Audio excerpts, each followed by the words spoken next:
And then you did it. I did one of those two things. Everclear, I'm guessing, has like no taste other than like.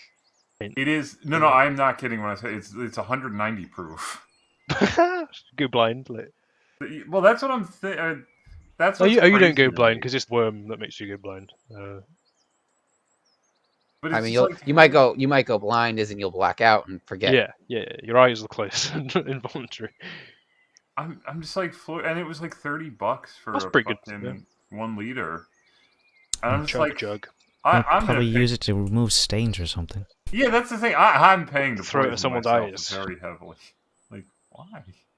Get intoxicated. Right. I don't know, Andrew. Why you bought it? It's true.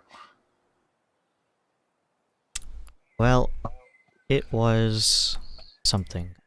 The best of times. It was the blurst of times. What? All right. We're live, so don't say anything incredibly Thank fuck.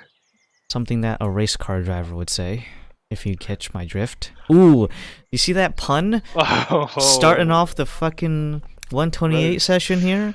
It's the Halloween session, boys. But Adam, that I'm pun was. assuming you're all dressed up, right? All the viewers, they're not going to get the pun because they weren't here for the pre-show.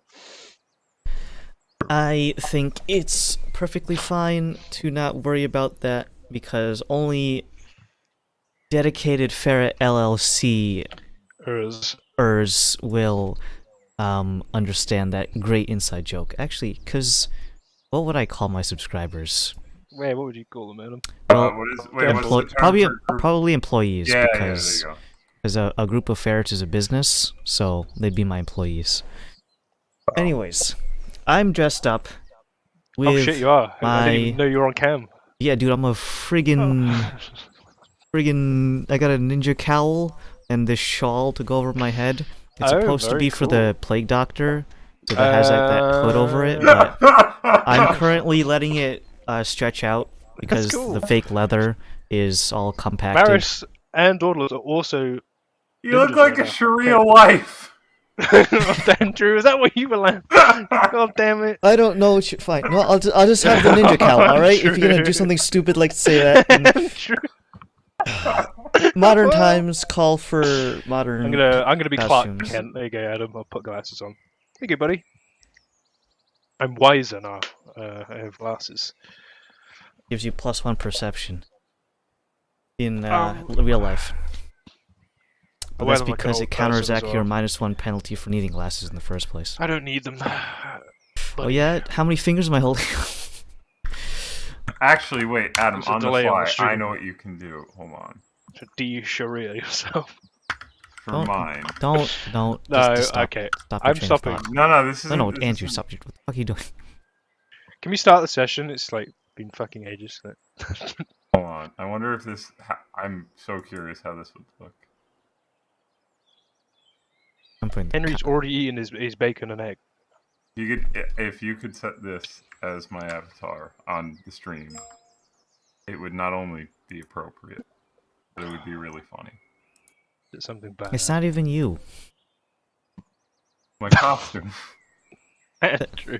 But you need to get rid of the head and then like Photoshop your head in, so when you move around on cam as a green screen, and you can be them. I can't do that, and I'm really tired. I just think it would be funny. I'm not going to my fucking folders to do this because I can't unsee it now, Andrew. I have these folders associated with your fucking PCs. I can't unsee it. You fucking ruined me. And the rain's coming down. Oh no. It's fine. You can't hear it in the back.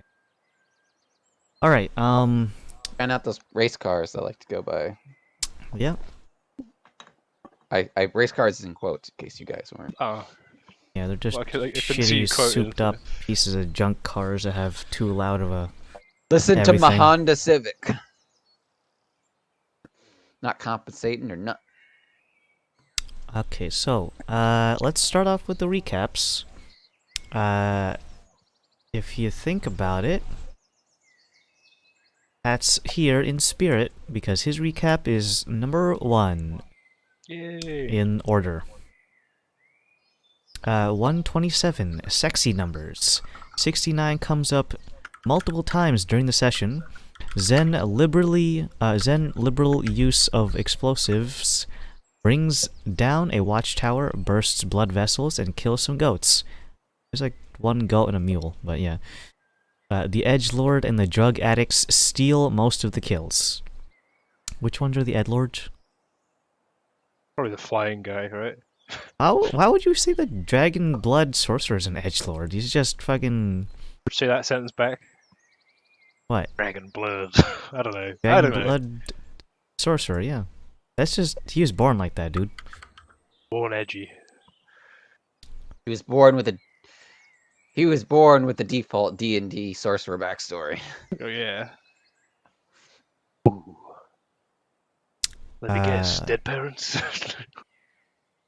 Orphan. Dad was a dragon. I could have made the mom something cringier, I guess. Dan. 127. Priestess. What priestess? Yeah, I'm sure you guys would have loved to fight her.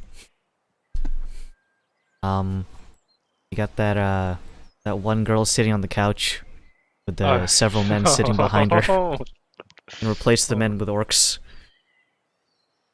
And obviously the really, really tiny Caucasian girl with a lamia. Let's see. Laszlo opened up with a certified Moses moment. I.e. he built a ship, something. I know it's it's Noah. I'm making a Bible joke for all of you guys who are about to jump down my throats for getting the biblical historian thing wrong. Yeah, but Adam, I can't jump down your throat. That would be Jonah's thing. Baruncha. Besides, you can make fun of Catholics all you want. No other religion you can do that to. Let me see. I mean, the Catholics kind of set themselves up, so. Guys, we're bleeding viewers. Stop. So.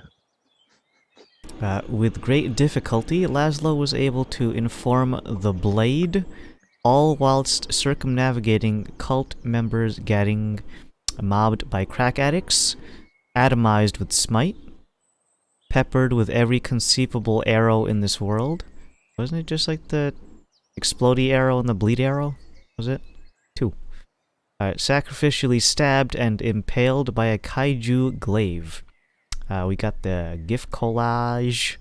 We got the battlefield from last session with the Always Sunny folks.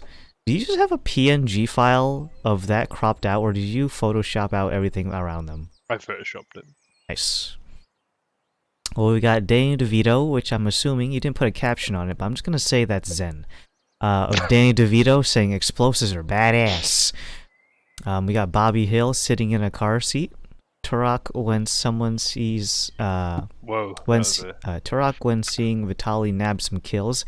Is it me or is it getting a little nerdy in here? And last but not least, it's funny because Henry gets to play both sides of the spectrum.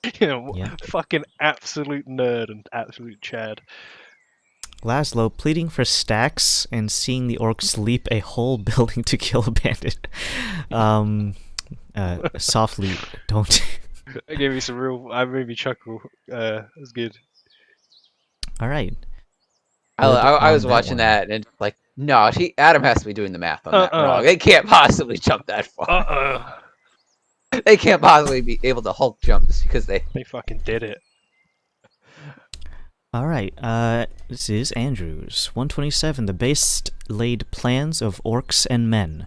I cannot decide what visual would be more apt for this session of Long Bandit Stompfest, so take your pick, dear viewer. The Leog is Pierce, Turok... Oh, this is the Saints Row video. I'm not going to watch it right now. But Turok and the orcs are Johnny Gat, and the money is the plates. You got one Simpsons gif of the kid saying he's already dead. Oh shit, I thought you meant Pierce from Community. No, it's is that a character in the thing? Okay. It's that GIF works still. So to give the rundown on the video, Pierce is describing this intricate plan as to how to rob a bank, and then Johnny Gat comes along and says, "Okay, I've got a plan. Why don't we walk in the front doors and kill every motherfucker between us and the money?"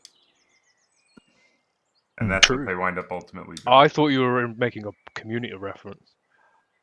That's me. So I have never seen. I was like, well, I found a good Pierce gif. And then I had a bonus one of thinking of Laszlo. Just give me a sec. I gotta go on YouTube and do that whole shebang. Hold on. You know what it is. Singing songs in the car? No, changing the description to not read as... Oh, you fucker. First session of the new year.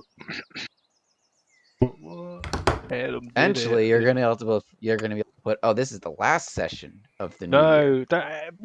Of the new year? Yeah. That just You means just changed the one. times. You just changed the one word. It's the last session of the new year. Oh. You know that whole, what was that thing like a broken clock is right twice a day? Eventually, that's gonna be correct. Yep. Let me see. Alec is next. On Discord, his username is lowercase s. 127. The mysterious egg finally hatches. Congratulations, it's a biracial bird. The League lays siege to the infamous Bandit camp. The raid boss gets pawned off on the NPCs. Yeah. Some characters get more kills than others. And the League finally be getting their plates. That wasn't grammatically correct, sir. No. I think you read it wrong. Bending you, Adam. You. Let me. I need to double check this. Is it just Could me? the League finally be getting their plates? That's what it says. No. Oh, you actually put. Okay, cool. Did it just me or did Henry's thing get smaller? Yeah, it edited it. Smaller. Okay. Henry. Does it say when the edit was? I'll catch you. I'll catch you. No, it doesn't say when the edit was. It just Don't says get him. To be What? fair, I don't know if it's changed that much because we saw it on our phones and it was like more compacted. I could have sworn it was like longer. This is Henry's for when he gets back. Lesson from 127. If we ever have a challenging fight upcoming, just throw a bunch of gold at it and it'll get electrocuted, set on fire, or absolutely destroyed by a bunch of drug addicts. Crystal Spark Report. After witnessing the use of the diamond quartz weaponry and the pure destruction that these weapons can cause, I cannot help but to wonder about the destruction that they can cause if they are used against Anopolis or the company. With that being said, I'd like to advise a planning for some countermeasures in case these techniques are discovered by another faction that would bring ill will towards Anopolis or the company itself. While it took decades for Baruti to discover and develop techniques on the best ways to handle diamond quartz, knowledge is always learned and improved upon. Research team. Good job on developing the diamond quartz arrowheads and bolt. They work as intended with no drawbacks.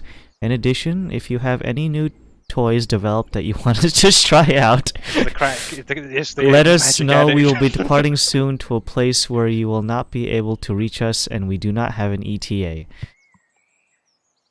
Nice. Alright, so, getting in today's session, first of all, we have the loot table, of course, and while you do have, in a sense, the pick of the litter, you did promise a 70-30 split with the orcs. Your hirelings got their money, so don't worry about them, unless someone was like, "Ooh, I really wanna, just, You want to give them a tip? just a crumb." I tipped them in magic potions. They didn't use them, so Just a crumb, a morsel. a sip. Just a smidgen of... let me see. So, yeah, you posted it over there. We can deal with what actually goes to whom. Most of this is going to be bound towards the orcs. Generally speaking, they do not want any armor, magical or mundane or otherwise. Their weapons are also unique to their persons. Each one in terms of craftsmanship, is responsible for their own weapon, building it from scratch. So even though their axes are of similar consistency and a similar magical component in terms of the enchantment on them, the base item itself was handcrafted by each warrior. In a sort of, my soul lives in this kind of thing, like a samurai's katana. Okay. In either case, so they don't want weapons, they have their own. They don't wear armor, so they don't give a shit about that. So a lot of the things here, they will be very keen to have for the clan, be it for money to buy components, items to barter to buy components for their addiction, and or just things of inherent magical qualities that, although maybe not themselves could use, they do have a medicine woman / shaman who is the most magically inclined person in the clan who might be able to make use of some of these objects. Other than that, any scraps and pickings could go to the League. Not saying that they're bad, all of these things have some intrinsic value to them to some capacity. Even these +1s, that generally speaking, only someone who is naked and has no other magical items would probably use. Not saying they're bad, but they're that's some level 1 bullshit. Actually no, maybe not. I wouldn't give magical items a level 1. Bit much power. So, what are you guys thinking for the distribution of these items? Also, should I suppose we would probably want to like sort through them if any of them are magical, identify them, and then weigh up. So anything that has an asterisk next to it in the list is magical, with the exception of the +1s because it's implied. Okay, can I spend some time identifying these things with like spell slots? If you have spell slots and the mental faculties... Oh wait, this is the wrong Anju. I have the fucking brain disconnect thing. Senator here, he could help you with that. Well, Okay. I've got plenty. I don't want to like. I don't want to I've use got plenty of slots to do it, so I just want to get started with it. Alright, so your party and your hirelings and your... actually, let me change back to that map just so we can have a visual on that. It's called Orc Camp. We want to focus on the TP before we sort out the magical I just want to items. get through this list, ideally. Look at all these dudes. I have spell slots for that, and I have the spell. It's a 5th slot, Well, so... Okay, could we say that some of us are working on the TP at the same time that he's doing it, so that way that if like what I mean by that, I'm not saying I want you to do your thing first. I agree with you, but I also don't want to be like everyone sits on their hands and waits for Laszlo to do stuff. Because if we get attacked, then it's going to be like, oh, damn! If only like 2 of us who weren't identifying the things were like passively deconstructing the TP. I'm back. My bad. I was on the phone. We're just going to start going through the list of magical items, and then we're going to figure out this is 70-30 split, what's going where, and etc. But would that be fair, Adam? Like me and yeah, because you know the identifying thing is it's not even one of those things with too many cooks. Some of the cooks wouldn't even have the implements to start working on this. So me and 90% of the people here can't cast magic, so they don't fucking care. So I'm not gonna move your minis right now, but the temple or TP in the back over here obviously is your prize made of these magical ore sheets, and then everything inside. Nice bonus. Everyone who is like standing around this thing is looking for like any kinds of mechanical ways that this thing is held together. Is it like soldered? Is it like nailed together? Is it held with nothing but like spit and duct tape? And you can see some of the orcs who are currently coming down from their high. Just like go around the thing and just give it like a... In the same way that when you're like changing a tire but you don't know what to do, you kind of just give it a little kick and like shrug your shoulders. So everyone else kind of just going around, picking up stuff from the bodies of the bandits. None of your hirelings died. Anything else was just a slight, you know, 'tis but a flesh wound. Menpheus got pretty dinged up. I think he's probably the worst of it. In terms of percentage of health, I think he got to the lowest with High Mitch getting in close second, but he has a higher base health, so it's not as big of a percentage. Everything is going into little piles in the center here, Like your hirelings are just like grabbing anything that's useful looking, tearing it from the bodies, not the armor, but just like anything that's loose, like armor, weapons, and shields, putting it into a big pile. And then some of them are like, well, I'm not sure what to do next. You hired me to kill, and I'm not seeing anything to kill, so I'm just gonna sit on my ass and wait for orders. I get brought to the board. I'm like in the waiting. Oh yeah, everyone should be in. Summon players to the board. You can see one of your hirelings is going towards the reptilian creatures and has taken out a large skinning knife and is beginning to skin them for their scaly hides. And then the rest of the league, who is currently finishing off all of their haste spells after that momentary fucking vomit-inducing headache that hits all of you more or less within a time frame of 12 seconds of each other, because that's more or less the approximation of when you cast them. As soon as those fucking vomit-inducing headaches are done, everyone kind of collects themselves. You can see that one of the explosive pots was not detonated, so your Bone Eater is going to collect that one so that he can, you know, repurpose it for the next use of explosives. Actually, no, there's two. There's one on the other side.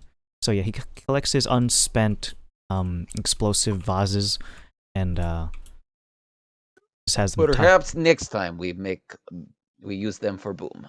Recycling. As he's heading off, though, I just hey, can you just keep an eye out just in case if some more appear out of fucking nowhere?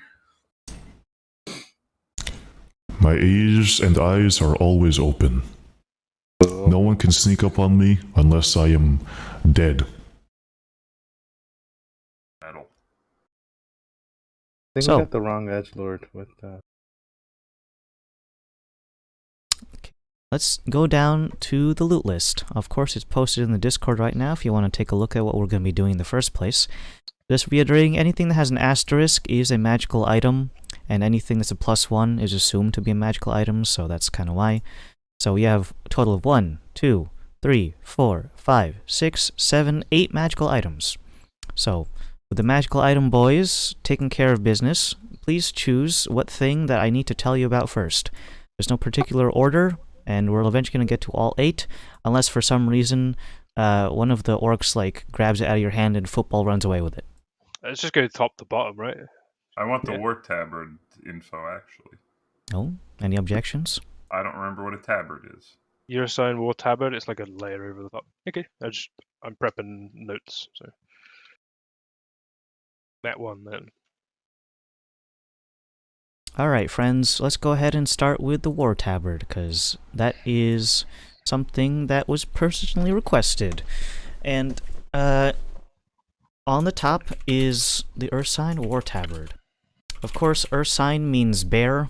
At war tabard is something that is intended to be worn over the armor, kind of like a shawl of some kind. If any of you have played World of Warcraft, you will your guild tabard. It kind of looks like a little, not a blankie. That's not a cloth blanket on top. It's like a cloth. It's like a cape, but on both sides. Yeah. And it's got a hole in the middle for your head to go through, and they are decorative and are intended to show off some sort of allegiance or affiliation with a particular group. Of course, this one has an Ursine thing on it, again meaning bear. That being said, it is not the Iron Bear's bear. It's just a unknown to you, probably Getty stock image bear. So, this is, of course, a magical item, worn, and is not considered any type of armor, so does not require armor proficiencies. It can be worn over any type of armor, so you don't need to worry about, like, in terms of having too many layers. It can be worn over heavy armor, light armor, and medium armor, or if you are just wearing regular clothes, or if you're stark naked. Either way, it's wearable by anyone, regardless of armor proficiency. The intended purpose of this thing is to be worn in combat, as you can probably tell, and it has a aura about it when worn. Of course, it does require attunement, because what fucking magical item doesn't? Don't answer that, because there are some who don't. Anyways, it gives off an aura, and is restricted to only affecting allied persons of interest, up to a maximum of 5, not including the person wearing it. So in theory, it could get 6 creatures total.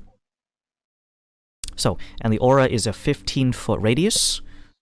Creatures within that radius have resistance to all non-magical piercing, slashing, and bludgeoning damage, as long as the wearer of this is conscious. This includes the wearer, of course. The aura can be toggled as a free action, if you ever want to turn it off for whatever reason. And if you are having the aura active, there is also this +2 intimidation for the wearer only.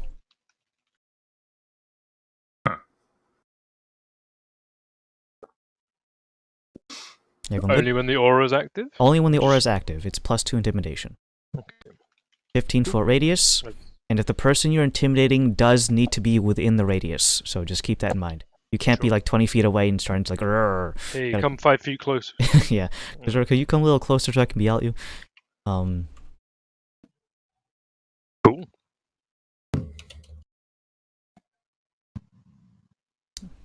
Good on that one? Yep. Yeah, I got it written down. Right. What's next? Staff of the World Worm. Let's see what that's about. Alright, Staff of the World Worm. Worm, of course, is spelled like that because it's not supposed to be the one that wriggles in the ground that Laszlo would have loved to eat. Staff. In any case, this one was being carried by the corpse of the priestess, as you can imagine.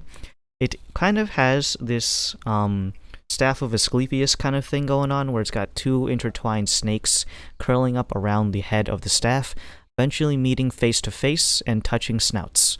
Kind of like 2 snakes kissing. Mm-hmm. However, the snakes themselves are not little tiny garter snakes. They are barbed and thorned and have a very menacing aura about them. They even have these sculpted on almost 1.5-inch long fangs on where you would imagine snake fangs to be. You can prick yourself with them if you're handling this improperly, so just be careful.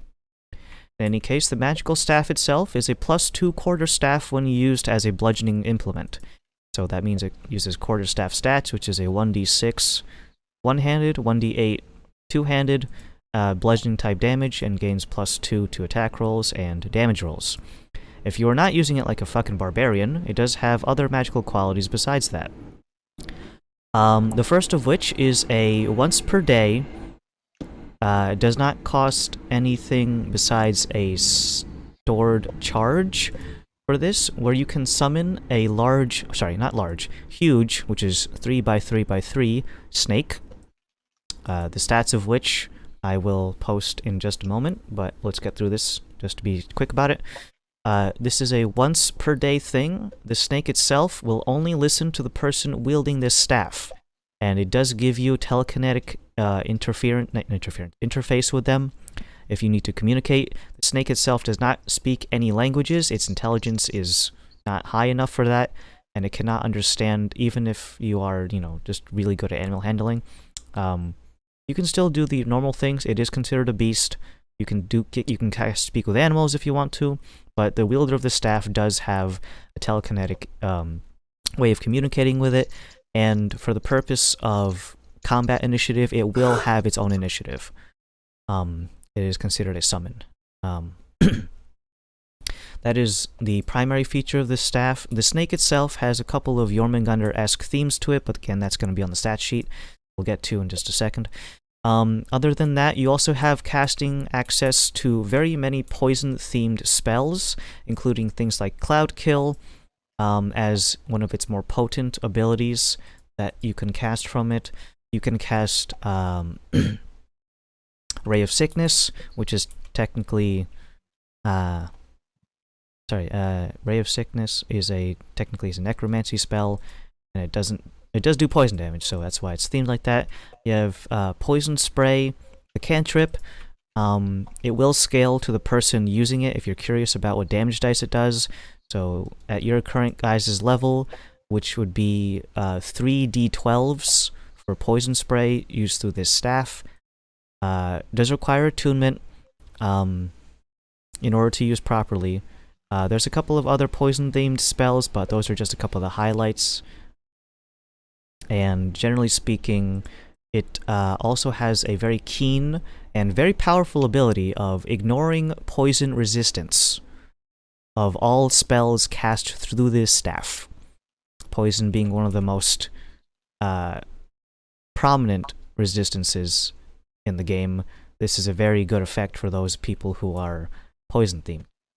It does not bypass immunities, but creatures who are completely immune to poison damage, they do receive a 5-foot movement speed penalty when taking poison damage, as a small trade-off for this staff's ability.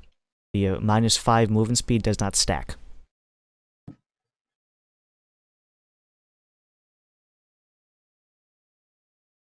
You know when you're all good?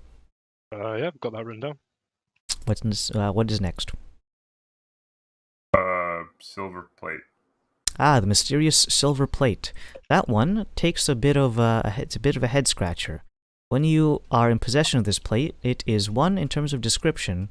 It takes the form of a silver serving tray, the kind you would have like cups of tea and finger foods on when you're going to a fancy party being served to you by a butler or waiter or something. It feels incredibly light in the hands, and even if you are touching it with your grubby, blood-covered mitts, it seemingly does not take fingerprints on its glossy, silvery surface. It also has a mirror finish, so if you want to look at yourself in it, Laszlo, you may. You are covered in viscera. Wait, you're covered in viscera when you look into it, or he is currently covered in? Well, you got into a fight. Okay. Right. It displays the image of him covered in, or no, I think you're reading into it too much. It's literally just a mirror shine finish. Okay. I'm just making sure that it's not like, oh, I look into this and for some reason, oh god, not another mirror. Covered in blood. Wouldn't be the first time that Laszlo looked into a magical mirror, but this time it's just polished to a mirrory shine, and it does not seem to, despite your best efforts of touching it with your grubby fingers, leave no fingerprints or smears or dirt. In any case, this very peculiar tray is able to summon Unseen Servant, of whom will apparate and take hold of the plate and do what is normally available to that particular spell. And the platter itself is nice.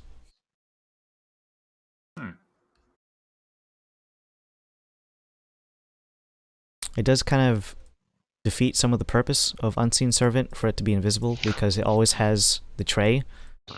But, you know, it can basically be cast a decent number of times. It's not infinite. It has 2 casts that reset every dawn. It does not require any kind of attunement. And if you want to, you can just use it as a regular serving tray. Interesting. Okay. It has the incantation written on the underside, and apparently the butler's name is Alberto. Alright, that's filling my useless shit quota. Let's look at the priestess headdress. If we're going on what was on the priestess, I suppose. Well, when I say useless shit, I mean like useless shit that I care about. That we can give to the orcs. Well, guess what? The orcs might want your useless shit, so it might not matter. That's true. Priestess's headdress, of course, is snake-themed and was normally fit to fit around her head, but of course, you know, magical items can conform to their user's shape within reason. They can't jump up several size classes, but if it's from medium to medium, it's not a big deal. Either case, in terms of visual representation, if you guys just think of like a pharaoh's headdress, wherein it ends with a little cobra on the brow, and it's frilled relatively wide to also emulate the hood of a cobra in attack mode. The coloration is not that of like gold and blue, as maybe you might be thinking in your head. It is a pale evergreen and a very slightly dulled pinkish red. From the cobra's head on the brow, it is decorated in such a way that the fangs of the cobra head seem to be made of some sort of very fine emerald-like precious mineral. They could be emeralds, they could be jade, but either way, it's a very shiny green mineral in order to make it look like it's dripping with venom. In either case, once fit on the head, this is another attunement item. It gives you the ability to cast Speak with Animals for free with no casts. No slots required. It's basically just free animal speak when you wear this. The creature wearing this is completely immune to the poison status effect and resistant to poison damage. The next feature besides that is an ability that when you are attacking a creature that has the poisoned condition, 1, you have advantage on all weapon attacks, so ranged and melee, and you deal an additional 1d8 poison damage to that creature. In conjunction with the staff, that would be a kind of a nice shtick. But if you don't want to wear them as a duo, that's fine. Creatures who do not ordinarily have dark vision, when attuned to this helmet, gain 60 feet of dark vision. It is not the magical dark vision see-through one, it's just the mundane, regular one that most races are capable of using. Again, 60-foot dark vision. If you don't already have it, if you already have dark vision, it adds another 15 feet.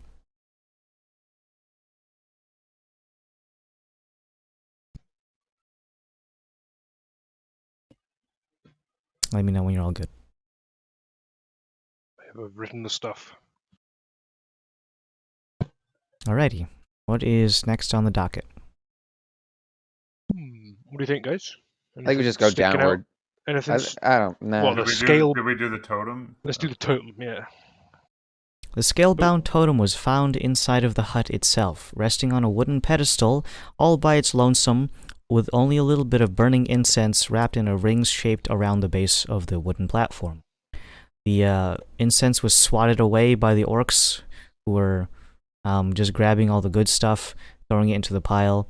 The totem rests unceremoniously at a 45-degree angle on top of someone's corpse before you guys picked it up for inspection.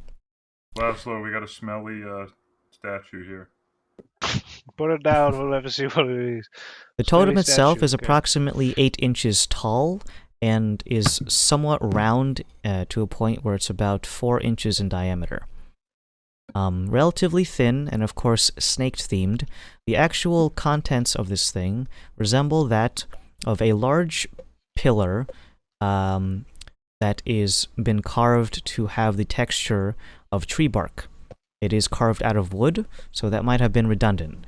In any case, there is also a series of loose shed reptilian skin that has been bound to this thing with a sort of organic glue. It is dried, so don't worry about it getting on your hands, but the snake skin itself has been adhered to about 80% of the totem itself. In terms of decorative, it is a wooden totem being coiled around by a single, very large-scaled snake. I say large-scaled because they almost feel like plates, as opposed to the very small, flexible scales that can be found on the underside of most snakes. It is large and rigid and pointy.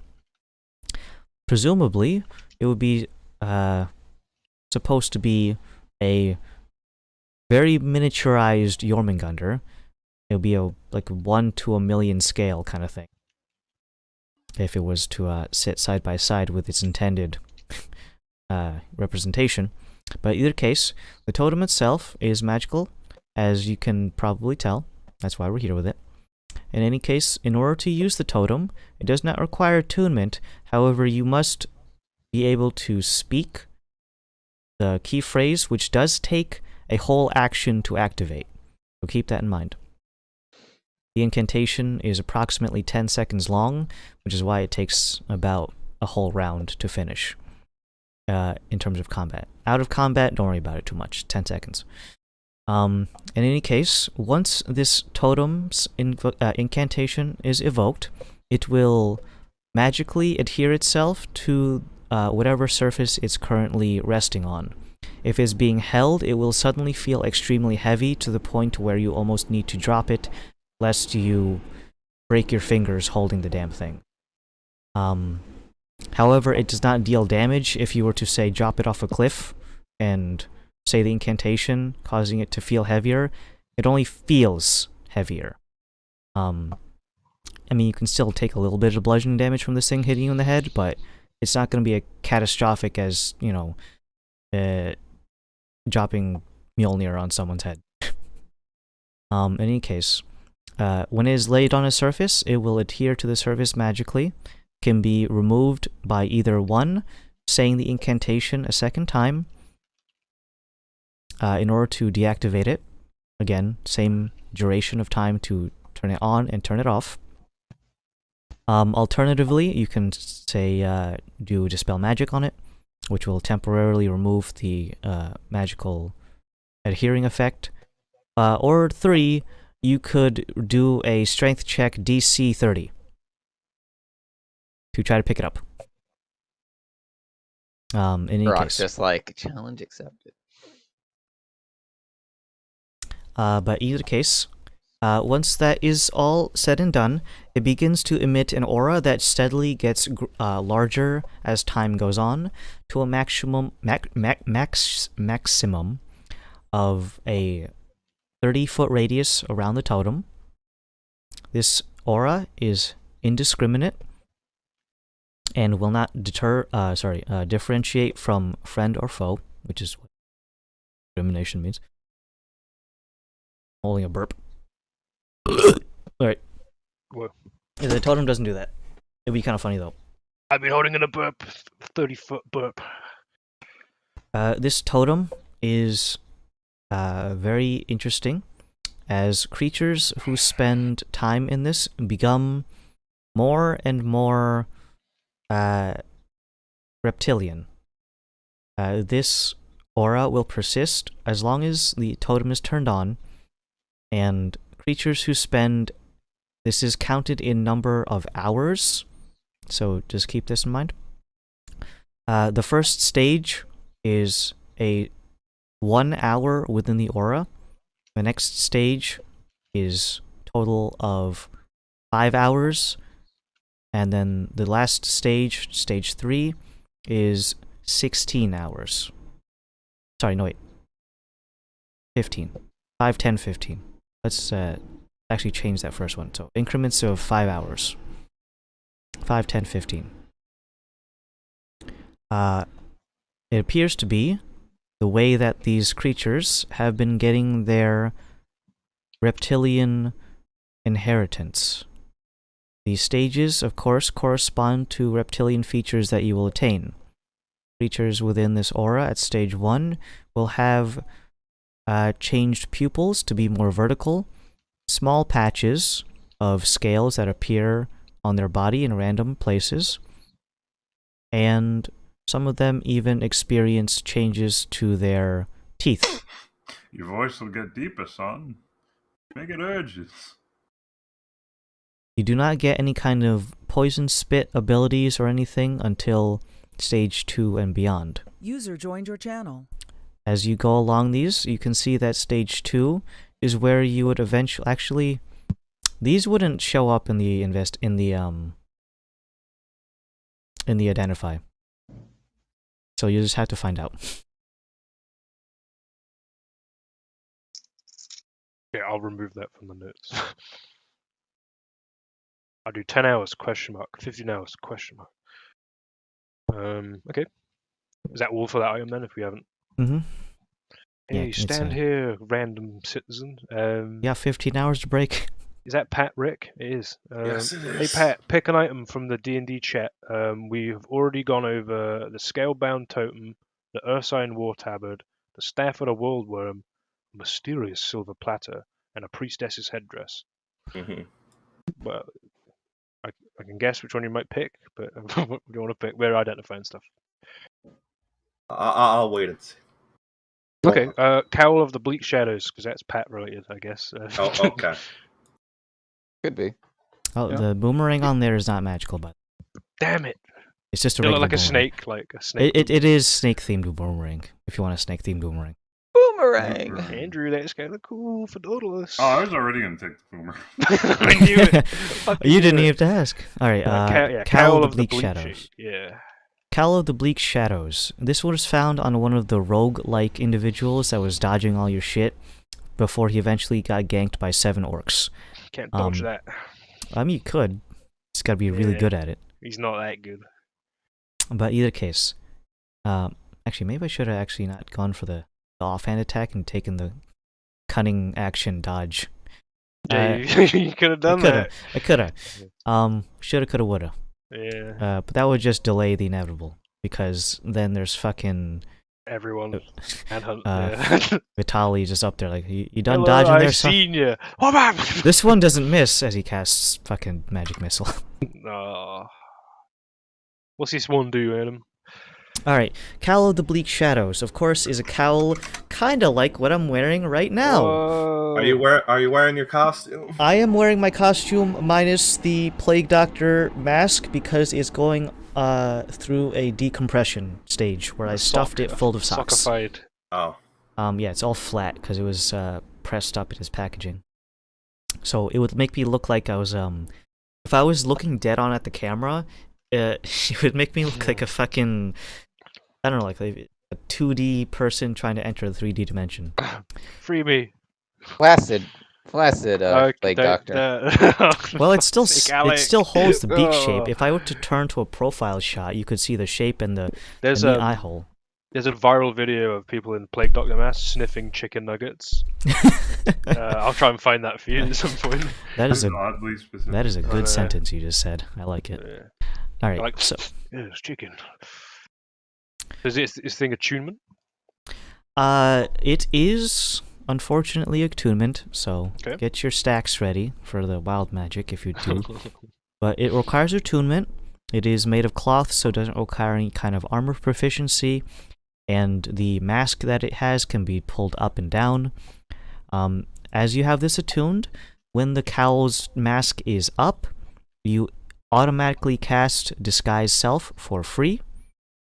When you pull it down, you can disengage the disguise and still have the hood on.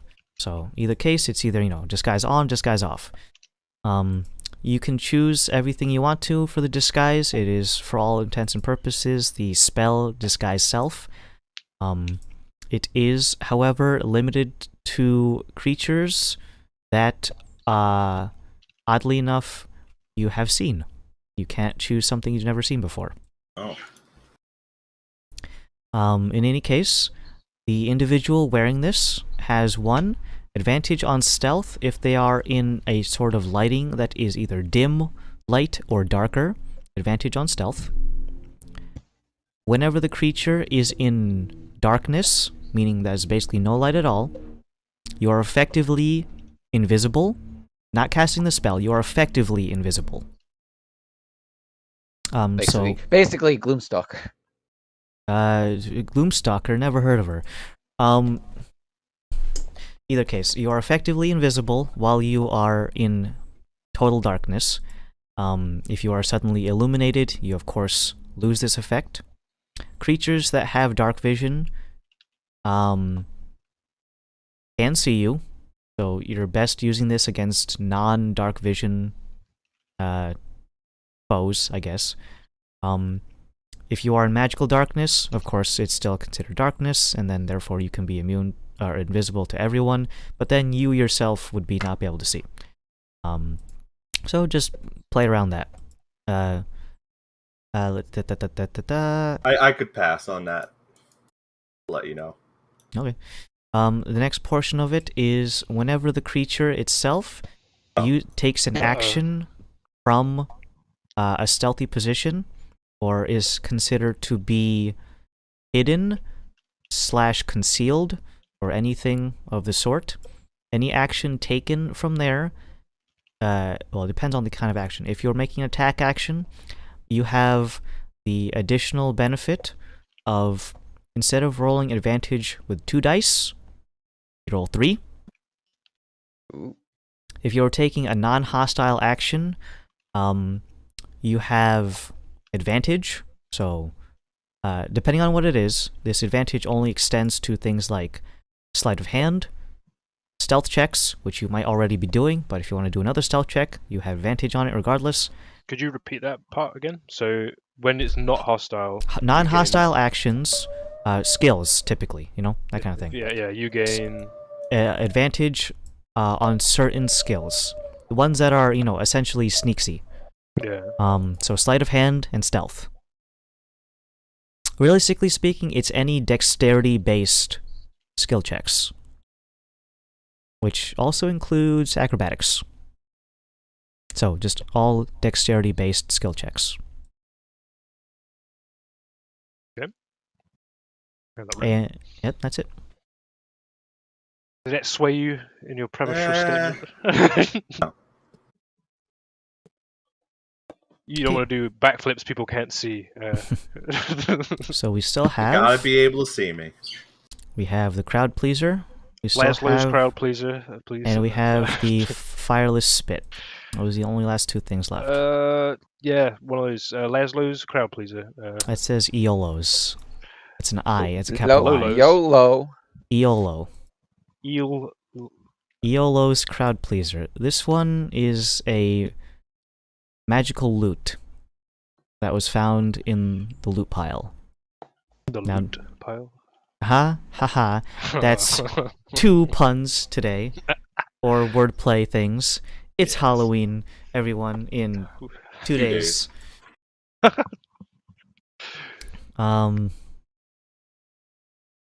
Yellow's crowd pleaser is a loot that is required attunement by someone who is a bard. Oh. So I'm sure the orcs have one of those. I'm sure they'll. They had the drum guy that you killed. Maybe they have a relative that also plays the drums. Yellow's crowd pleaser is a loot. What if you're proficient? What if you're proficient in lute playing? Because I'm pretty sure I have a random ass instrument and I picked lute because. Unfortunately, no. It does have to be someone who has the bard class, because it's all about inspiration dice. Yeah. Specifically speaking, inspiration dice can be applied when you use that bonus action to give someone inspiration. Can be given up to 1 target if that target is within 10 feet of your initial target. This does not count as an extra charge of inspiration, so use them as you see fit. Well, not you people, because none of you are bards. You mean you? You people, meaning non-bardics.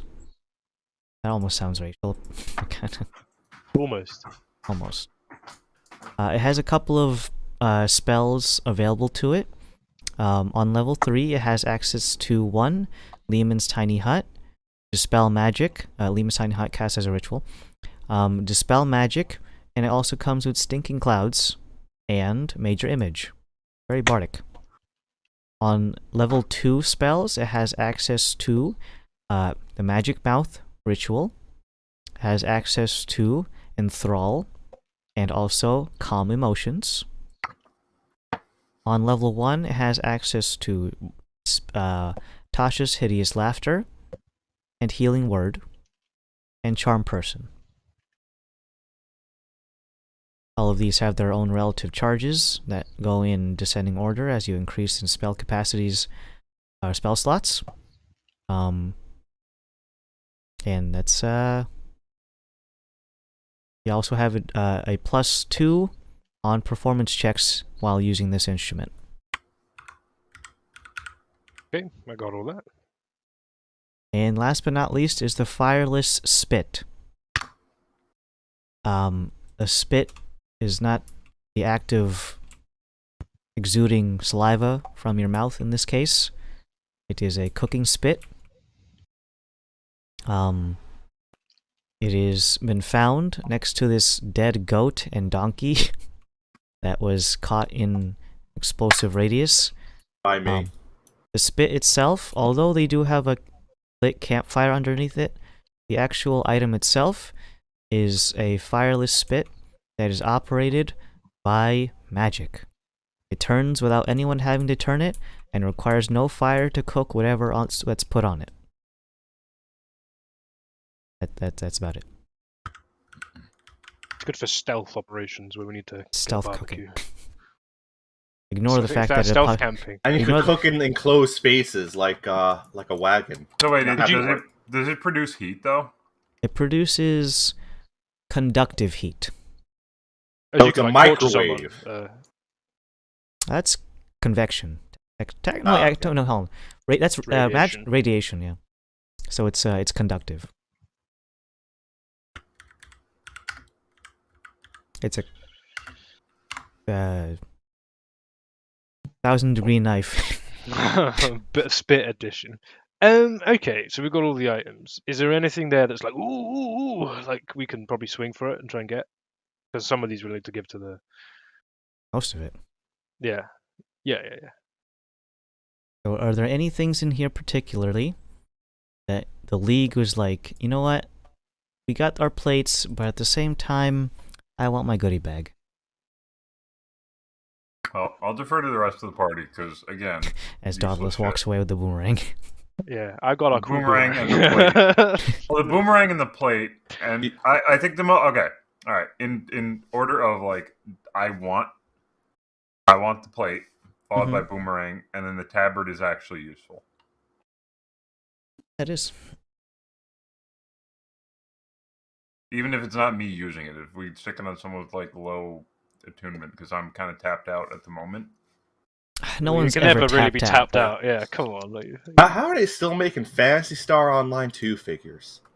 I don't know, but they're adding a fucking. And it's not even New Genesis. It's ES. Wasn't that the mobile game? I have no. I think ES is the mobile game. So they're adding a fucking anti-cheat in the game. For the game no one plays. Yeah, it's gonna prevent Linux users from playing at all. What? Sucks to suck. What's the what would you cheat unless people are already cheating? I would give myself fucking premium currency if I was cheating in that game. Can I see the? Why did you do that? Just give yourself access to all the outfits because that's all people want.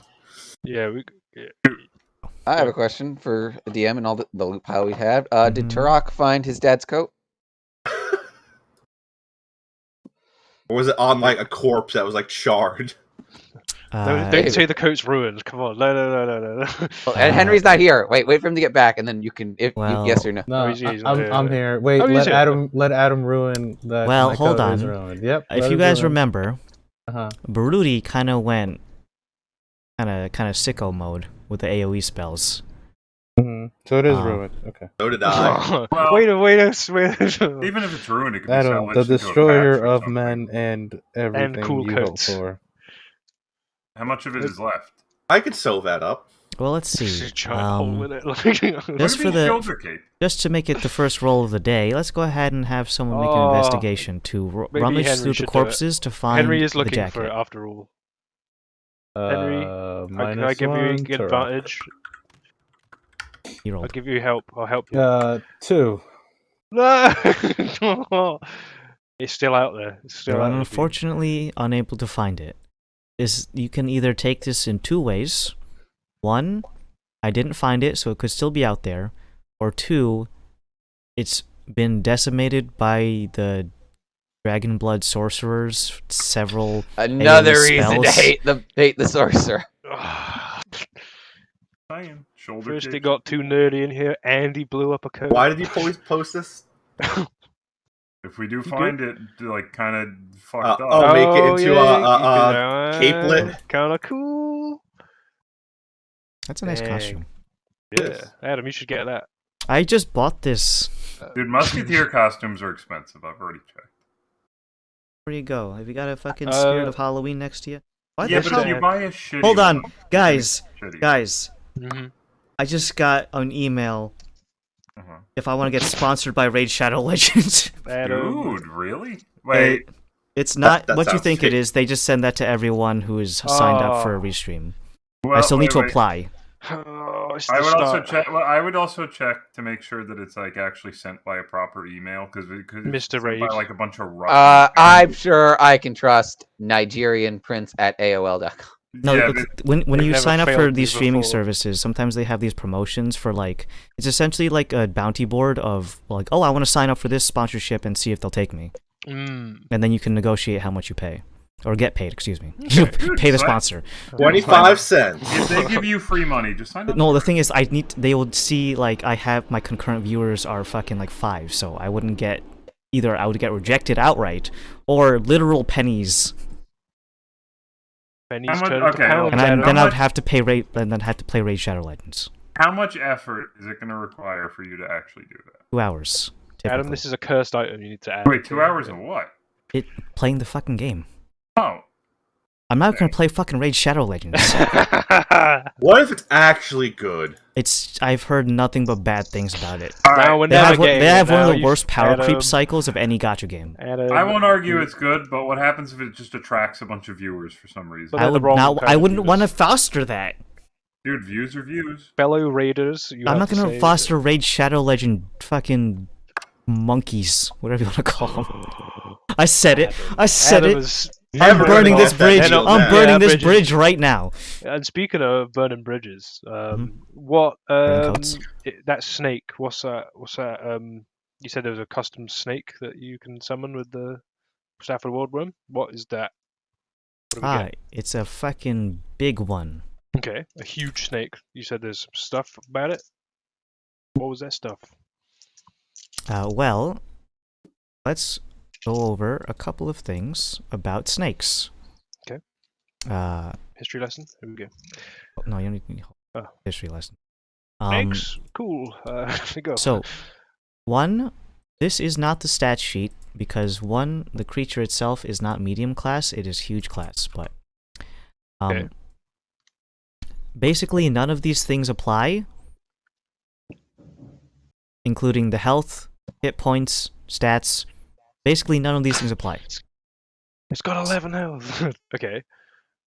But just for the sake of going down the list, so I can tell you what everything it has access to, just so I can go down the order of like. Sure. So this one is not called the giant poisonous snake. I'll go and I think there's a monster creator thing that I used last time. I'll use that one. But I haven't made it yet. I just have it written down on Sure. scrap AC piece of paper. is. So it is not called giant poisonous snake. It is called the mini titan. It is a huge beast. Okay. Unaligned. That can be actually taken out. It takes the alignment of the person summoning it, but since no one fucking cares about alignment, don't worry about it. I'm a lawful good person, so I don't giant believe snake. you. Armor class is going to be natural armor. Total AC is 17. Oh, no, I'm lawful neutral. You don't even know your own alignment. It's been a while. Been a while. It's every session. What do you mean? Like, your alignment is always there. Armor class is 17. Hit point total. If you want to, you can roll for it every time you summon it. Alternatively, the flat amount is going to be equivalent of.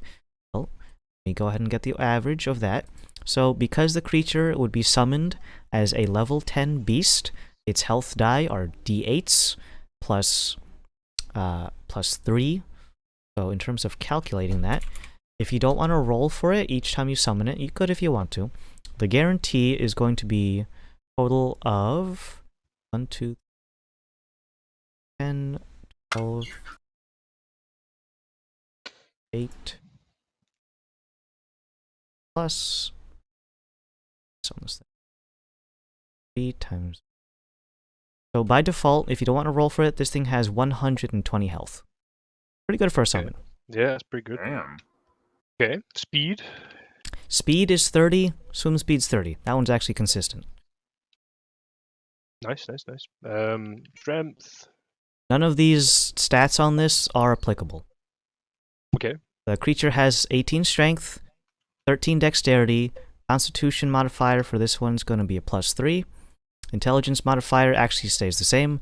Wisdom modifier actually stays the same. Charisma modifier also stays the same. Okay. Its challenge rating would be 10. Senses are also the same on this one, except for the perception, which is not 12. It would be equivalent. Actually, no, it will be 12 because the wisdom doesn't change. The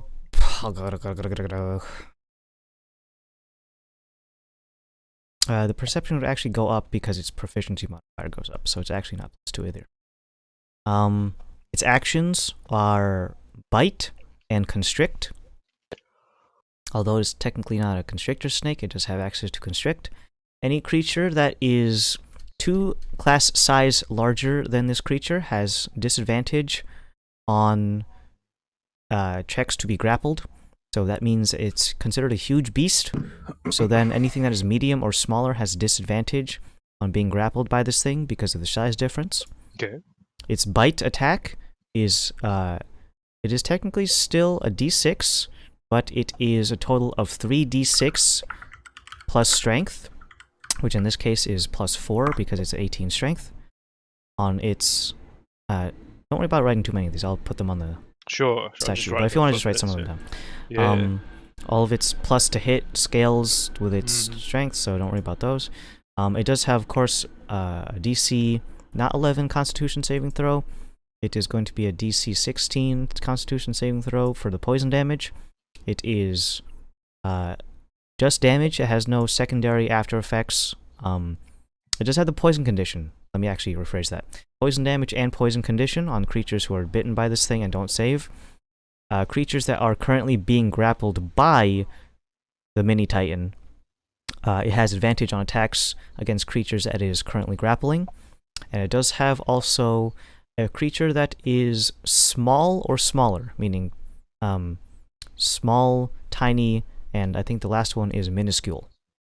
Anything that can be swallowed whole by this snake. Creatures will take periodic acid damage and must make either attack roll with a disadvantage to cause this thing to regurgitate by dealing enough damage to make it puke, or just take periodic acid damage while being swallowed by the snake. How long, when you summon it, how long do you get to keep it for? The creature lasts until death, or if you dismiss it. Okay. It is effectively like summon steed. We could have snake's pretty useful. Spiders. There is one caveat, however, to summoning the mini titan. It must eat something every day. Must eat Varys. No. It is an obligate carnivore. Something every day. Of what size? It must be fed an appropriate amount for a huge creature. Here, have a good berry. Dauntless can just summon elk. That's a celestial fey elk that just evaporates. If it does not get fed by midnight on the day of the night that it is summoned, so you could summon it literally a minute before midnight, and you would have to feed it right then and there, or else it's gonna. Can dismiss it though. You can dismiss it. Okay. It does cost a 1-minute ritual cast, and cannot be used. Cannot be faster summoned than that. It must be the ritual. What happens if you don't feed it? It will disappear. Okay. I was going to say, tries to eat the owner. No, it just banishes itself. The one that casts it. It's like, I'm really hungry. I'm going to go eat somewhere else. Okay, cool. Does that sound like it would be useful for us collectively as a group? It's a staff. I'm sure plus all two, of you plus use 2 quarter staff. So that's a 1d6 and then a 1d8 when it's two-handed. Quarterstaff sounds like a monk thing, so I don't know. It's got Cloud Kill, Rare Sickness, Poison Spray. That was the one that wasn't attuned. I can't cast spells, though. That is attunement. I cast spells. Callus cast spells. Yeah, but this 50,000 gold sword that I just bought. Yeah, I mean, I don't. Maybe we give that to your mother. The only item I was kind of interested in is the cowl, but I wouldn't be heartbroken if we had to give it away either. So yeah, that's the only item I was. So it's the war tabard and the cowl, and then the mysterious silver platter. Everything else. I mean, do we want to be giving the power-hungry orc tribe the scalebound totem because they'll just become snake people? But maybe that's. I think maybe not give them that. That's the ritual source of them. Oh, guys, look, server's also chiming in on that guy who died. Oh boy. Dang. The cooing. Yep. Adam, you failed the mission. I just asked them nicely, right? He's laughing at you. Kill you. He's found in a jacuzzi. Oh, dang. That We sucks. talked about the snake stuff. They said they weren't really interested in that kind of stuff anyway. Like, Well, I think they said the hair's pretty commendable, dude. Like, for getting snakes up on you. Like, I think no, because I think the scarred flesh that was like, I don't know. Maybe I'm. Well, they said like any power by any means. Like, I think it was the fur themselves. Yeah. I mean, yeah, definitely the Ursine War Tabard and the cowl. They seem like two solid picks. And then there's just, yeah. Do you think we should take the possibly snakeifying tool away from people? How hard would it be to just break it? It's a powerful magical item, so probably a lot. Probably pretty difficult. I'll just take in mind, magical items aren't, they're not all the One Ring. Meaning that they need a specific thing. They can be destroyed. They just have a higher hardness and more health. So in terms of destroy the in terms of hardness, what that means is the damage you deal to it needs to be this amount or greater to even scratch it in the first place. So if you just keep hitting it over and over again with a strong enough dude, you could probably break a lot of your magical items. Because I mean, I can agree with you that this is a pretty dangerous item. But like at that point, are we going to use it? Should we allow it to fall in someone else's hands? We've become the thing we hate. I'd never said I hate snakes. I don't want to be a snake person though. He was all up for meeting the snake lady, I was, but she's just a pulp on the floor, so. I have nothing against snakes. There have been very beautiful snakes. She could be hot. Like I did warn them, and they didn't. They did not care. So I think. So yeah, Ursine War Tabard, faux show. Cowl of Bleak Shadows, faux show. That leaves like, I think we could probably swing getting 3 out of these 3 items. Already took the boomerang, so that's if everyone's so panicked about it, let's just take it and then just leave it somewhere where no one can access it. Well, I don't. I'd say bury. Say things that people want because I'm fine with. Like I said, the only magic item that like the Bleak Shadows is the only thing I could possibly see myself using anyway. So it's like, So for sure the tabard. And the Bleak Shadows thing. And Bleak Shadows. Kalos was also like, ooh. Oh, is that just a different ranger? Piques interest. Well, he gets that while still being another one. Yeah, he's a. Yeah. Well, it's like Horizon Walker. Pretty badass. Pretty useful. My God, why would you pierce your eye? What the fuck? Is that a thing? Yeah. The lid or the actual eye? No, the actual. Oh, you the actual color part. Could it be a false eye? No, the lady. No, my friend sent it to me, and I'm just like, why would you do that? It wasn't your friend getting it, was it? No, it was just some random Instagram reel that he sent. That is, as they say, stupid. When you say piercing, it's like actually like a stud. Yeah, like those 2-sided studs. Oh, 2-sided studs, like the imagine, like when you can't close your eye. I've got something in my eye. Oh, it's itchy, and you can't get it. But imagine it would be a stud in your eye. Well, that's so stupidly foolish. He talked to the guards at the city, which yeah. Here, check your Instagram. I'm not looking at that. Don't. That sounds gross and horribly. They wanted, not nice. As far as proof of kills for. They didn't give a shit. She's got a lazy eye now. She's lobotomied. Because it droops lower. Fuck that. Anyway, when it comes to this chest that you modeled in this fucking big thing, is that an actual chest or which chest? In the big ritual area. Yeah, that's in front of. That had some of the stuff that was listed. Okay, all right. That had the valuable clutter, 7,000 GP worth, and also had the alternative ritual snakehead chisel. That was also. They wanted money, is what they also. So they can just take the money. My other offer to them would be if they're willing to. They also didn't want gems, so are we taking the 30,000 jewels? Well, let's just settle the last item that we could probably swing and take. Like, does Cloudkill use my DC on the staff of the Worldworm? Casting magic through this staff, if you're using the spells that are inside of the staff itself, it uses its DC. If you know the spell yourself, you can use your DC. Okay, if I have my third cast, I can bump the DC up by 3 using the other magical item I have? Is that viable? If you're using a charge from this staff, it has to be at the level from the staff. Okay, alright, no worries then. So if it's your Cloudkill, cool, and you're using it through this staff, it's technically still your Cloudkill, so it would use your spell slots. But then you can still get the poison resistance ignored. Gotcha. Okay. I'm fine with whatever you guys want to take. I'm not. So you want to get the Earthsign War Tabard, the. Also, well, my other point was also if they wanted to, if the scalps was what the Ostia wanted, then if the orcs are willing to approach the place in peace, they can take the medallions too and just be like, "Yay, just double proof that we killed all these."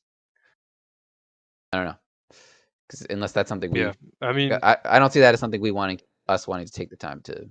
Okay, well, I'm just happy to take the plates. Get the plate. I got the spell slots for it, and I can put them in. But yeah, so the cowl and the tabard. What else? Take the scale-bound thing. The scale-bound totem. Yeah, those 3 would be our magical items. If we can, and then within the. You can have the boomerang too. Boomerang. They can have the. They don't want the jewels. Is that a thing? I'll ask one of the. You don't want the jewels here out of this. You want some jewels? What's the swing here? Mr. Orc or Madam Orc, whoever is. Are they all dudes? I like that Laszlo just bypasses the 2 members of the party who could speak to the orcs and just says, "I'm gonna." I mean, yeah. Well, no one else is speaking up, so I'm. Jewels are good for selling. Okay. You can have the jewels. You can have the valuable clutter, the medallions, and all the other stuff. Yorm Bandit Poison, Ritual Snakehead Chisel, Headdress, a Crowd Pleaser, 4. Here's a better question: is there anything they outright refuse to take because they don't care? They don't care. Anything that is a weapon or armor is what they will not take. Is the headdress armor? It's cloth. Damn. The priestess headdress. You said that had metal on it, but it's cloth underneath. It's primarily cloth around it, but has metal reinforcements, and the cobra head on it is also bejeweled. Sure. Okay.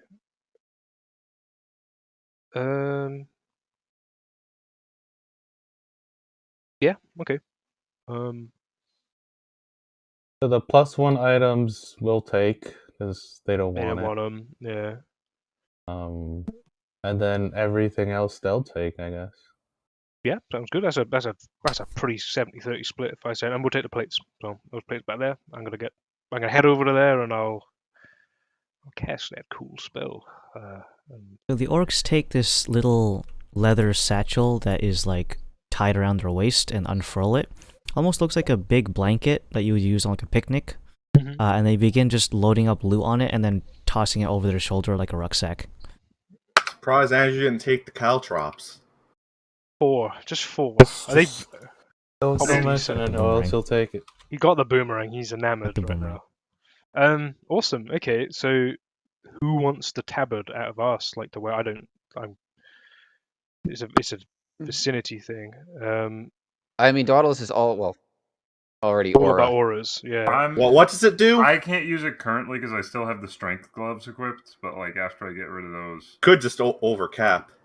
Here's the boomerang, by the way. Stop being a bitch. Just do it. It says to Princess, stop being a bitch. These are the notes I have for the 3 that we've got. Why is it bludgeon? It's a boomerang. It's wood. Does it just return? Only if you miss. Only miss. It goes on the return. It hisses at you. That's what I have for the things. I suppose Adam, you'll put like the little cards in at some point afterwards, but that's just for now. I just wrote my notes. So Ursine War Tabard, you can war over anything. It's attunement, resistance to pierce, slash of non-magical, and bludge, and you can intimidate people. That sounds like a paladin item. It does.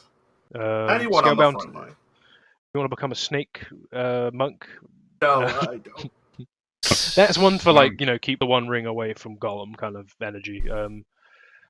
And then Cowl of Bleak Shadows is either a Varus or Kalos item. I just liked it, so I don't really go. Okay, you can decide if we're trying to get out of here. And the things with magical items are they're versatile. You can be like, oh yeah, you have it. Cool. Okay, and then the description of it seems like someone in this party would be able to make use of it. Yeah, awesome. Okay, and then I mean, are they really? Do they want the staff? I ask them, what are the staff?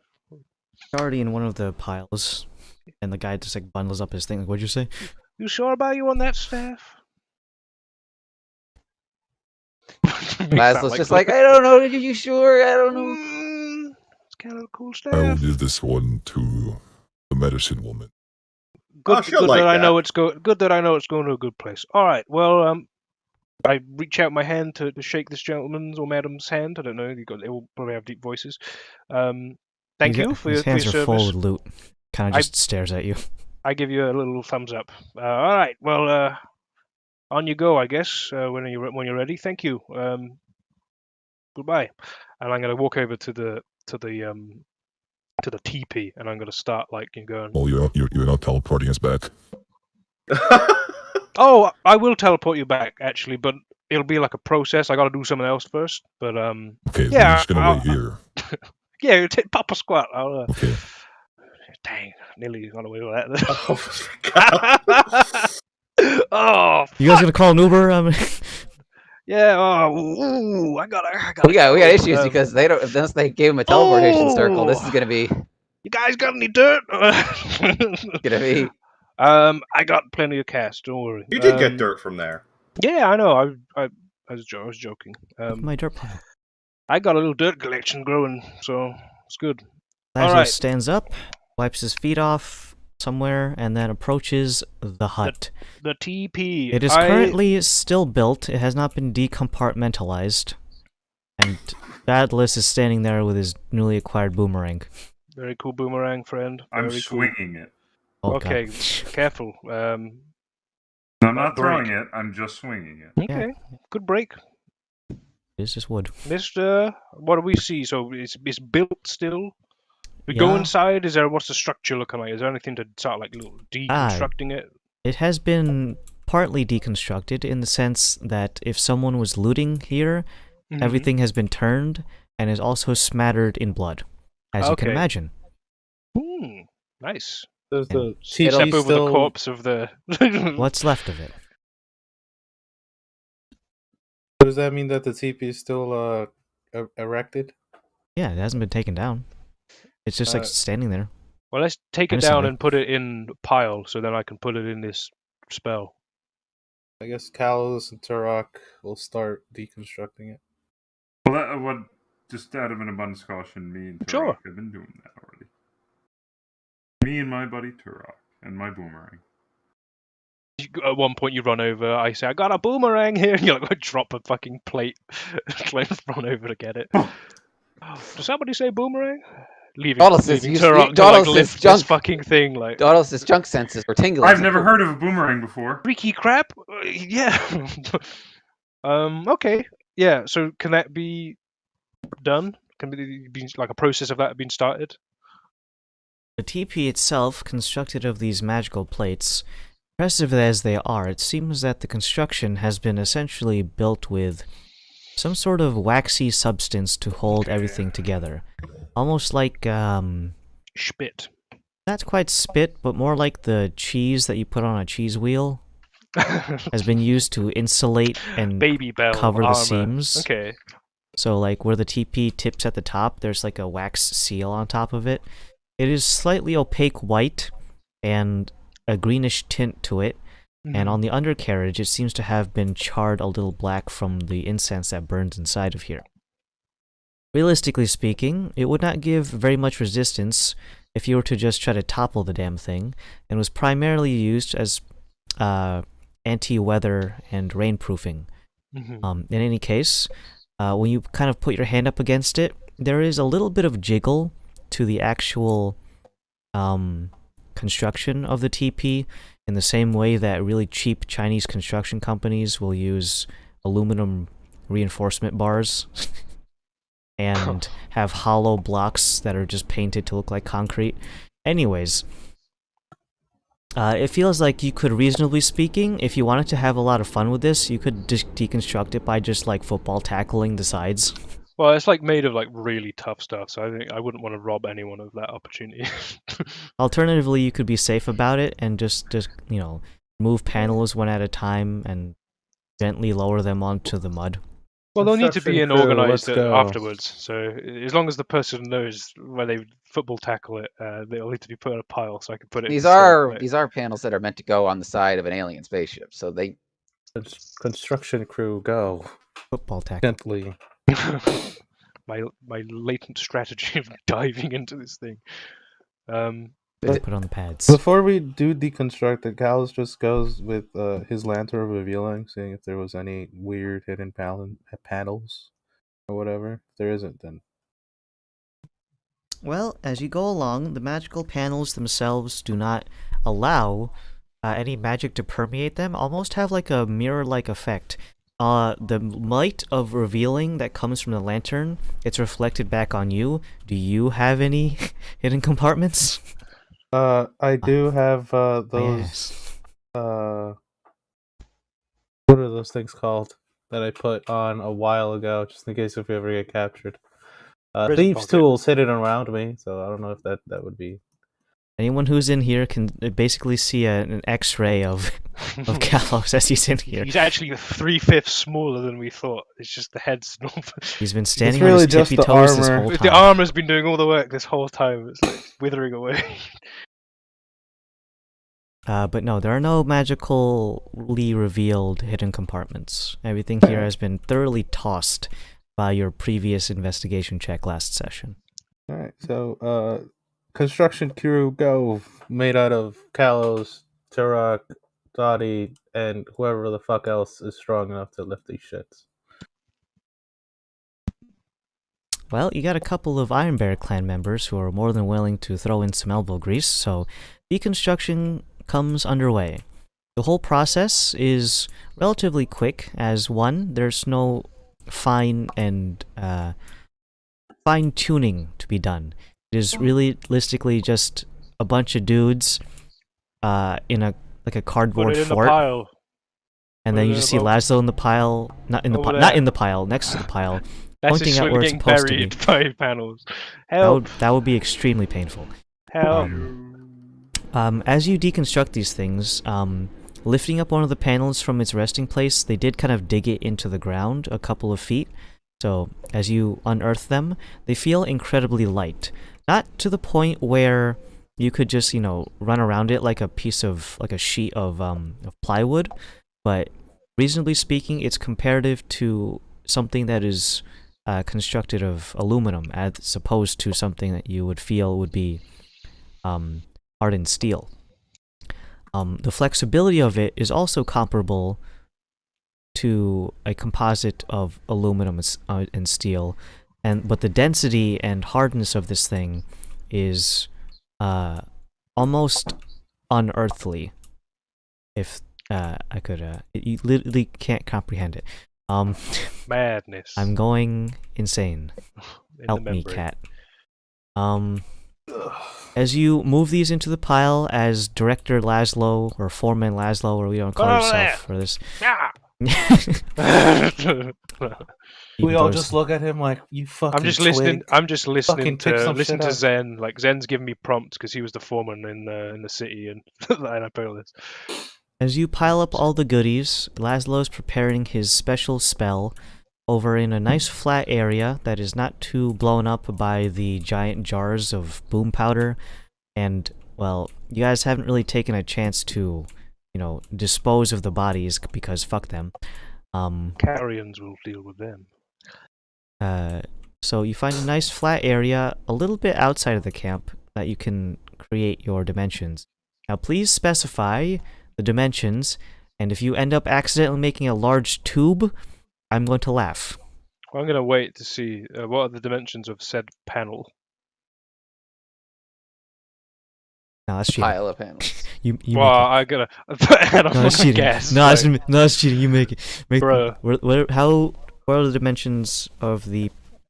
I have the spell written down. Any side cannot be smaller than 1 foot in length or larger than 20 feet. The total volume can be a maximum of 275 cubic feet. The cast designates dimensions the height, length, and width of a quadrilateral-shaped hole to be created on a flat surface. So I need to know the dimensions stuff before I cast this. So how Does anyone have a tape measure? Well, I'm... Cal could probably make you one. Well, that'd be very appreciated. Look, the foreman needs help. Oh god, Cal. I'm not two intelligence-based casters. Here. They can't, make a guess. Cal starts to make a tool set that has tape measures. I have no idea which one that would be. The masonry one? Reasonably being, it would just be a long strip of cloth that has little lines. Honestly, a tailor could do it. Would their tape measure even go that long, though? How fat are the people they work on? I only work with large lads. The company, large lads. Big, Adam, that's good. That's good. Oh, they have those big and tall shops. Little and small top. How many panels are there, by the way? Yeah, as we go, I had count on the panel amount. So, as you deconstruct the panels, some of them have been buried underground in such a way that they allow the shape of them to be relatively EP-shaped. In order to achieve that, as you unearth some of these, the total panels are, let's see. So obviously you have the two main ones that are making up the main body. Those are two very large magical metal panels. The door frame is actually constructed of two that have been set horizontally, and the back panel that does not have a door frame is actually consisting of three panels, all of whom have been buried somewhat and then layered over each other to prevent too many gaps in the thing. So that'll be 1, 2, 3, 4, 5, 6, 7. We need like 25. We need 22. But are the large ones just multiple ones that we could pick apart and then? Well, let's get them to the place where get we them need to the robots. Let the robots deal with it. What robots? I wink over. I nudge Varys over to the Iron Bear that are bringing over the stuff. What robots? What is a robot? Oh, you mean Cat Krios? Yeah, Krios robot. Damn good one. That's what you mean. I mean, I assume that we have a team. We have a team speak, guys. Oh, right. You didn't say it was in the team speak. Yeah, so you didn't clarify. Come on, buddy. Right. You just see Heimich over there just shaking his head at you like you fucking idiot. Kids. You and your gun-fangled toys. Stack them all on top of each other. What's the length of these and the width of these panels? Are they all uniform, or are they all... No, they are varying in height and size and width. The ones that are the largest have been used to construct the outer walls. Meanwhile, the ones used to construct the door frame and the back wall those themselves are uniform in size. So you have two different size classes. Okay. Extra big and big.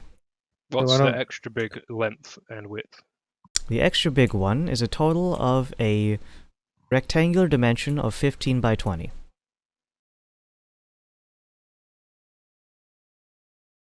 The overall depth of them is only about 6 inches thick. Okay, and then the regular ones? Each of the regular sized ones are approximately 10 by 15. Same thickness.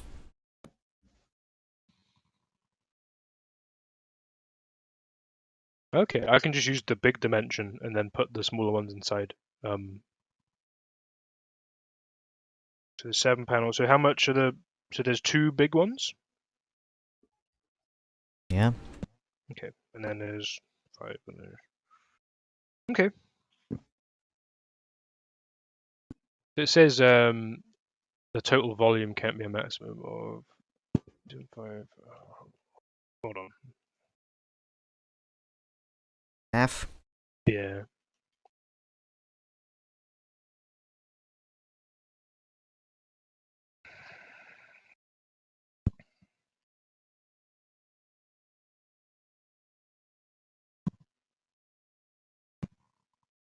The length times width times height is volume. Okay.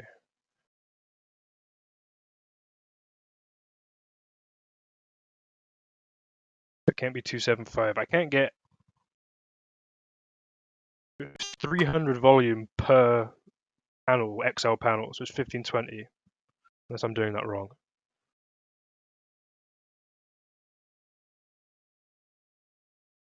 Geometry measuring the lengths. Yep, no. Length times width times height.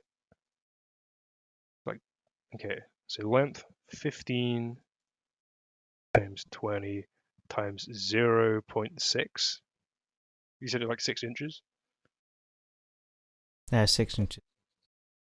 Is that 0.6? 3.5. Unless yeah. a foot is a different number of inches than it is in. No, it's real American.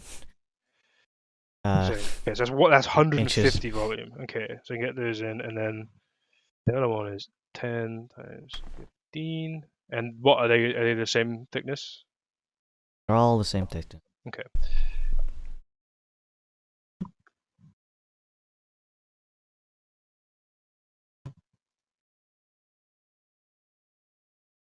Ooh, it's 225 total volume. Okay.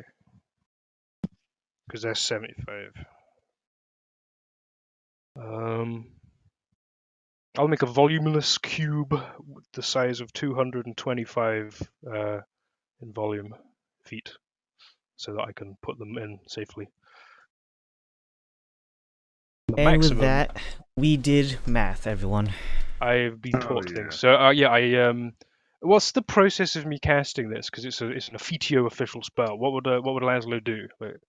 It is a very particular spell wherein you are ritually casting in a particular zone, of course the dimensions of which are determined by you. You go around, the material components of this are not any cost, so don't worry about it. But you said it was a strip of black cloth? Yep, strip of black cloth. Okay. You go around and you use the strip of black cloth to run your fingers along the dimensions that you designate, not including the depth. You are drawing with your hand on the surface that you are choosing to with the black cloth, the length and width of the thing, and then the depth will be determined by your own casting. To everyone else, it looks like he's drawing like a dirt circle in the ground, but it's actually a dirt rectangle. He's a mole again. Guess what they're thinking. Eventually, once the ritual is completed, you stand at one end of your figurine, and it involves. If you've ever seen someone do the Macarena, just dancing again. Yeah. He's definitely a mole. I just realized that egg could make a good torch. Yeah, that's what I was thinking. And then you eventually end it with putting your hands on your hips and then lifting your head up high. And then a large cloud of dust apparates, leaving behind a hole in the ground whose texture on the inner lining feels like that of the black strip of cloth. Ooh, well, okay. In it goes. Don't fall in. The workers, under the foreman's instructions, drag the panels over, and it's like a glove. I've used designated very precise parameters. If you ever seen those laser-etched metal figurines that are like 0.0001 millimeters fucking exact, and they kind of just slide in each other. Very satisfying to watch. ASMR has been created in the world of Frost. But then you have the other smaller panels that don't fit exactly. They kind of just lump on top of each other. Yeah. Okay. It's a passageway into an extra-dimensional space, and any object placed in the hole will be transported when the spell expires. And creatures placed in the hole be forced out. Yada yada yada. If the air is an object in the hole when it expires the next cast, it must use the same dimensions as previous cast. Okay. Yep. So theoretically, Mr. DM man, I could put this on a ceiling, and it would drop out. That's rude. But is that could work, right? If the surface is large enough to accommodate your dimensions. Okay. Can't have people in there. Be forced out. And corpses are not considered I can keep people. them in there for time. As long as you have your dimensions set, and close the spell as soon as you are ready, or allow it to decay in time. But Is there any more objects that we want to take from here and put in? There's plenty of space. The dead body is considered an object, right? Why would you need that? No. I'm just fucking asking a question, Patrick. Don't you fucking judge me. I think the pocket should be reserved for the plates, because that was what it's for. I'll put and you in everything the else... pocket in a minute. No. Yeah, I'll put you in that bag of holding, Mr. Zen, alright? Don't judge me. I'm just asking a question. Yes. Because the fish Corpses the stuff out are doesn't considered have to... bodies. I will close the thing up.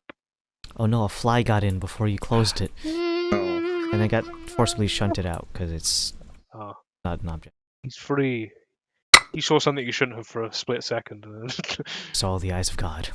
Yeah, and it's that fly now has an And it's a squid. intelligence of 18, and it's going... It has the ability to make black holes now. But it also realizes that it's a housefly, so it has a lifespan of days, so it's like, it's intelligent enough to realize that, and all it does is just have an existential crisis, so it just drops dead. DM man, based on us actually seeing the vessel and the panels sizes and things being repaired or needing to be repaired, would we be able to make a guesstimation of these 7 units, the size of the panels, how much they would be able to produce for the little coward ship? You say we, it's gonna have to be you doing more math in your own head. I will do more math in my little head. But it's gonna be a roll instead of you doing it in real life. Okay, yeah. What do I need to roll, Tim? Smart check. Actually, I'm retarded. I got hit in the head real bad. I got a 18 smart check. You rub your chin thinking. Everyone looks at you, staring off into space with a 1,000-yard stare, doing the fucking Zach Galifianakis calculations. Hold on, I'm cheating at poker. Well, that's for actually, you don't even know the context of that. He knows how to count cards. Okay. Yeah. It's not illegal, by the way. It's just frowned upon. It's frowned like masturbating on an airplane. Whoa, I don't know how you try that strategy. All right. Edit, it's a joke. If you actually saw the movie, you'd know that's exactly what he says. I actually haven't seen that movie. It's been a long time since I've seen that movie. I would like to count cards now. Stop me if you can, Mr. New Vegas. I only say that because I was primed because of the... Primed. Did he actually voiced him? He voiced Benny. I didn't know that. That's a shame. Was that their celebrity actor? Jim Carrey was also in it as well. Really? He was? Jim Carrey was Yes Man. Oh, I didn't know that. He was the robot, yeah. I need to get a sound clip of that. Wait, Jim Carrey? Yeah. You sure? No, he's not. You got the wrong comedian. No. Fallout Jim Carrey. New Vegas. Vegas. I did spell it as Vegas. Vagina. Bob's and Vagine. Jim? Question mark? All I get is Reddit. He voiced it. Be right back. Andrew's gonna get to the bottom of this.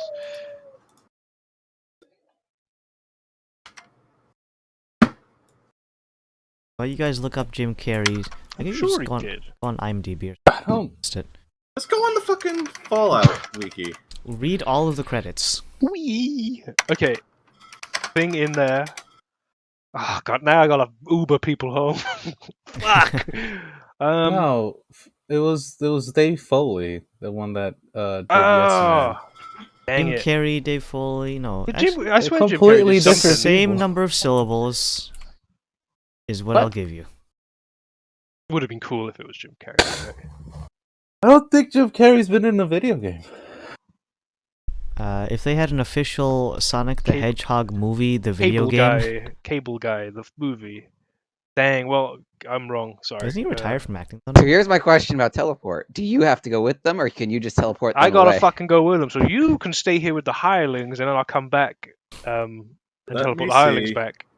You have enough level 7 spell slots? I got a 1 a day, so I'll see you in a day, and then another day.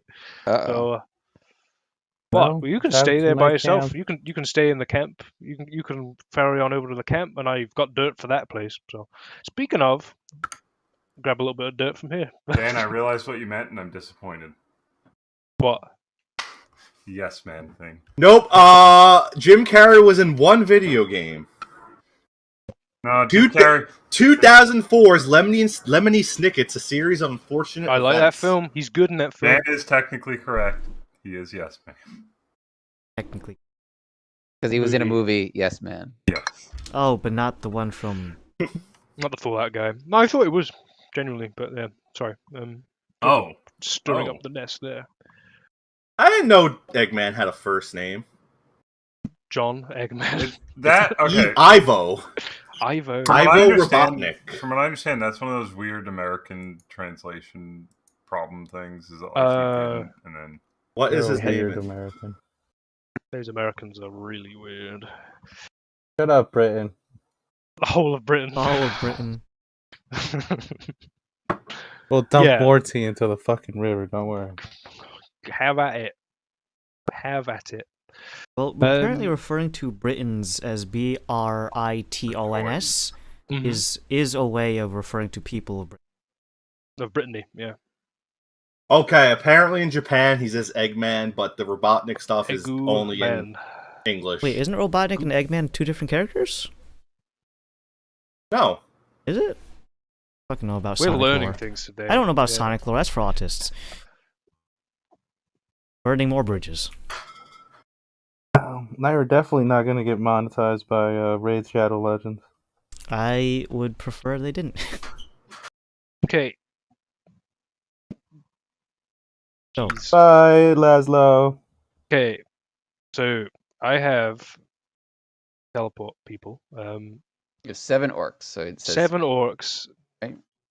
I can take 7 orcs with me, and me. So, fellas, gather round. If you speak the common tongue, I'm going to teleport you back to your lovely home. By the way, all the orcs do speak common, but you just speak Orcish because their native language. That's fair enough. Totally, I get it. But yeah, fellas, come over here. I'll take you back to your encampment. Once again, thank you again. I will have to spend a day with you, fellas, just to, well, more like 4 hours. But we don't like nerds, so no. Well, get fucking walking then. Alright, so we'll wait. Yeah, that's okay. You can find some lodging with the shaman. You are with the shaman. Turok. Yeah, he winks at Turok. Like, Turok. That's like, don't you fucking dare. Takes out like a I will know, and I will murder. He's got a breath spray thing he just does right before he leaves. Puts on some sunblock. The real battle starts tonight. When in Rome. I will know, little brother, and I will murder. No, son. Laszlo Jr. is on the way. No, I'm joking. I'll see you in a day. If you go back with Drahomir and Co. We will message you through the thing if anything goes south while we're. Well, just go to the camp and go to the forward operating camp with Drahomir, and then I'll come back and then I'll teleport them back. Well, here's the thing. Are you gonna just? Wait, aren't we like a day and a half out from the camp? Or yeah, you gotta go do stuff. So. Okay, we'll move back to the camp then if we can. Yes, that's your ideal waiting spot. Considering we put in this place and I've got the panels. So Adam, that spell works. The next time I cast it, it then takes the stuff out of it. I mean, you don't have to take it out, but then next time that's cast, then. Okay. If you want to admire it, you can open it and just ponder the panels. pondering my panels. Okay, so I will see you in like some time. Yeah, let me know. We'll message you when we get back to. I'm gonna go chill with orcs for a bit. Bye bye. Then I teleport away, do a little cha-cha slide, and then I'm out of here. So that leaves everyone except for the orcs and Laszlo. The rest of the people who are around here, of course, include your hirelings, the league members. You got the cockatrice Phoenix hybrid. So you just want to hang out here or head back to the other? Do we want to take? I say at most we take a short rest just to like recoup, and then I will also say that the fires are spreading. Oh. This is a mostly wooden encampment. Let's head back to the old camp first. Brahimir, lead the fucking way. He has finished gathering all of his explosive jars under his arms and turns westwards and leads the way, taking all of your hirelings and everyone who's not named Laszlo with them. The journey itself is going to take decent time, as previously stated, about a day and a half trek. There's no chances of you guys getting lost. You literally have 2 rangers with you, so let me get my dry erase. 1 second. I was going to say, Adam, if a certain amount of time is passing, the Morphic Blade must do something, I'd imagine. Yeah. Can you... But we can leave that. I'm going to be chilling with the Torok's mother. It turns into a great axe.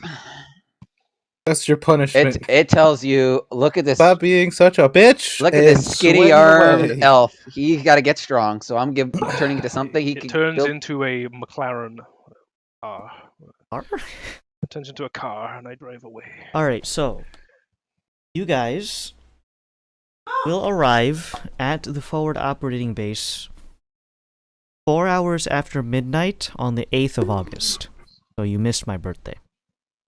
Alright.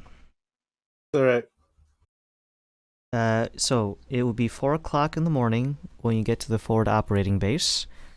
Laszlo would have had, obviously, 36 hours to rest.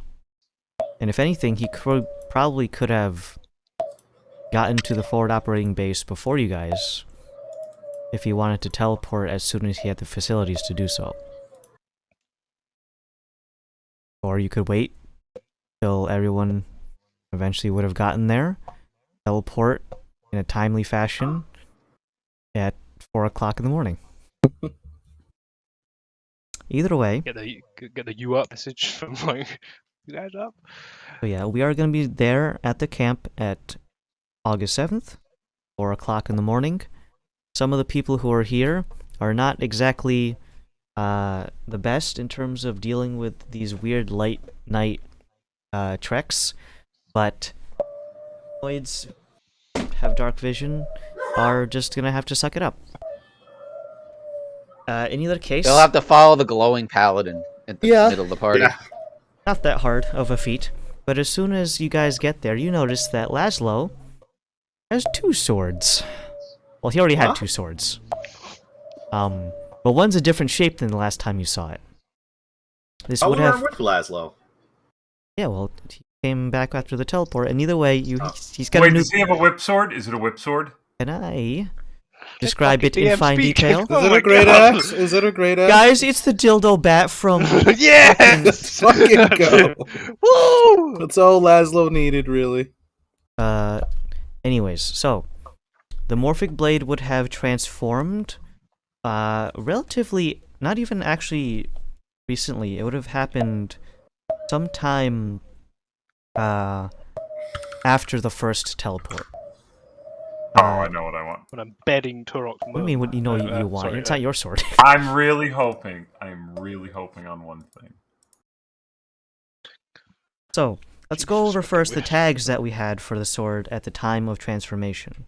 3 tags, including combat, magic, and social. Posting Reddit. What are you doing? Oh. And pigeon. First one that came out. They've got a loot. No, that's a Japanese gun. It's like it's not a Walther. Fucking Mechanically, they're man. closer to a C96, but it's a Nambu. So let's go ahead and unsheath. Well, it's not a katana, but it's. Well, you can unsheath a non-katana. It's not a katana, but it is a very rather narrow blade. Let me go ahead and bring up. Well, I'm already sure you guys know what a basket hilt is. Yes. Everyone understand? No, let me just Google it. You forgot the pigeon tag. I mean, do you want a pigeon see. tag? No, I was going to make things a bit rapier. Oh my god. You added to the pun list. Yay. Gronk's not here. It's an actual pun. Has anyone seen Gronk in the last week? No. I've been busy all last week. I haven't been on either. Gronk did cough. We did have an intervention. He's posting, so he's not dead. Oh, it's his automated posting system that he's left posthumously. So I kill. I literally haven't seen him in like. So. Yeah, Gronk's. We're gonna message Gronk later. Okay, social call on the Gronkster. Are you alive? And he's gonna say, "Yeah, I was playing Mario Party the whole time." Yeah, I would whip an ass and delivering bread. All right, so, the form it has taken is that of a basket hilt rapier. It has a series. It's not one solid piece around the guard itself. It has instead taken on a slightly elven, woodland-themed thing. Generally speaking, I don't know what visual motif high elves would have, so I'm just going as elves as a whole. We could just do like what motifs Laszlo would have. I'm imagining a maritime high elf. Specifically speaking, a series of intertwining vines of blooming with blooming flowers and leaves at regular intervals that have woven to be the basket hilt guard itself. The blade is long, narrow, and thin, so it has taken on the finesse property. You can use this thing now properly. So it does have the finesse property. I'm going to clear these tags because the next transformation is going to have new tags. So you could, if you do enough stupid shit, you could remove the finesse tag on the next transformation if you started using strength weapons. But for now, it has the finesse tag. It has changed to be that of a +2 weapon, which I'm pretty sure puts it on par with the silver Quicksilver. So at that, for purpose of that kind of damage, it is different for damage dice. It is obviously considered a magical weapon. It was already that so for the purpose of overcoming magical resistances or piercing damage. It actually has changed to be piercing damage now. It was slashing because it was a longsword shape. Obviously, rapiers do piercing damage. They can do slashing, but for the purpose of D&D gameplay, they are piercing. Rapiers do. But it is piercing damage. It has gained the following properties as a result of the tags. The combat tag is already taken care of. That's how it got the finesse and the +2 from a +1. So that's how the combat has gone. The magic and social has amalgamated into the following benefits. Whenever the creature who is currently wielding this weapon obviously requires attunement, and you're already attuned to it, so don't worry about the rest of this text. Any creature that makes a... what is it called? Cantrip. Those were called. Any cantrip as a action can make a bonus action to make a weapon attack with this, which gains the properties of said cantrip. This effect can be used a number of times equal to the number of charges currently stored. Maximum charges are 3, and they recharge at dawn. Cantrips must be used in such a way that it is not target on self, and obviously you'd surmise that they would be offensive cantrips.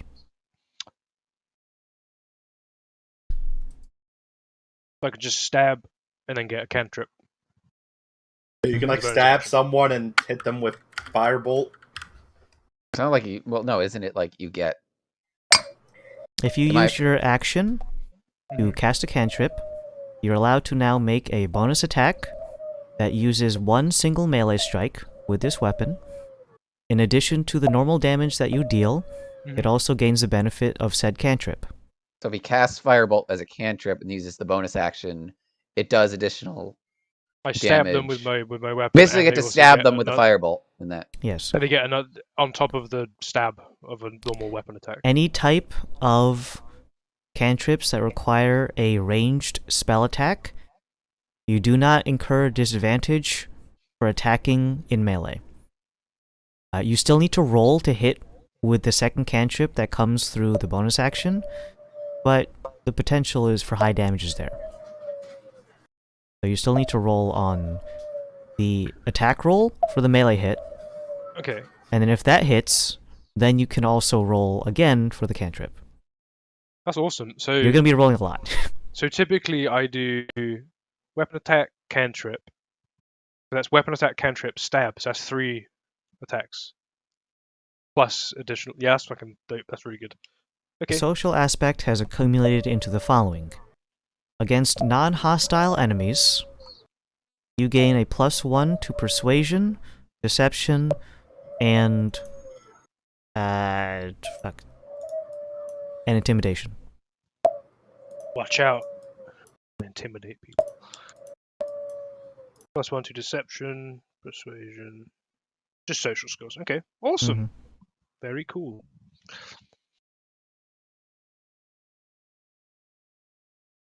That is the first transformation.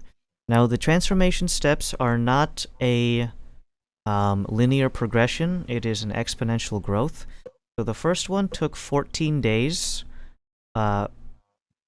base, not including kills, to transform. This next one is going to take a bit longer. Now, 14 days is quite a long time, so that's 2 weeks. This one is going to take a total of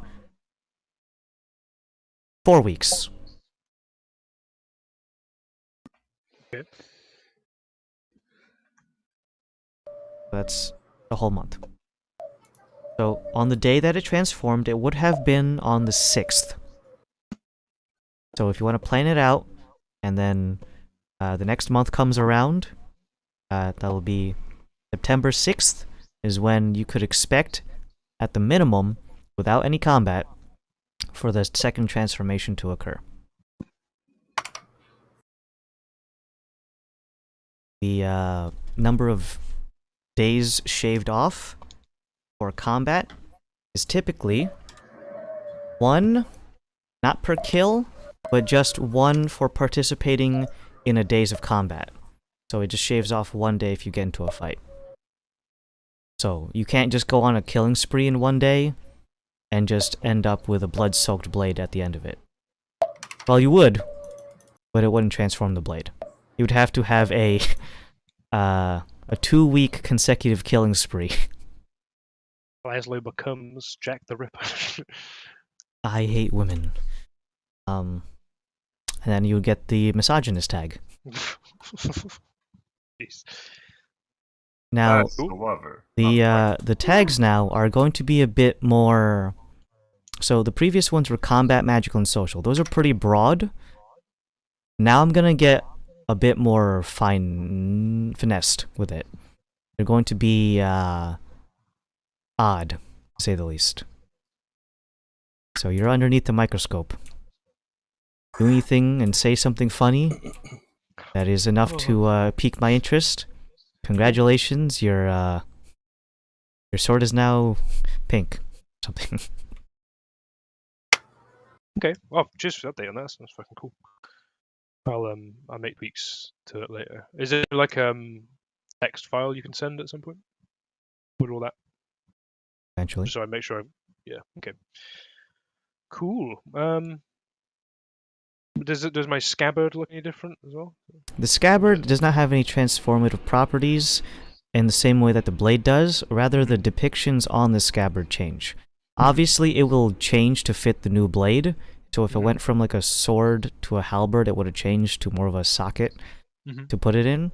So, actually, no, it does have magical properties, so I take all of that back. It literally changes to suit the blade. Sure.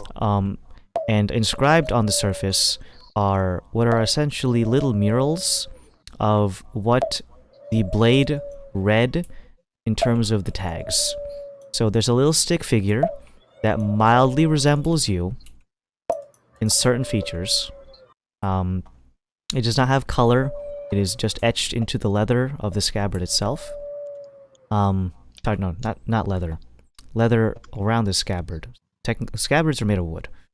Sheaths are leather, so it's a scabbard, so it's wood. So it's etched into the wood, and depicts you and another stick figure having a jovial conversation, and then in the next panel over, it shows you stabbing a motherfucker. Maybe the same person? It could be, because there's not enough detail on the other stick figure that's not you to differentiate it from a new person. You also have one hand raised above your head, and it has these little sparkler effects coming off of it to signify magic. Either that or your sprinkler.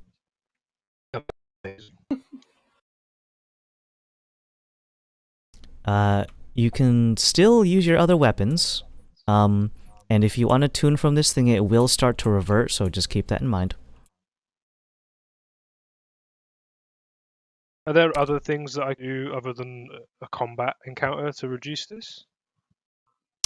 There are very specific things that will do so, but they will be done on my end, and will only accumulate if I suddenly come out and say, well, you're getting your next transformation early.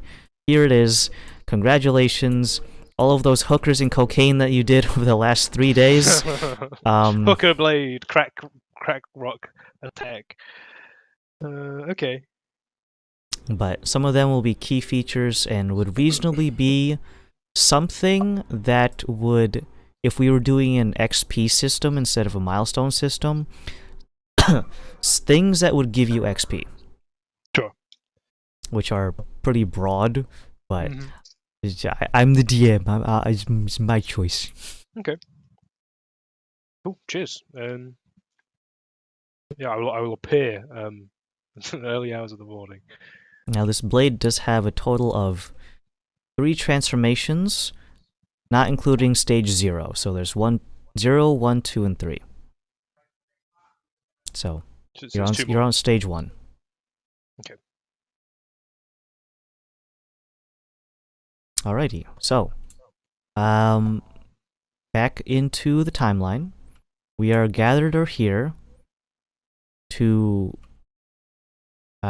get all the people that were teleported and hired here.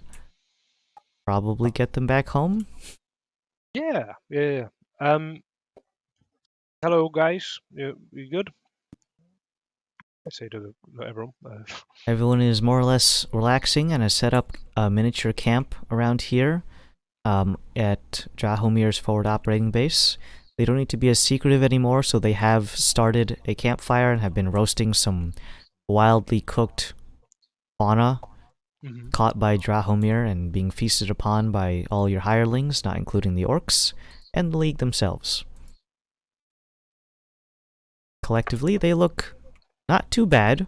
They have licked their wounds to those who have taken damage, and you can see Vitali is kind of just going around the camp, waxing poetic to himself. But the rest of them are either chilling around the campfire, telling stories.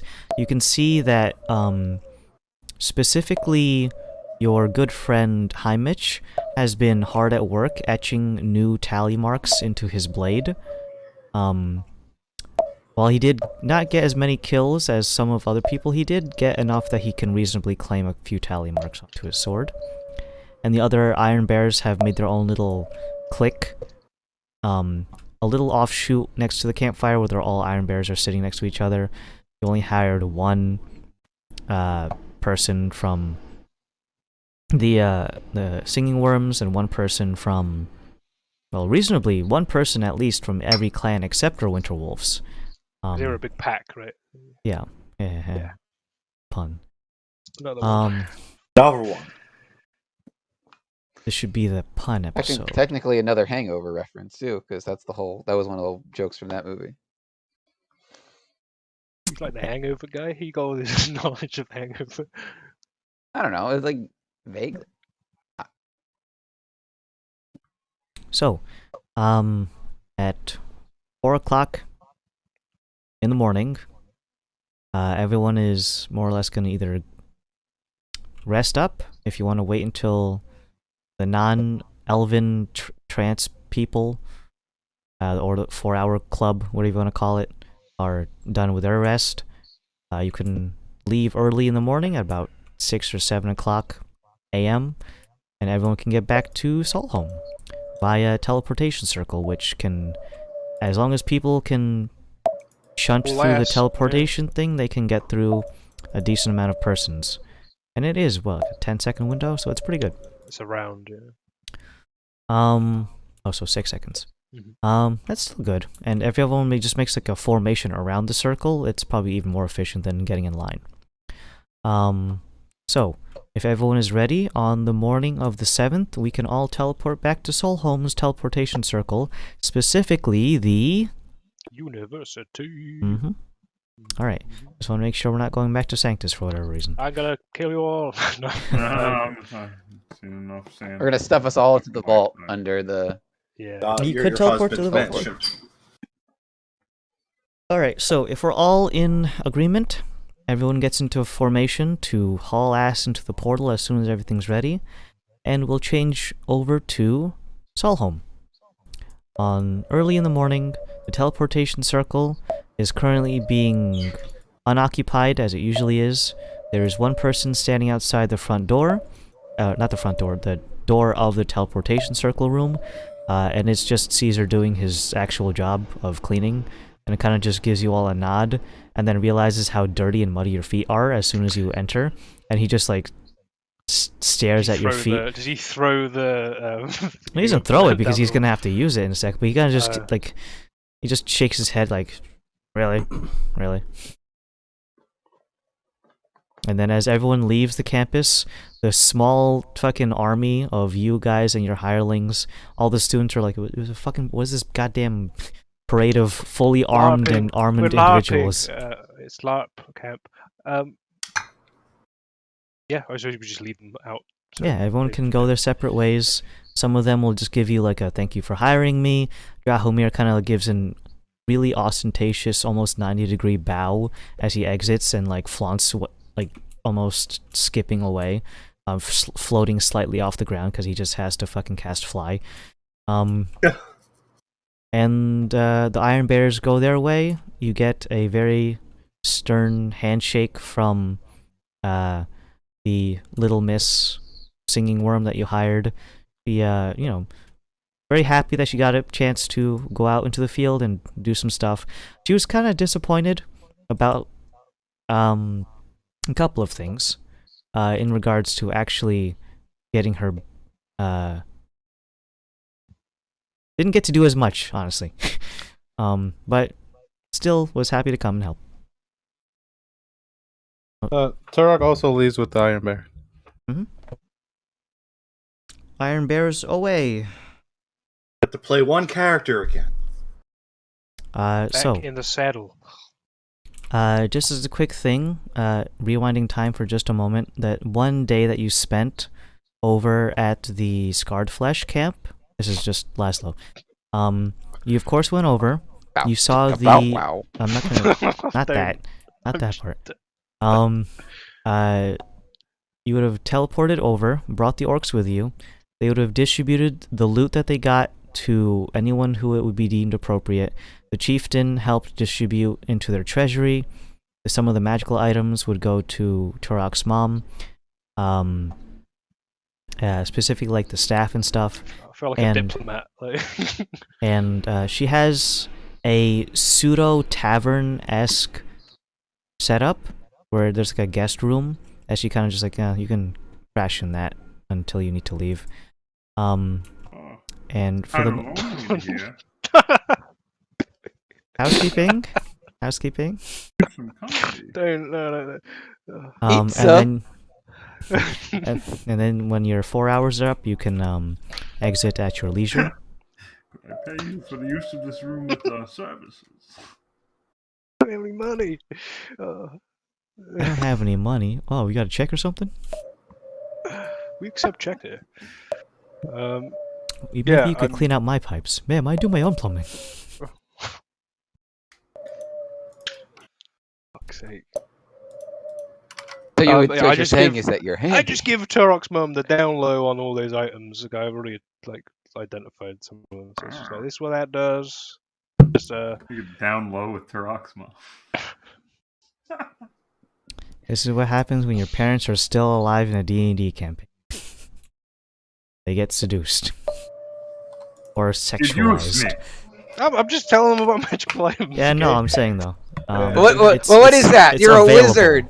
That's code in wizard speak. Is it? You're not a wizard. Hey, can I show you a magic trick? Look, I'm just saying, there's one of two ways. Either he does seduce her, or he does like the fucking snake gets given a handgun and spurgs about like magical items. No, I'll just say like I haven't mansplained there. He tells him about his escapades with fucking squid women. He didn't know at the time. I didn't know, I swear. I didn't know. Just so it's easier for them. It's like, oh, this is what we got. And Rock's alive and all good. Give him the foot. It's option 2. As you're departing, Turok's mom gives you one bag with the in a bundle of the beetle nut to give to your drug addicted friends. Okay. Do they have to come back here to get more of those at some point? I think they know how to make them. Isn't that part of the training? Can't make a beetle nut. We have to forage. No, they don't come from here, though. They import them. They import them from someplace.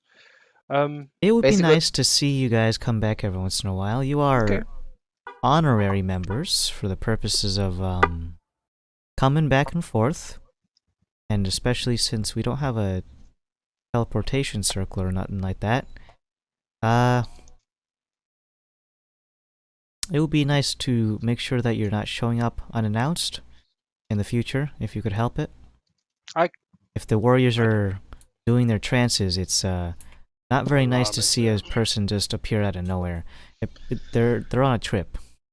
Sure, I could. I mean, what's your name properly? And I could message you ahead of time. And well, if you want to, you can either message myself, or you could also message the chieftain. Anyone in around here who is reasonably in charge. But let me open up this Word document. I was gonna say I don't remember asking your name. Just Adam. Yeah, no one ever asked yet. So you don't ask a lady. Mrs. Turok. Mrs. Turok's mom, ma'am. Mrs. Turok. Turok is my name. His mother's name is Una. Una. I'm gonna write that down. Una what? Is that just Una name? Turok. No, Turok's not the last name. Turok's his name. Can't just say everyone's first name as their last name. Just because it's Laszlo, right? I mean, that would be silly to say the least. That would be silly. Yeah, just Una. Okay, Una. Well, I will message ahead of time if we are on our way back or running low on said things. Anything you want me to take to Turok in the meantime? Or No, besides the beetle nuts, which are going to be for collectively, that is a dozen in that bag. Split between all of you folks, you should be fine. And if you have any ways of harvesting it yourself, then maybe you don't need us, but the next harvesting far away, right? It is, and these are coming from our supply that are coming from an offshore's merchant, so they come back in pretty big bundles. The only problem is just shipping them across seas. But just make sure that the boys are taken care of. All the ones who took care of the ritual. The one short one didn't do it. I believe his name was Gen. Yeah, that was it. Yeah. Yeah, that's the name. But he didn't do the ritual, so he doesn't need it. It was only 2 people who needed it. Mm-hmm. Everyone else, you're welcome to come back as honorary members. And if you do want to take part in the ritual for whatever reason, the offer is always on the table, as long as you are in fighting form. Oh, that's very kind of you. Thank you. All right. Well, I best go pick them up and take them back home. Thank you for letting me stay. Oh, by the way, as well, if for whatever reason we go back to the other clan and there's another fight issued and stuff, I'm probably going to try and do a little bit of a background check on said necromancer man, orc shaman.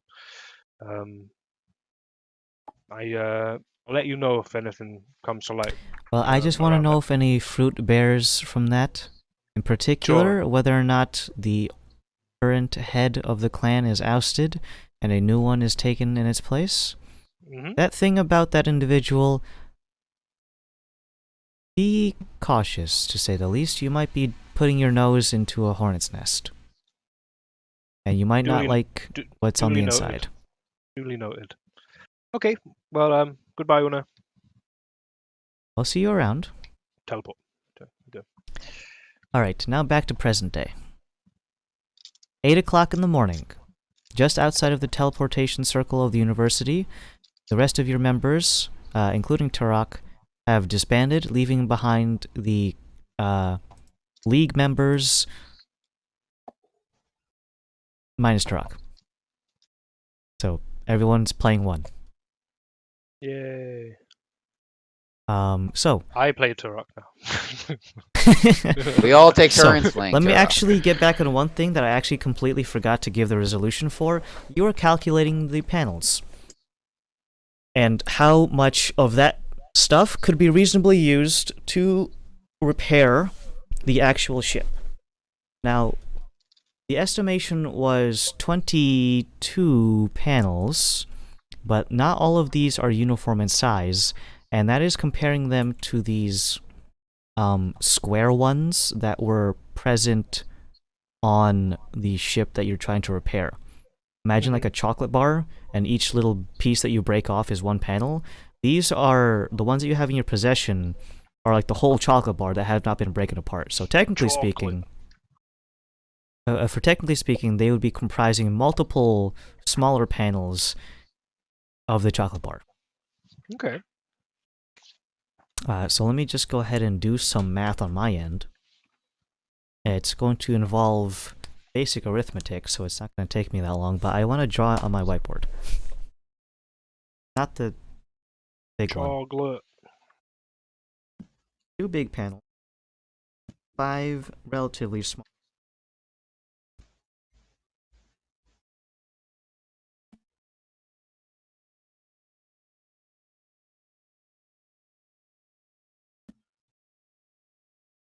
I have a note here that says that like Zen has won a beard award in Gromnell. I love that. Apparently. I don't doubt it. Because when the judge tried to give him a runner-up position, the beard is tensile, so it meant business, so it eliminated the competition. Forcibly choked out the other guy. Choked out the other guy's beard specifically. Beard so it's like fucking just it fell ripped out. it off. Oh my god. Predatory beard.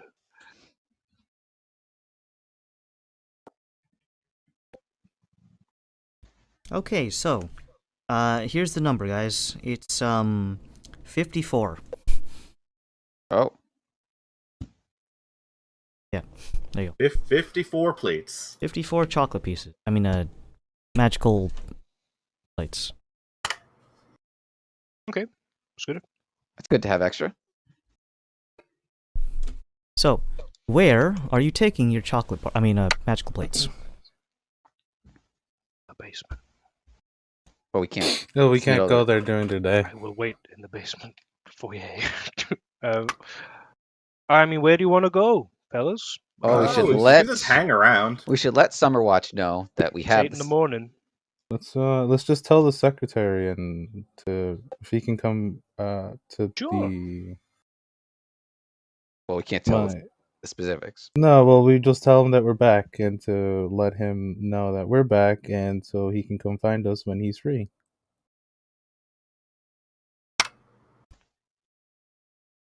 Oh, good. I mean, we're going up there anyway. If he's in, we could just say, hey. You know, but yeah, basically that.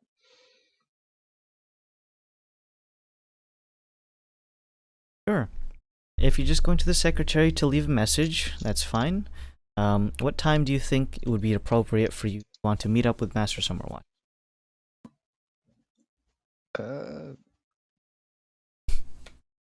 When he is available, right, guys? Is it the weekend? The 7th is a Saturday. Oh, then he's probably fucking off then. Don't we like not have school on Saturdays? Well, there's no classes on the weekends, but there might be some work to be done, like writing tests or whatever. Then again, he's not a professor anymore, so might have some administrative duties he is dutying to.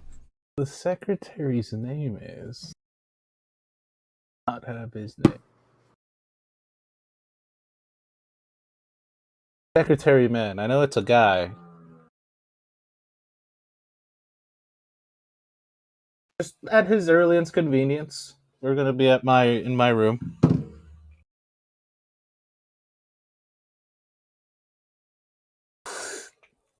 Alright, so the message has been delivered. You have more or less a minimum of like 12 hours to kill. You can do some leisurely activities, get some of your learning done if you want to, peruse around town. You didn't get much, you didn't get any money. I need to peruse around town. All right. I will peruse with Zen, I think. There's one thing I want to do, and then there's one thing as a group. I don't know if we want to like the excess items that the orcs didn't want. If we want to try to sell those, because even though they're +1s, they're like it's pocket change. I don't know if that's go to the flower shop, people. Which I would discuss in the TeamSpeak is the snake thing. I don't know if we want to hold on to that for safekeeping, because I'm sure we could get a bunch of money off it from the flower shop, but at the same time, well, it doesn't make. I don't think it makes you evil. It's if you use it for evil. Well, it's not about making it evil, but it's like the purposes. Like it can be used for evil. It's like a Yeah, keep it in our hands. If we ever need to be a snake, then we got that. Yeah. Or a squirrel, whatever. You could be.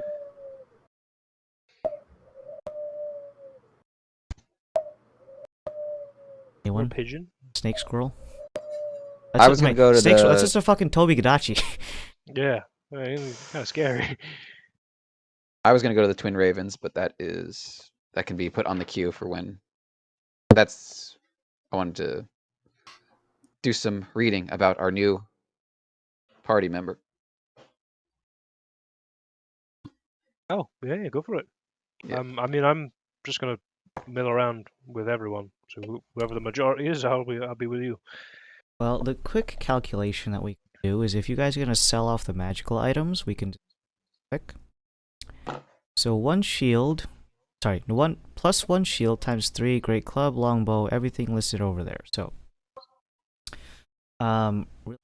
each one is going to be, except for the dagger, which is a +2, so that's expensive, and shields are considered armor, so those are actually, well, would be considered rare as opposed to common, unlike the +1s.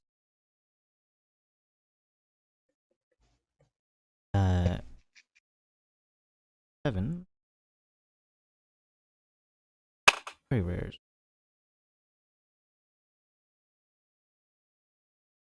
If you sell off all of the gear of the basic bitch or enchanted weapons, it's gonna be 3,050 gold.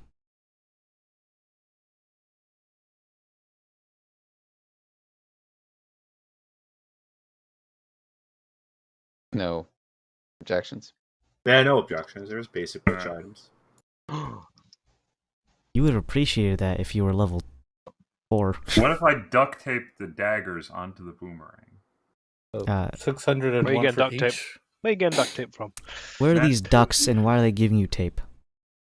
Magic adhesive. Invent the duct tape, and then you will. I'm just gonna add 600 gold, or are we gonna put this as, or leave this as like a party fund where someone holds on to it, or are we just Let's divide split it up. Not that much. We get 600 GP each. Then there's 50 left. Well, no, it's 300. Actually, no, it's 610 because it's. I've said 30-50. So. Okay. So it's that there's 5 of us, so 610 gold each.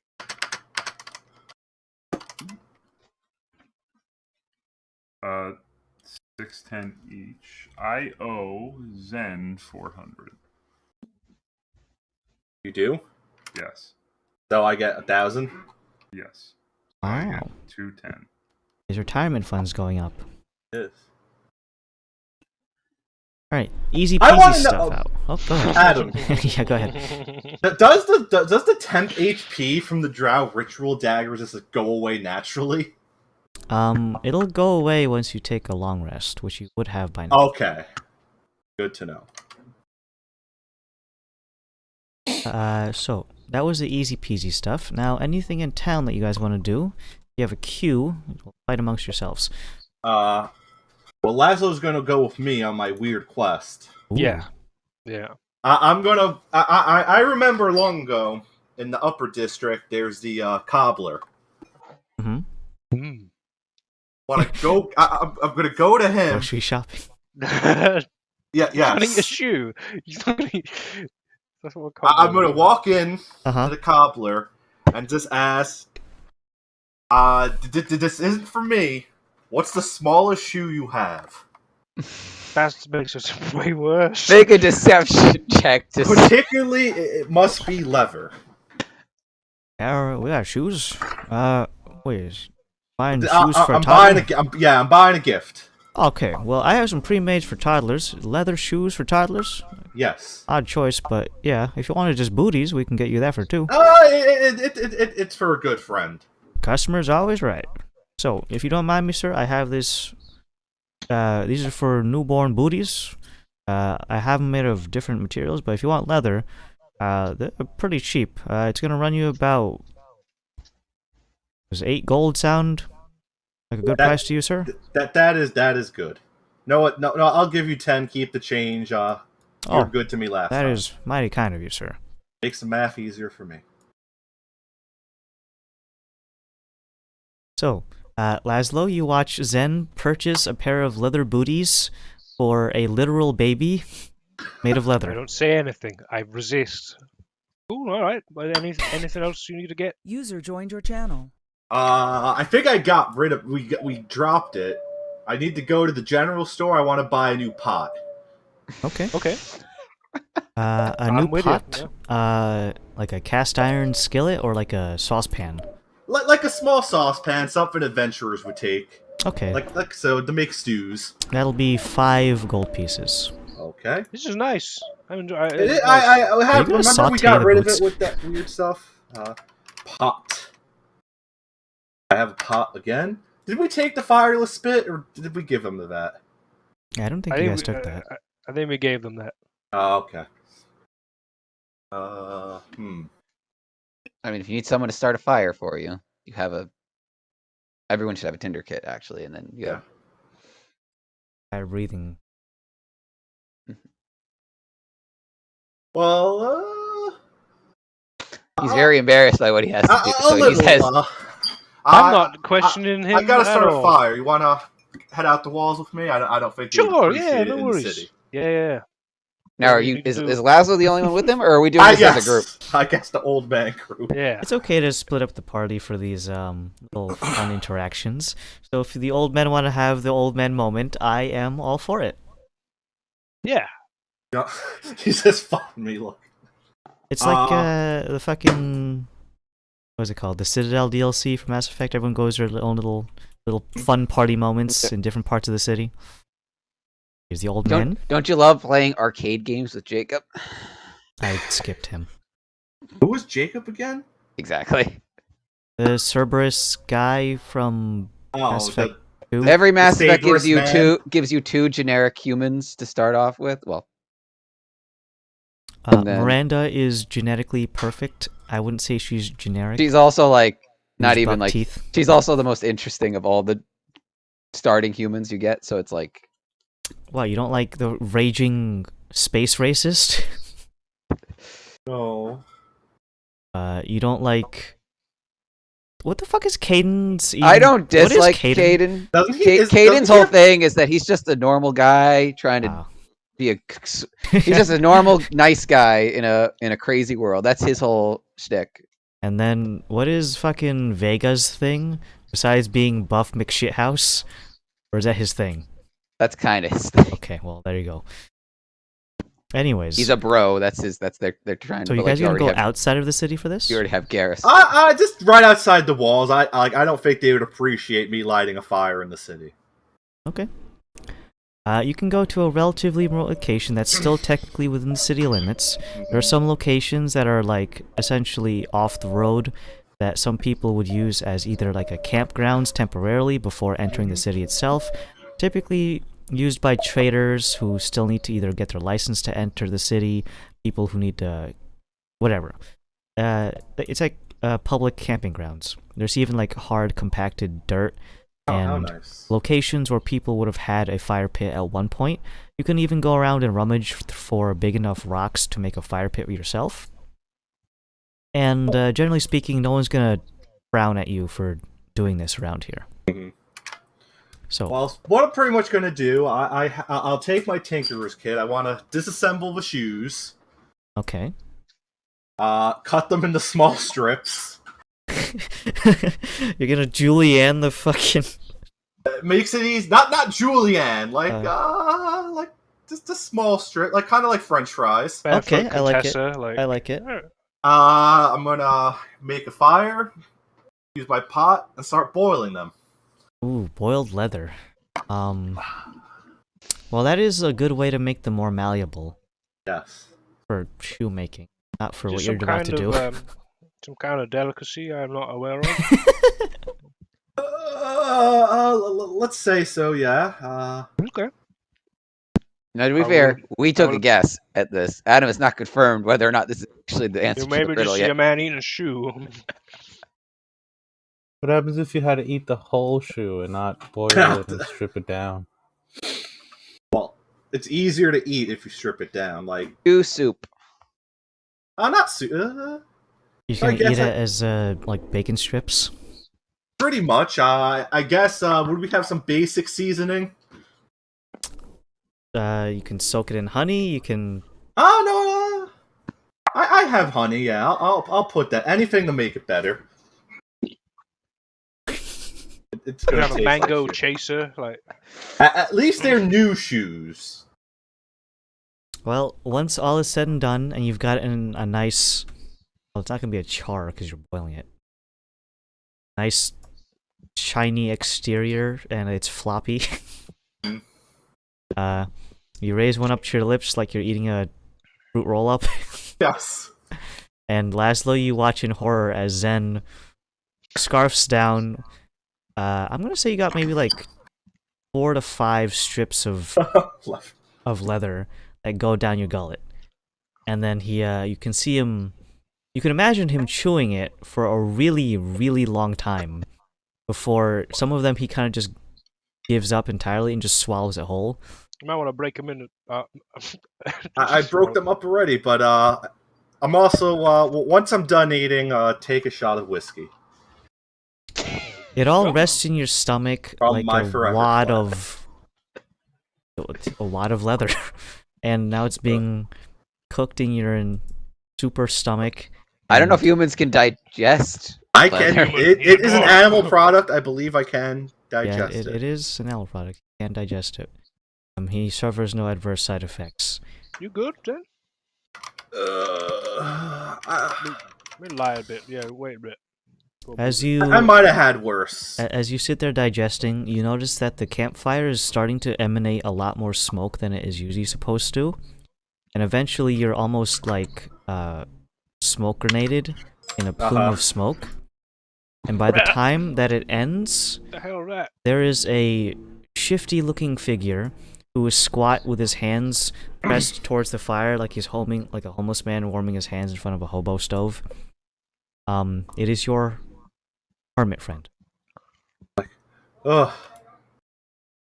Whoa. Right. I remember it. No one else sees him, right? He can choose to let other people see him. I've seen this guy before, Zem. He's your friend. Yeah. Yes. You don't like me very much. I will refrain from speech. Yes, I remember. He gives you a little like raised eyebrow. He's like, "It tastes good, huh?" Before slowly sinking to the ground as if it was made of quicksand. I made you eat a shoe. The madman actually did it. I told Zen to lie on the floor. And he actually did it. Absolute madman. You will get your next riddle at dawn. Oh, okay. But let me mark off. I've had worse. Stack. I would say. Is that his stack for his next passive, or is that the next one? He has 5 out of 6. I just completed 5, yes. Uh-oh. So it's every 3 stacks that he gets his hermit powers. Alright, so that'll be... The riddle will come later, next dawn. If there's anything else that we want to break off into, that was the old man hour, and Laszlo got to witness Zen going grocery shopping. The sword remembers that. Well, it's not you doing it, though. It's the witnessing. Well, that's like, you know, if you ate some of the leather, maybe I would consider it. This fucking guy's weird. Well, I wouldn't be able to process it. I'd die. I don't think you would die. It just wouldn't taste good. Also, would you reasonably think that you would get XP for watching Zen eat leather? It's a social encounter. Yes, but it's between party members. He was providing moral support. You can't get social credit score for interacting party member to party member, because if you were doing a XP-based campaign, then you could just talk to each other infinitely and just farm XP. Which would be a weird glitch. But either way, anything else someone wants to do? Paris, you had something you want to do? So I was going to go to the Twin Ravens if no one else had something they wanted to. Well, if no one's going to say anything for now, mull it over until if you come up with something, let's go to the Twin Ravens. You are going there in order to... read about exotic birds. Sure. Or learn about them. Alright, well, let's see. First of all, there is a small fee to pay. I do stop at the desk as I'm paying. I do mention... pay with something else? Unbuttoned shirt? I ask... So, I don't know if there's with the ruling on animals, but this animal is the subject of the research. I point to, what do we say? Sparky was the placeholder name? Yeah, this is... Are animals allowed? Han, he looks sick. He okay? Oh, I don't know. Where's his... He's got no... His head's bald. Yeah. But the rest of him is... He's a newborn. Han, what the hell is this thing? That... I don't know specifically, but it looks like some kind of phoenix hybrid mixed with what I've been told is a cockatrice, I think is the phrasing. Honey, what the hell have you been doing? It was given to me as a gift. Yeah? By whom? What sick motherfucker is giving you these things? Some of the strangest friends I've met on my journeys here in Rutash. I don't know if I want to meet them or not. If you're lucky, you won't ever have to. I'll take your word for it, hun. But, we probably have things on those 2 separate instances. Not together. Definitely not together. Do we have a specialist for exotic animals if I want to get a person's opinion rather than just the books, or? Well, let me run you through. I do have a name written down, but I didn't know if they were. I have when we way back in like single digit sessions, I went a Vanya but that was for the silver herd. I don't know if she doubles as like animal. Well, she is head of the silver division, but it doesn't mean that she only works with a particular... Yeah, she's a zoologist. Okay. That being said, I would actually... You might have some trouble with this one. Not gonna lie. Not saying that it's not within her wheelhouse, but this is... That thing's freaky. Yeah. At least. I was gonna start with just reading up on... I'm curious though, if it is Plot Phoenix, hon, that's might light some books on fire. Which is why I was not gonna just assume to let it in. I don't know if you... I mean, like, put it in something that's not gonna catch fire? Because, as you can imagine, everything in there is flammable. Is this how big did it hatch? Was it a small creature still, or...? It's still a small creature, yeah. It's, in terms of dimensions, from... If you have its... Well... from tip to tail feather, obviously the tail feathers make it look longer than it really is, to where, like, the actual torso would be. So if you go from tip to tail feather, it's actually 2.5 feet long. And not particularly wide, like a chicken. But if you don't have the tail feathers, you can actually shave off like 6 inches. So like 2 feet. Yeah.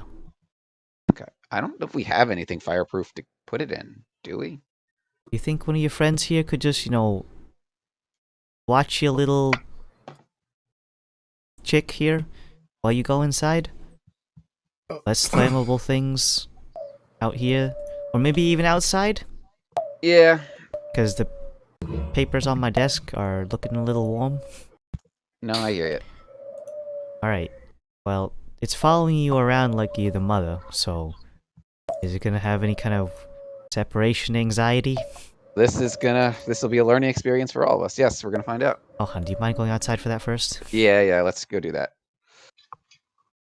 So, as you go outside, the little critter follows behind you like it's on a leash, and like it stops when you stop, takes relative steps to match your pace, and you stand outside with it.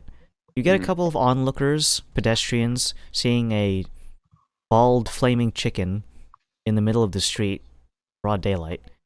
A couple of them like stop to gawk. A couple of kids come over. Hey, mister!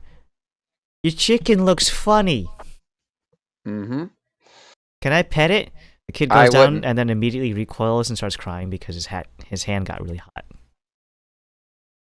And he runs away. Told you I wouldn't.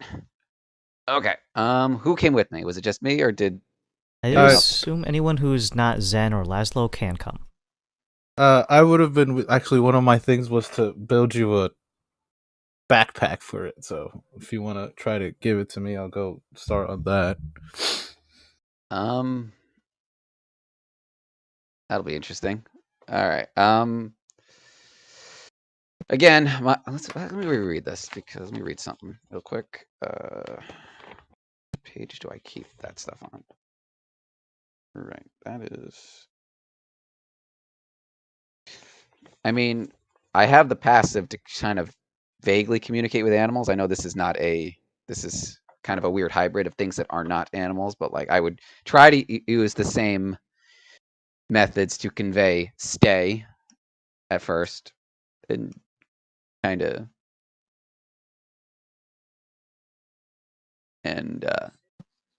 not east in either of its sides. You'll be resorting to not using animal handling check, because that's typically used for beasts. So what I'm gonna say is actually you're going with charisma. Charisma, okay. So I guess if you wanted to have it try to stay, we're gonna be looking at a persuasion check. Okay, I'm gonna add my d6 to this because... Ooh, dare with the post. Want I should sleep the little Dickens, says Andrew. You wanna make him unconscious. Well, let's see what the dice says. So we'll roll the d6 first. Let's see what that does. That is a 1, so that's not going to be a whole lot of help. All right. Okay, that's not a horrible roll. Plus my +1, so 18 total. Nice. So, it takes a lot of physical body movement, arms flailing, contorting your face into weird expressions and furrowing your brow until eventually it like almost leaves a line of wrinkles on your forehead. I have a note when I do try to like get it to associate with like training words, like words to make it recognize. I would use Sylvan words. Like I wouldn't. I know it's not like it's not a language associated with it, but like basically like you The train a dog. phonetics of it sound. Basically, yeah, like when people like train their dogs, they like sometimes they'll like German shepherds are trained to respond to like German words, and then yeah, stuff like that. So you're teaching it in Sylvan. Reasonably speaking, that was a pretty dang good effort, and that will take you an hour to do so. Mm-hmm. So, out in public, you're teaching it how to stay with an associated Sylvan word. Now, this creature's intelligence is unknown to you, but the amount of tricks that a creature can have under normal circumstances would be dictated by how smart it is. So, something like a gorilla, which actually has a relatively high intelligence, could actually learn up to 4 to 5 tricks, and it kind of goes down in reverse order of the creature's int score modifier. So you're not sure how smart this thing is right now. You haven't interacted with it that much, but for now you surmise that it can know a minimum of at least 1 trick. So Gotcha. officially, it has taught you to stay, or you have taught it to stay, not the other way around. I can't move. It's just walking around. And the chicken just goes around. I am the master now. How the turns have tabled. So, the creature has plopped its little fiery behind in the ground. Mm-hmm. On the ground, not in it. And the rest of your party has witnessed you training your cockatrice phoenix hybrid. Actually, what would be a good word for a cockatrice phoenix hybrid? It's cockatrice. Pheanocock? Maybe? It's a pheanocock. Just roll the tongue. I don't know. We'll figure it out. I have either Featrix or User disconnected from Cocknix. Cocknix. Cocknix. I mean, you could just give it a real name. You could do that too. Andrew. We could call it Andrew. Wow. We've been calling it Sparky, so we'll stick with that until he's old enough to legally change his name. Yeah, why did you name me this? Why did you name me this? We don't be a she. We made it a point to not make it uncomfortable by checking, so. Yeah, Dovahkiin kid is gonna legally change his name when he's old enough. Nah, he's modding it right now. He's playing it. Honestly, I think he'd change his last name too, because if your parents are willing to. Well, he's 13 now. He would be. If your parents are willing, no, it's 11/11/11 is Skyrim's. So then he'd be. Lose my shit. He'd be turning 12 in. Days left in October. Not long. About less than 2 weeks, he's gonna be 12. Wait, was he born on 11/11? That's Skyrim. I don't know if the kid was actually born on 11/11. Anyways, besides that kid who's gonna be a celebrity when he grows up. What were you called this? I don't know what you're talking about. My name is Mark Summers. Yeah, I've never been referred to as Dovahkiin. It's preposterous. To be fair, how many kids around his age would actually know what Skyrim is? Quite a few. Now, if his first game platform. So like, how much do you have to like? There's a lot of games. Now, if his name was Fortnite. There's a lot of games you can name a lot of with a lot of characters you can name your kid after. Why? Oh, they put out like it was a contest out like. Stupidest What's thing the worst you could name? do. Name your child Fortnite. Chug Jug, come on. Well, apparently back in 2015, like Ray shot up because of Star Wars. So. Oh, that's cringe. That's sad. Wasn't That is around sad. Twilight, High Point? A lot of those names were probably peaking. People I like wouldn't watch people anything like I'm Star gonna name Wars. them that because of that show. Like, it's not. It's a legacy, Boomer. Dan. Bart, come on. Barney Stinson of How I Met Your Mother. Alright, so you got your chicken to stay. Now, what are you To gonna the do? library. Back to the library. So you have parked your chicken outside of the Twin Ravens clan. In common though, I use the same exact phonetics to the party members. Almost like I'm still talking, but I just stay. I say to them and list.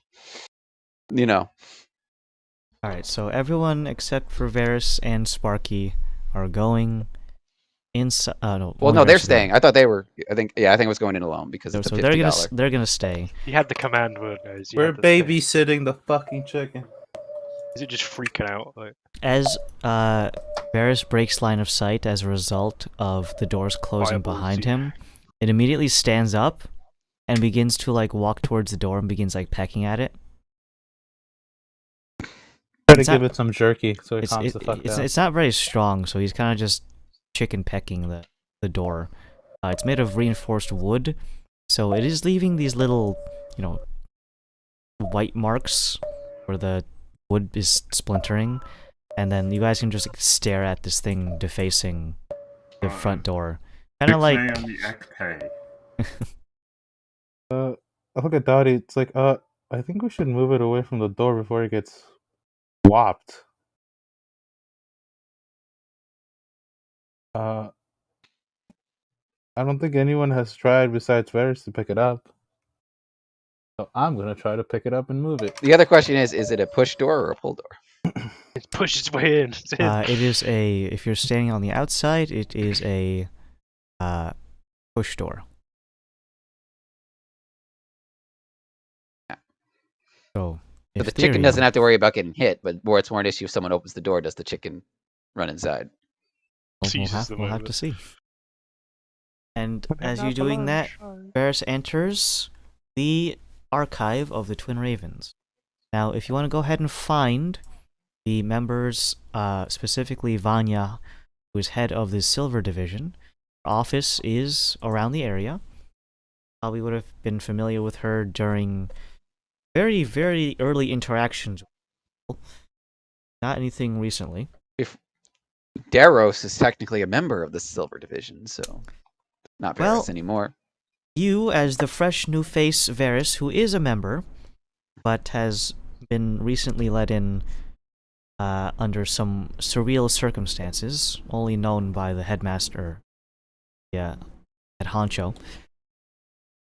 So, research into what specifically first? Alright, I would actually knock on the door on those, I guess, are we calling it a zoologist? Yes. On Vanya's door, I would actually knock on the door, see if she's actually present. You knock on the door, and for a moment there is no response. For just a moment later, however, the person who you're intended to come down here for is coming towards the office with what appears to be her breakfast in hand. What appears to be a loaf of bread with a bit of cheese tucked into it. She is currently chewing on that, and in the other hand is a cup of coffee. Swallowing before she addresses you as to not be rude. Hello. Can I help you? Yes, actually. I was going to do some research. Wanted to get a second opinion before I started doing any heavy reading so it maybe point me in the right direction. I'm looking into specifically exotic, borderline magical birds. I don't know if that falls under. Wow. Sure, I can certainly try. You know the name of the species? Two separate species, actually. A cockatrice and a phoenix. Oh. Well then. She takes a big sip of her coffee. Well, those things are yeah, those are pretty exotic. The cockatrice is actually not a regular beast you'd find out in the wilderness. They are, for all intents and purposes, originated as magical experiments. So, while I do know something about them, it's not as extensive as, say, a timber wolf. I would know very much about those. As for a phoenix, those are actually, I guess you would say, the more alien of the two, I guess. I myself have not researched into them as much as I would like to. However, I can point you in the direction of what few knowledge we do have. Okay. But if you are willing to sit for just a moment, I will just finish my breakfast, and I will get back to you on the cockatrice stuff. And then I will direct you towards the shelves with the phoenixes. Not a problem. We got some time. One big swig of coffee, and then another bite of her cheese and meat bread combo. Swig of cheese. Swig of cheese. A cuppa. Cup of cheese. She goes behind her door, opens the desk, and begins to take out some sheets of paper. They're all blank, but she begins to write down what appears to be the shelf and location of where the phoenix stuff is, just for your reference before she gets into the cockatrice matters. Hands you out the piece of paper. Just check these out. If you want to check out the books, they're over in that section over there. Now, as for the cockatrice, we actually have a decent amount of history going back. I don't know how far back you want to go in terms of the creature's origins, or if you just want a surface level analysis. I'm more in the vein of if someone happened to find one, encountered one, like the important knowledge. I mean, history it would be interesting, but like that, I'm more interested in the practical knowledge at this particular moment. Okay, so let's say you are an adventurer. You kind of look like you're dressed like one. If you are out in the wild and you encounter one of these creatures in whatever biome, now these creatures can actually show up in buried biomes. They are not necessarily going to be inhabiting the same places that you would find a regular bird. Exotic as they may be, you can actually find them across the whole world. Reason being is they're dipping a little into the history, but not going too much far into it. They are a magical experiment. To essentially, I honestly don't know what the purpose was, but the creature was made. It's very resilient, has everything good about being a bird, and more. They also have magic in their beaks, so their specific ailment is transmitted through pecking and biting. You can handle them if they're small enough by just grabbing them by the feet and holding them upside down. If they get big enough, however, which they can, at maximum, a cockatrice is known to be as large as a golden retriever dog. And if they get any bigger than that, well, that's probably just some more magic mumbo-jumbo. So, that's about how big they can get. But reasonably speaking, the actual effect of them touching you with their beak is that of a petrification, meaning that they'll turn you to stone. Yeah, I've heard that in passing. So it is actually reasonably straightforward to actually counteract the petrification. It does require the creature's blood to soak into the affected area. So there's a good chance, though, that if you are bigger than the actual cockatrice and it petrifies you to a certain amount, it won't have enough blood to soak. So it will eventually start off kind of like an infection wherever it touches, and it'll begin to spread out. And if you're quick enough and you dispatch the creature and get enough of its blood, you can completely nullify it with no side effects besides a bit of mental trauma, I suppose. Okay. But if you get it progressed too far, the creature probably won't have enough blood for a regular human to soak in. And when I say soak, I don't just mean just like pouring it over your hand and like a lotion or something. You need to like have it in a cup and then like put your finger in there if it's just your finger.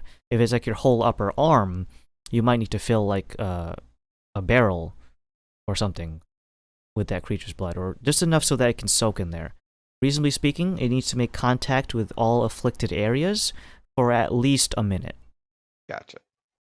And just having a coating on it, it'll be quickly absorbed, and reasonably speaking, it won't do the job.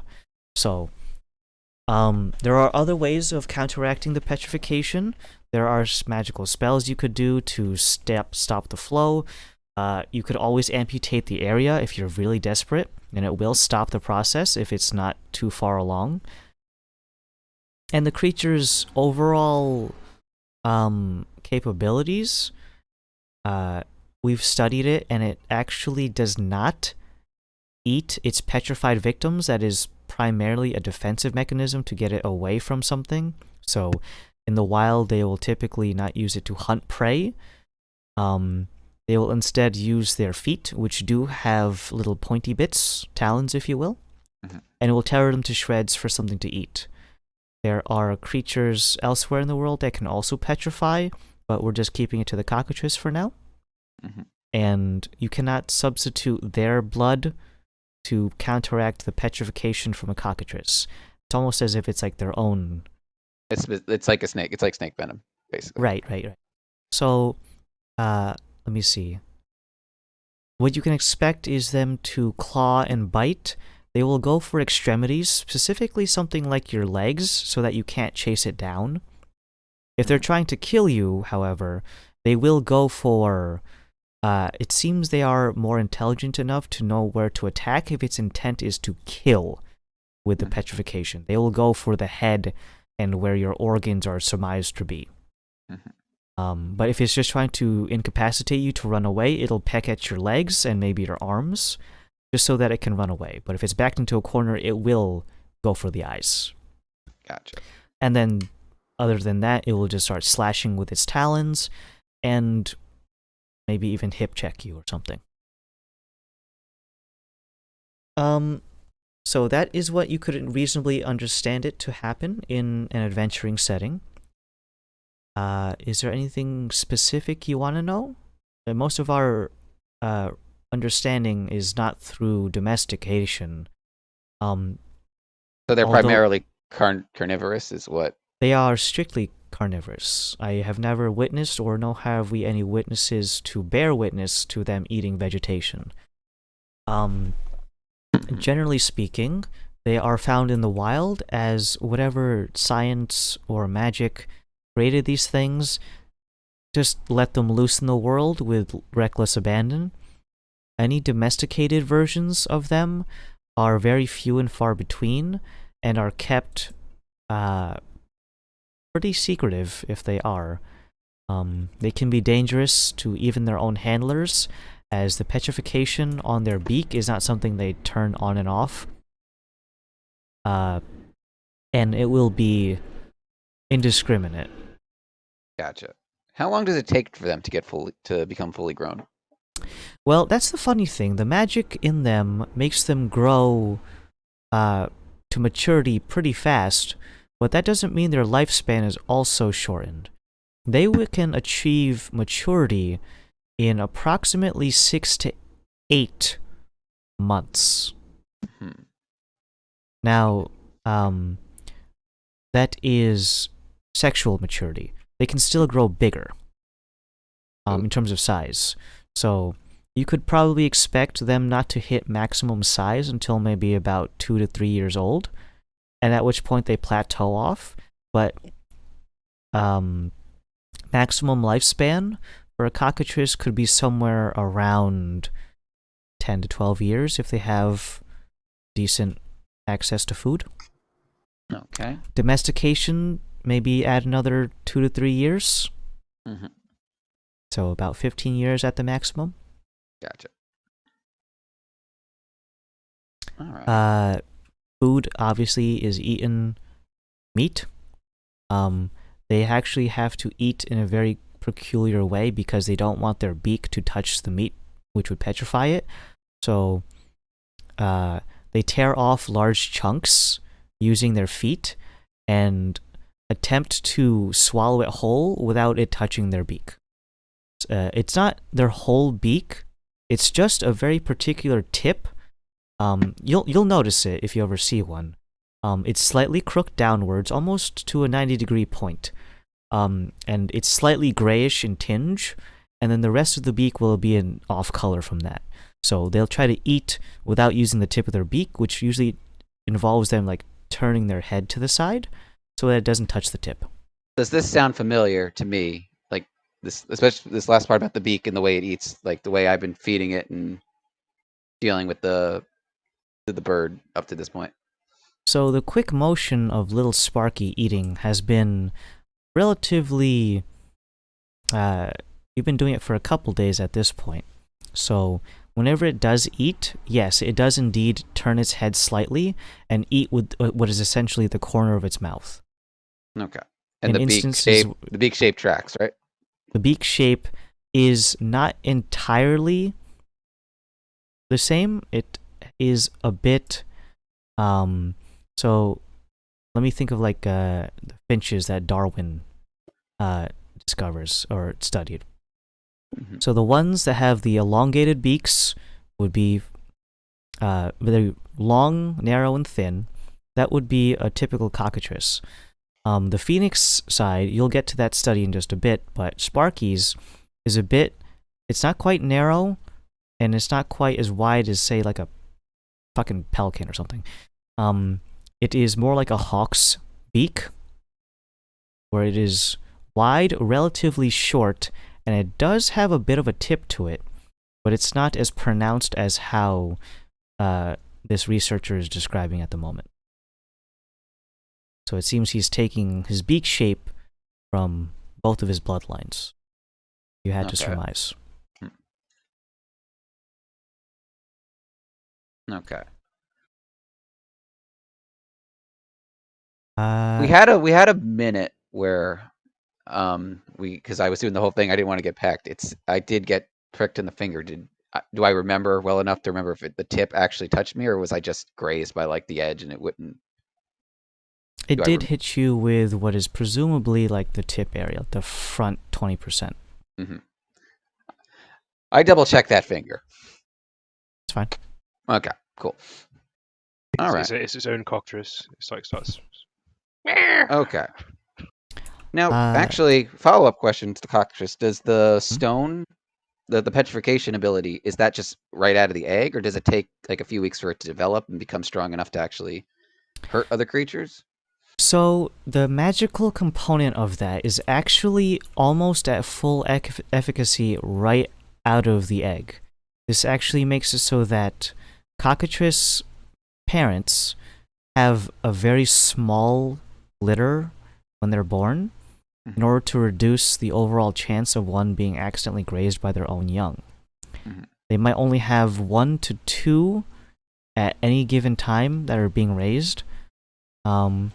I would not compare them to a domesticated chicken, which can lay eggs almost every day, and even if they're unfertilized. But this is just for cockatrice talk. We're not here for chicken. They have relatively low litter counts and don't have many live children to take care of at any given time.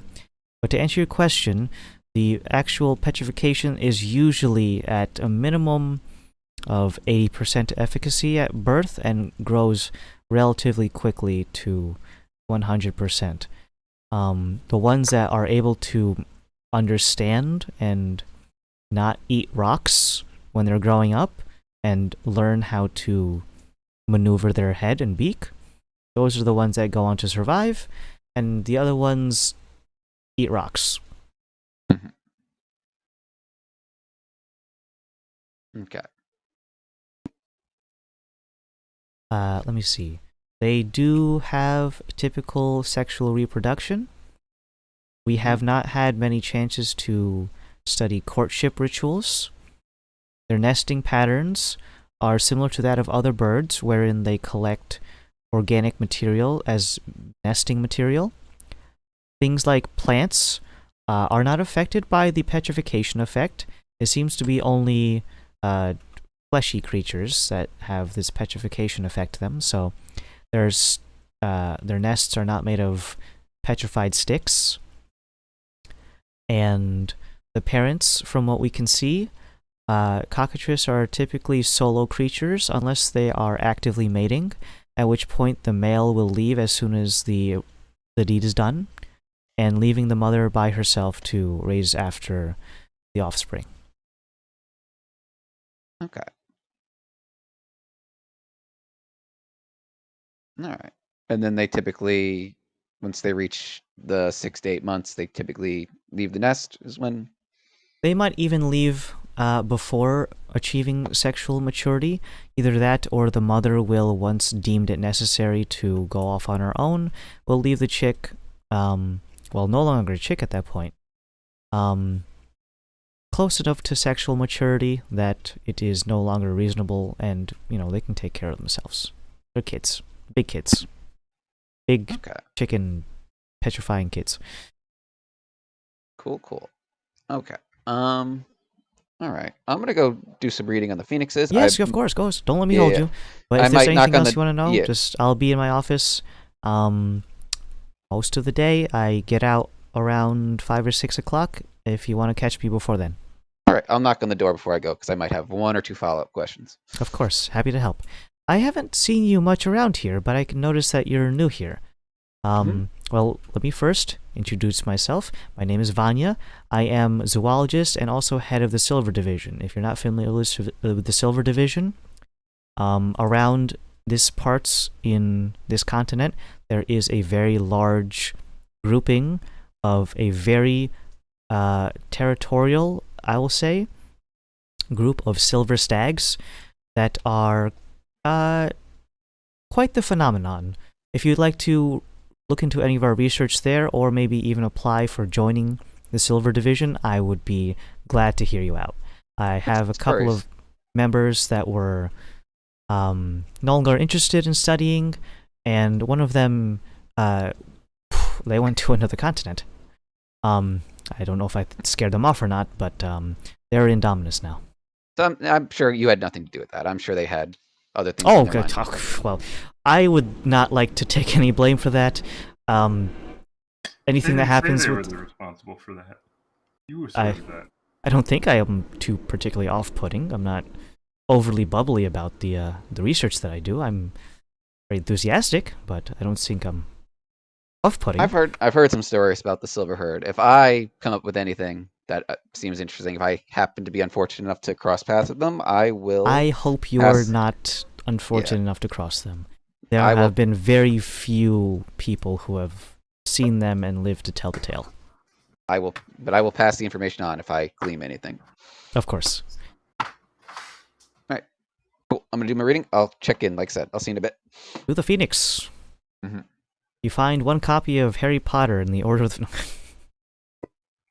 Joking aside. Alright, so Phoenixes. Very, very few instances here. So they are recorded. They're not just storybook tales. There are like confirmed sightings. Are real, and they are incredibly...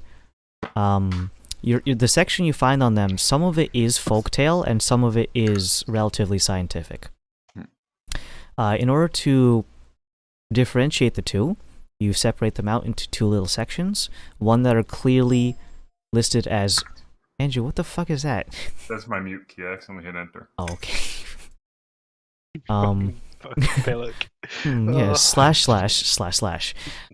/ You separate them into 2 piles. One that are clearly listed as myth and folk tales, and other ones as scientific inquiries. Mm-hmm. You can listen to both, or not. It's not an audiobook. It's a audiobook. I mean, it's basically an audiobook. Yeah, I guess. I'll start with the scientific stuff, and if I have any curiosity, I'll move over to the folktale. So, it is actually very interesting to read this section first, and then go into the folktale, because then you'll just be like, actually, they can't do this. But actually, phoenixes are, as you realize this, reading into this studies more, that they are not technically celestials. They are actually elementals. Okay. Elementals. As you can imagine, what element they're associated with. Ice. Yep, that's not an element. Yes. It is as a Water. state. Yeah. Yes. They are associated with fire. The creatures themselves have been studied by a few people. Specifically, phoenixes are most likely to live in areas of high volcanic activity. So, 1, Romnil, very volcanic. 2, Volatile Isles, 1 big volcano. The Writhe, Not any big volcanoes, several smaller ones, some of which are underwater. But no phoenixes there. They can't swim very well. There are very tiny calderas. I wouldn't say tiny. It's a fucking mountain. Calderas in Dominus that are present that sometimes have light activity. They prefer an active volcano if it could help it. Sanctus, oddly enough, no volcanoes. And over to the far northwest, which is the Eye of Zotia, there are a few small ones scattered about, but many of them have been, as of recently, dormant for quite some time. No volcanic activities has occurred there, although the mountains themselves, the isles themselves, were formed via volcanic activity. The soil there is very rich in volcanic materials. I'm not a geologist. Either case, hey man, that's just a good blanket word for Wumbo Jumbo. Have you tried setting it to Wumbo? But scientists and researchers, and in this case, twin Raven clan members who have studied them, have written down in these scientific notations instances of phoenixes that they have studied from Gromnil specifically. I say phoenixes, technically though, is only one. Gotcha. This one was a researcher, signed his name as L. Bremen, last name Bremen, first name the letter L, not his full name, but he just signed it as L. Bremen. Of the Twin Ravens clan. Bremin, is that? Men. I shouldn't have to tell you how to spell men. It's here. We're men. N. Bother them. Mono equals 1. Rail equals rail. Whoa. But yes, L. Bremen, who is listed here as his current, at the time of writing, his clan was Keeper. Or not clan, his rank, excuse me. He was a Keeper at the time. Whether or not he's around here, you can delve into that later if you want. In either case, this book by Mr. L. Bremen is research into a Gromnil individual phoenix. He codenamed it, for the purpose of not saying phoenix over and over again, as Typhoid. Typhoid, the phoenix, was deemed to be that of a male phoenix. According to him, not the phoenix, according to the researcher. They do reproduce through sexual means, so there are 2 phoenixes involved. However, they do not have the same type of sexual reproduction as, say, regular birds. While it does eventually end up with an egg, the egg itself is not an ova in the same way you would have normal organic components of sexual reproduction in mammals. It is more like a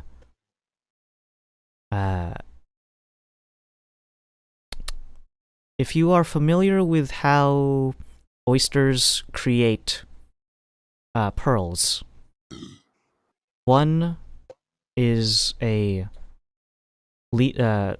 air quotes male deposits a substance that is then wrapped in the essence of the female for the purpose of creating the air quotes egg.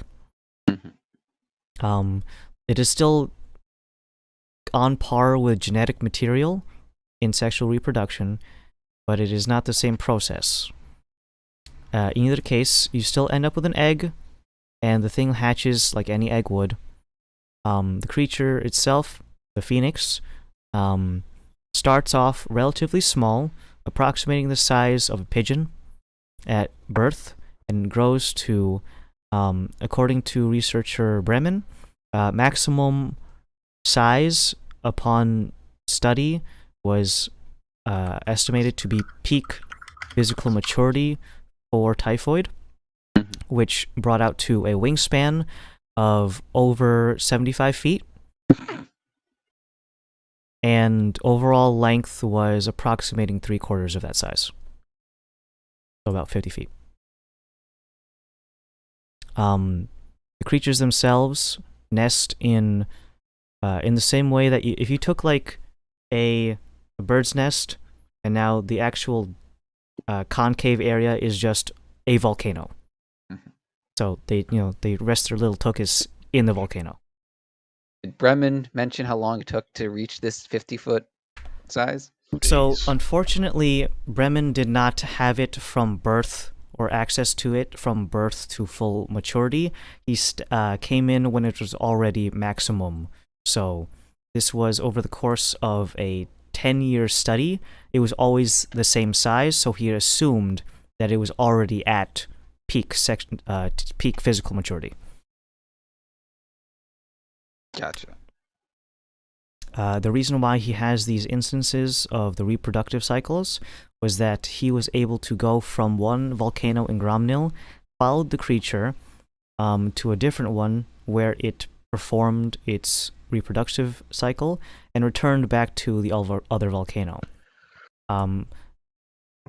He has no inkling of how long a phoenix's territory is, considering it's just the relative location of where volcanoes are.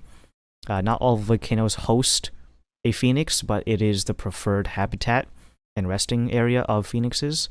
Anything that's hot, really, and generally speaking, volcanoes are going to be the easiest access on the surface to get something that hot on the material plane. So does piggybacking off that, does he have any indication of lifespan on these things, or? Technically speaking, no. Okay. Researcher Bremen is, whether or not he's still around, you could look for him if you want to later, but his study ended 10 years after its beginning as a result of a injury he sustained on the job. Now, as a result of the phoenix, it's not actually listed why he stopped his research here, but could have had a tumble, could have been attacked by a local, had some poison berries, and was like, well, this place sucks, I'm having diarrhea every day. Shitted. But well, yeah, it would be. I shitted and farted down there. Author notes, I shitted. No, it does not say that in the author's notes. But his research was only for a span of 10 years. So, according to what he has for typhoid, though, besides from birth, obviously that would be a minimum of 10 years, but that would be unwise to assume that, well, 10 years, that's it.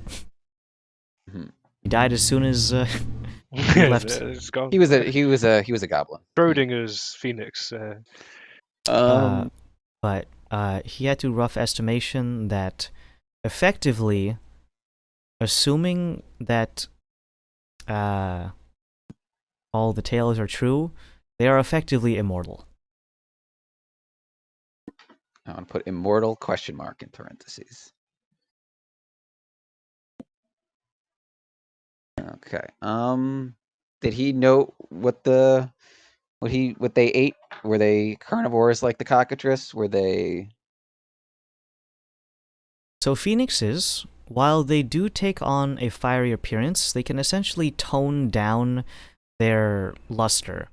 And when it's at lowest lumens, I guess, or light, when it's lowest, you can almost see it does not have a fleshy body in the same way that a normal bird would.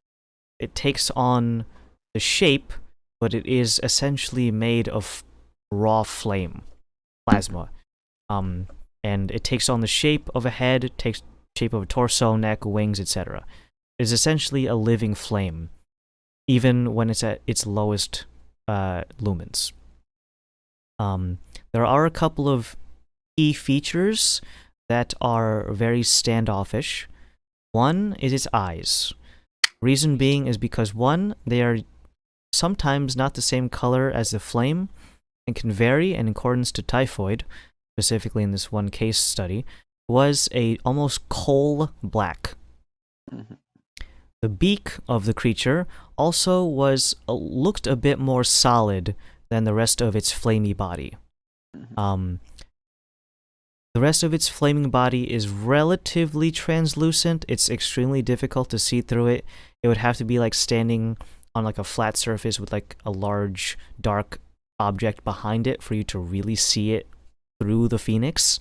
But they are still not completely solid throughout, with the exception of its beak, which is almost completely solid color and structure, and the eyes, which always seem to be separated from the rest of its body.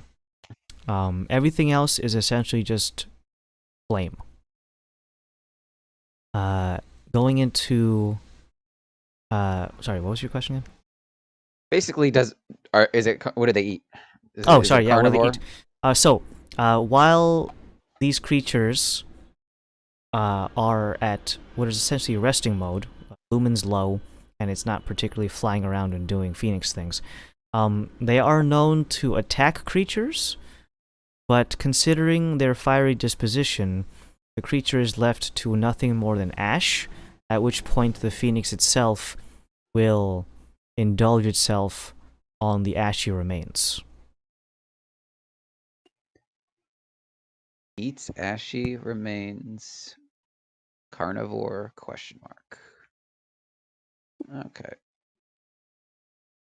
You see that Bremen was contemplating the nutritional value of ash, Ketchum, and wondering if the creature was actually doing this for sustenance or for another reason besides that. Relative intelligence is something that he also studied. Now, while he didn't have a chance to give it an IQ test, there were several things that he did in order to test its relative intelligence compared to corvids. They were tests of hiding things behind rocks, piling them in such a way that it was almost like a little rudimentary puzzle.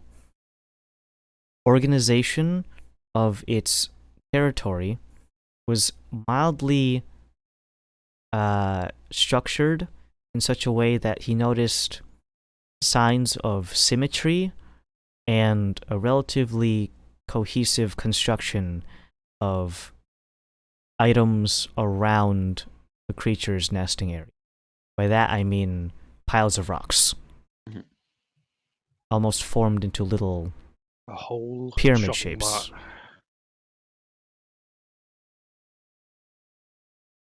Any other specifics you want me to go over? The last point is basically of at least somewhat intelligent? Moderately high intelligence. Nothing in the ways of it doing crossword puzzles, but in the same way you might have seen like corvids doing those little puzzles where they put the weight in the water so it floats up higher so they can access the food. Is it smarter than baseline Zen? Is that... honestly, not to shit on Zen, but I don't think... This guy just ate a shoe, okay? You've got to be careful with it. Smart people eat shoes all the time. It's for science and the guy in the fire.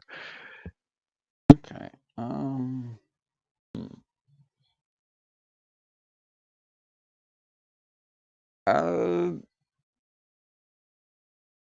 I mean... They're also pretty territorial.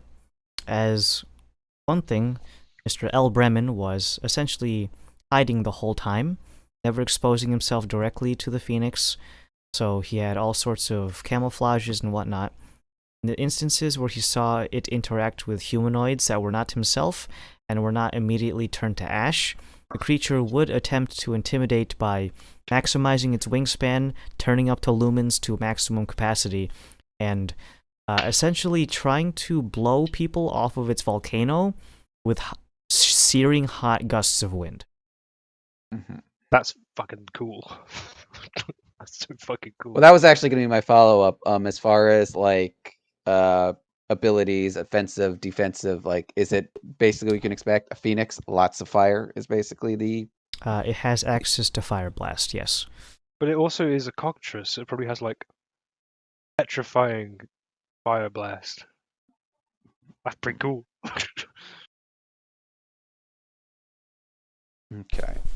It's scary. Okay. That. What did I get? Creatures. All right. Well, it's a little more straightforward because it's fire. It's not like the petrification where it's like, all right, how do we deal with this? It's like, oh, it's fire. Fire. Oh my God. It's Beavis and Butthead at the same time. Dressed in a burqa. Oh, I know what I want. Moving over to the, I do kind of glance. I don't know. I don't go super. Tales. Yeah, I don't go super in depth just now. I'm more interested in like origins. Is it associated with a specific pantheon, a specific figure? Oh, sure.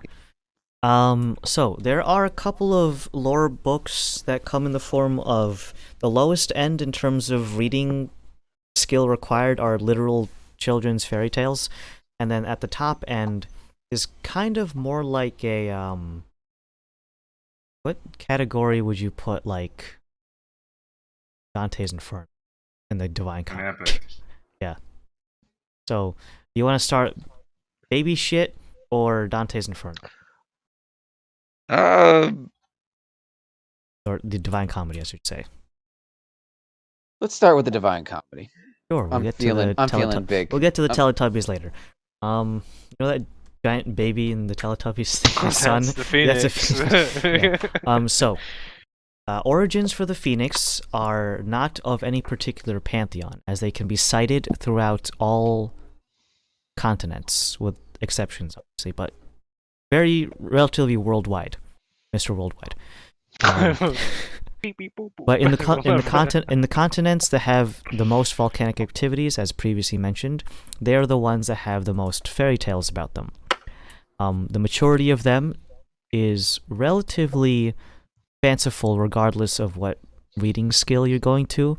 In either case, the Phoenix is always seen in all cultures, thanks to its rising from the ashes thing, which is a very true ability that it has, which is why Bremen categorized him as effectively immortal, be it through age or via what's it called, fucking combat. If it dies, it can rise from its ashes, as long as the ashes are not disturbed too much. So if you take all the ashes right as soon as it dies and like spread them around or something, like you dickhead. That just makes spawn loads of mini ones. Pick up the pieces now, chump. It's fucking 52 card pickup with ashes. I ate all of the ashes. Oh no, that would be bad. Throwing your belly like a watermelon seed. Yeah. No. Chest burster. Phoenix edition. Burns from the inside. What was I saying? So they do have many overlapping features of the Phoenix's capabilities as a result of them being actual capabilities. So fiery disposition, fiery composition, hot wind attack, rising from the ashes, and eating ashes. All of those things usually permeate, but generally speaking, the more mature ones use the Phoenix as metaphors for the protagonist's rebirth in the form of it literally like... let me see. So there is one from Gromnil. It denotes that of a hero named the hero Stag, S-T-A-G. His hero name was Stag, although that's not his given birth name, but as for the reason is because he wears a headdress that makes him look like a stag. This is a Dwarven hero whose overall shtick was that his honor was removed at a very young age as a result of a very, very unfortunate one-on-one duel that he won. However, it was someone was accusing him of cheating during the duel, and while he was innocent, as proven at the end of the story, as taken from his point of view, no foul play was intended. However, he did redeem himself in both honor for his family and himself by going to a phoenix that he was intending to kill to take its ashes for the purpose of making himself look like a hero, conversing with the phoenix in a conversation, and it eventually giving him what is essentially plume of its wing, a feather, and that plume was essentially his heroic trophy for, one, finding the phoenix, not dying, and then there was some other stuff about him proving his innocence. But that sort of thing was for Gromnil. You see the plumage of the actual phoenix being very present in all of them, as one, it is one of the few things you can really take away from a phoenix in terms of a material that it could shed, unless you like snap off its fucking eyes or something. But that it could be willingly taken from the phoenix. While its body is a fiery mess of plasma and heat, there are some portions of it that are a bit more solid than others. In particular, around its chest and breast, the feathers around there have a bit more of a corporeal essence to them and can be essentially handled without it just being literal fire. Plumage of phoenixes is also kept around here in terms of one associated book with phoenixes via the means of alchemy. It is a very potent alchemical ingredient, and as you can probably tell, would be very, very good in a healing potion. It is one of the few components that can be used to make the biggest healing potion, which is the fucking Supreme. There are other ingredients, but that's just like one of the known ones. So anytime you drink one of those, there's a good chance you're knocking back feathers in a good way. Other tales, so that was for Gromnil. Specifically, if we go down to the area known as the Valutali Isles, the one where I was gonna wrong campaign. Fucking Genku, yeah. That area is well known for one extremely large volcano that is not called Mount Fuji. Well, I kind of realize now the name of the continent, volatile. I get it. I get it now, Adam. It makes sense. Anyways, the Valutali Isles is known for one big-ass volcano known as the Singed Earth Platform. That's a translation from the local dialect. But it does have, if you want to speak it phonetically, if it's not referred to as the Singed Earth Platform, it is known as Tinktu Hamen. In the same way that like the Desert Storm in Sanctus has its own local name, the Tinktu Hamen is the large volcano in the Valutali Isles. That one has one of the most biggest, I know it's most biggest, but one of the biggest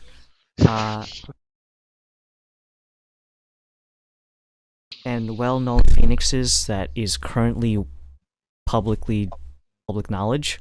Public domain phoenix. That has one of the most well-known phoenixes in the entire world, and is, according to all accounts, one, still alive, immortal, and two, probably the most likely that you can go up to and talk to. John Phoenix. However, the actual trek to get up there in the first place is more likely to kill you than the phoenix itself. It is one, a active volcano, at which point lava, what was it? Magma is beneath the surface, lava is above. Yeah. So lava is actively pouring out from sides of the volcano, not even from the actual mouth of it itself, so there's a good chance that you just step on a bit of ground that you thought was solid and just fall in. Oof. Wow. So this is, but is this, again, I thought this being like the fairy tale half, is this like a... There is a fairy tale to it, of people who were either wanted to just fluff up the Phoenix's legend, but fucking real people, set a guy on fire. People with fake stories about them. Okay, does this Phoenix have fake a name? news? His name's not fake news. Joaquin Phoenix. Joaquin? Am I putting that down? No, that was a joke. John, it's John. It's not John either. Shut up. John Phoenix. That That's a porn star name, I'm pretty sure. I knew what porn was. Well, if anyone's gonna have Phoenix porn, it's gonna be the Asian-inspired continent. It's the guy wearing the ninja outfit right now. I am not from there. Either case, the creature has two names, same way that the volcano has two names. The direct translation to common and the colloquial cultural name.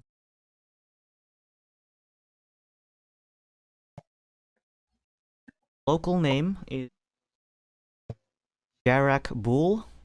That's going to be Jarokbul.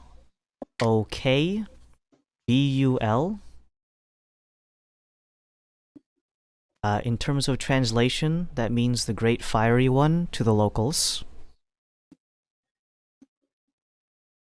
And although it does have a given name, it was given to it not by itself, but rather the locals. Same way that, Godzilla, but if Godzilla's actual name was Tim. Oh guys, my name's Tim. But its given name by the locals is Tsuneo. Tsuneo. Suneo. Which apparently translates to Eternal Hero. Whoa. Pretty badass. Okay.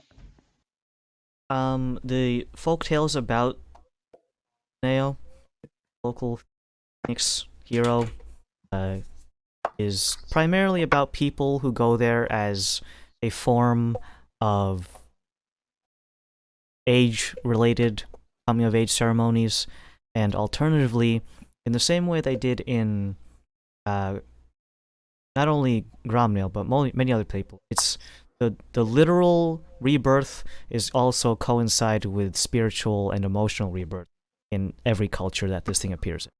So, and in the case of the people from the Volatalia Isles, coming-of-age ceremonies as well, where young warriors are expected to go up to the mountain, not retrieve anything, but just the harrowing experience of climbing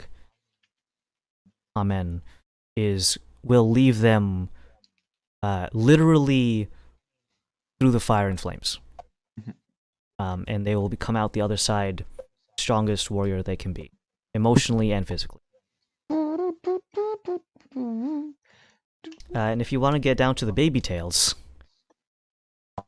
phoenixes were used in early times to say that, yeah, you see that sun over there? That's a phoenix. Alright. Oceans is a Orion. That's not typically used by people who use them as talking animal caricatures. The phoenixes would be the ones who are the chefs and bakers. I don't think your Sparky is going to be He's the not literal gonna go, sun.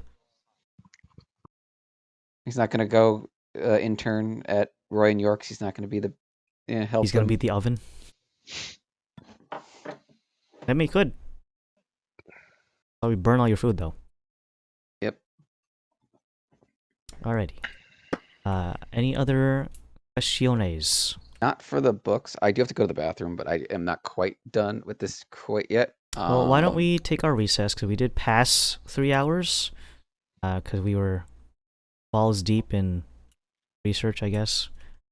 So we can get back to this, so we can all... time right now is 2:20. Call it at 15 minutes from now, so 35. Okay. Oh, be back in a bit.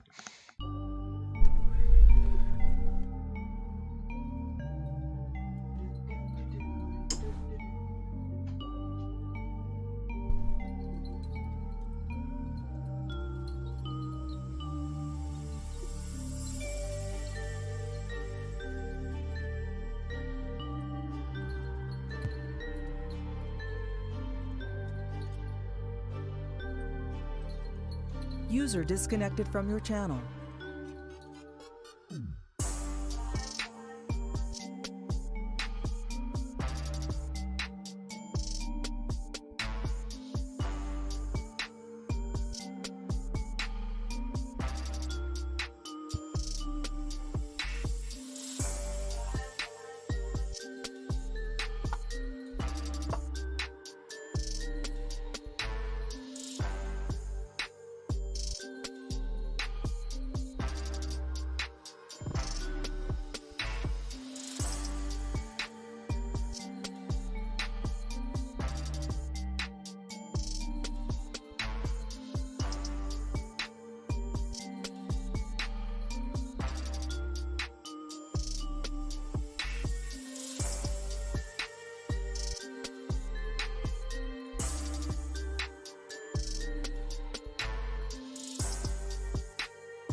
Alright, we are back. We should be on this map. Anyone remember Through the Fire and Flames from the Guitar Hero, from Guitar Hero 3? Force? Yes. I played it on easy. The infamous. I don't know what this anime is, but they kind of mashed it up with the theme song of that, I think. And this is what we got. And I think that I saw this the other day, and I thought it was amusing at the very least. A game? Oh no. I will listen to that when we're not streaming.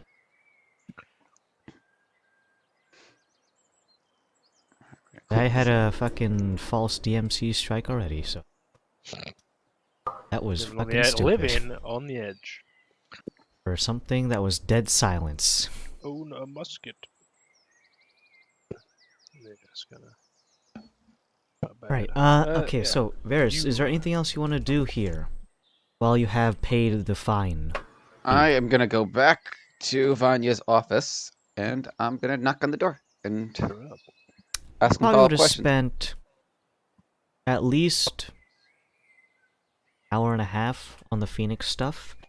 So the rest of you, keep in mind you don't have to loiter outside and just wait like a Bethesda game and wait for Varys to finish. Why then I can just hit wait down in the basement.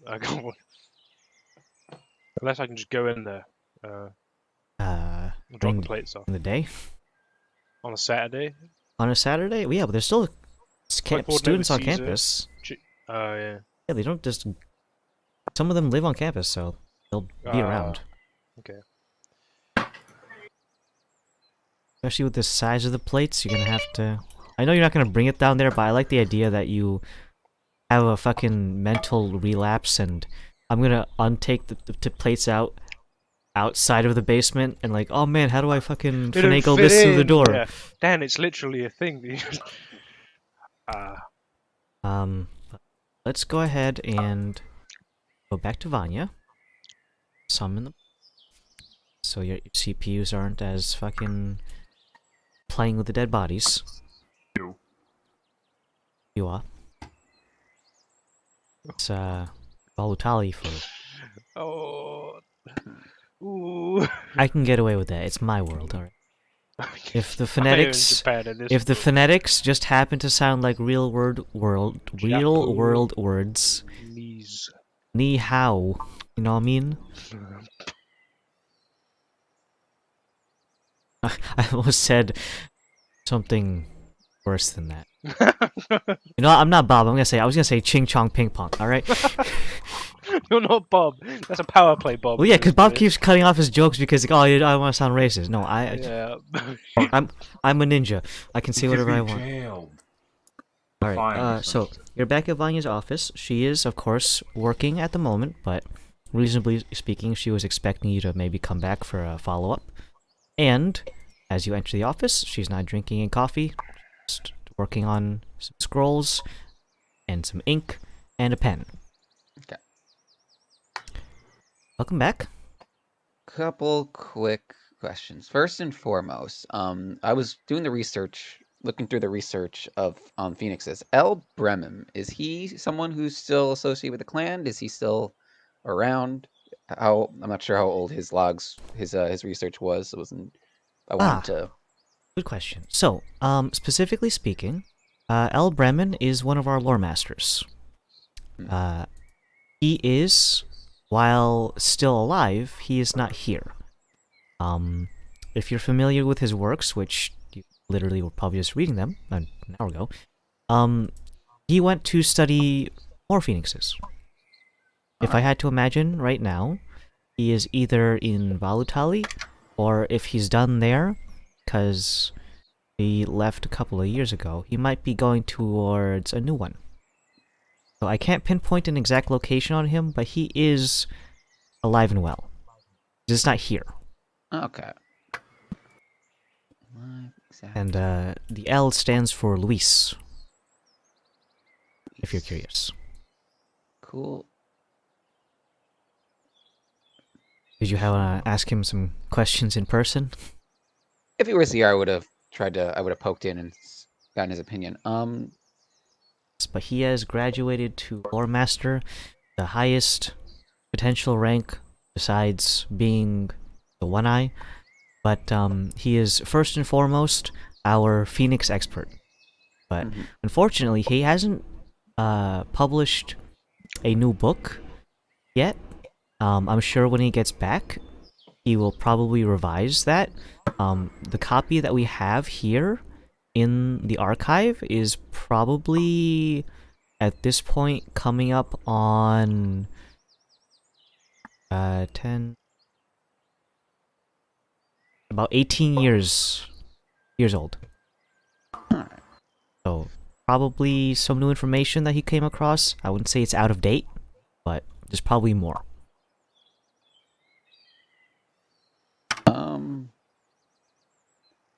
Okay. I'll keep that in mind.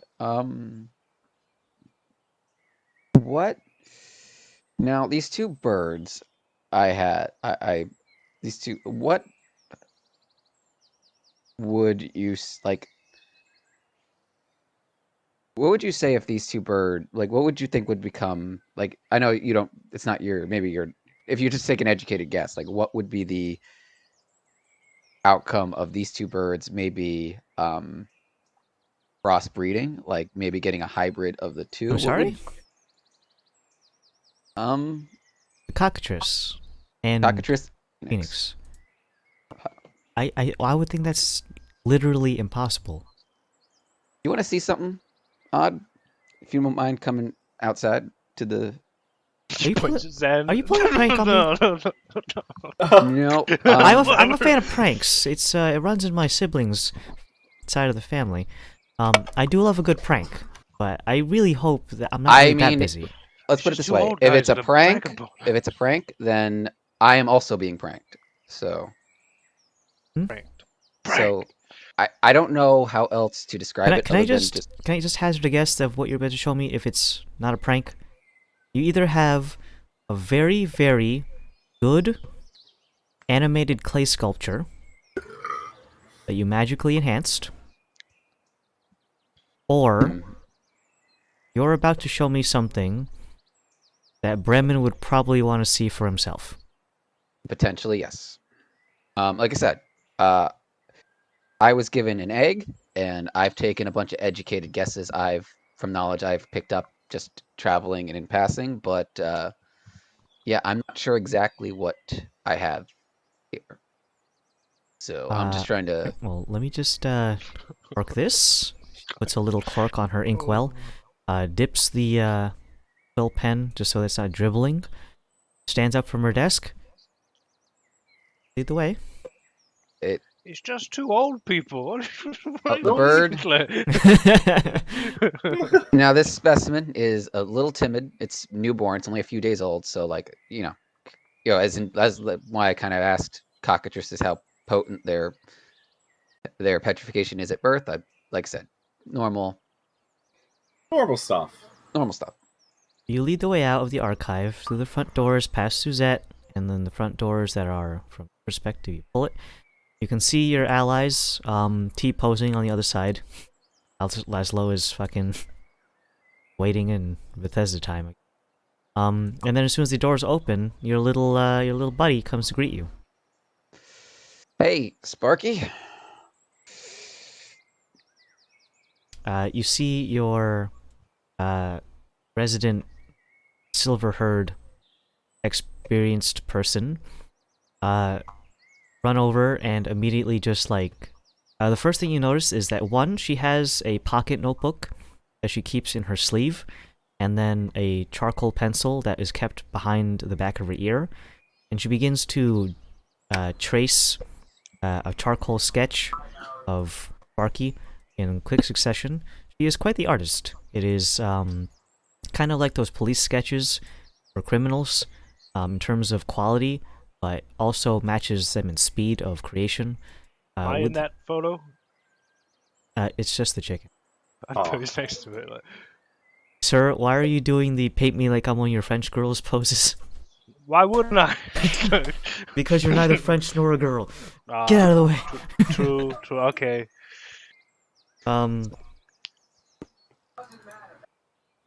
This is remarkable.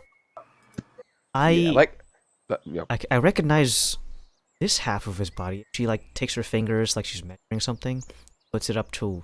She doesn't get very close to it. Kind of just like holds it in front of her face, like you're doing that thing with your thumb where you're measuring distance. If it's bigger than your thumb, it's close or something. And measuring it like, I recognize this part, and she's pointing at like the cockatrice half is really just from the beak to the base of the neck, and then the other half is literally just the rest is phoenix. I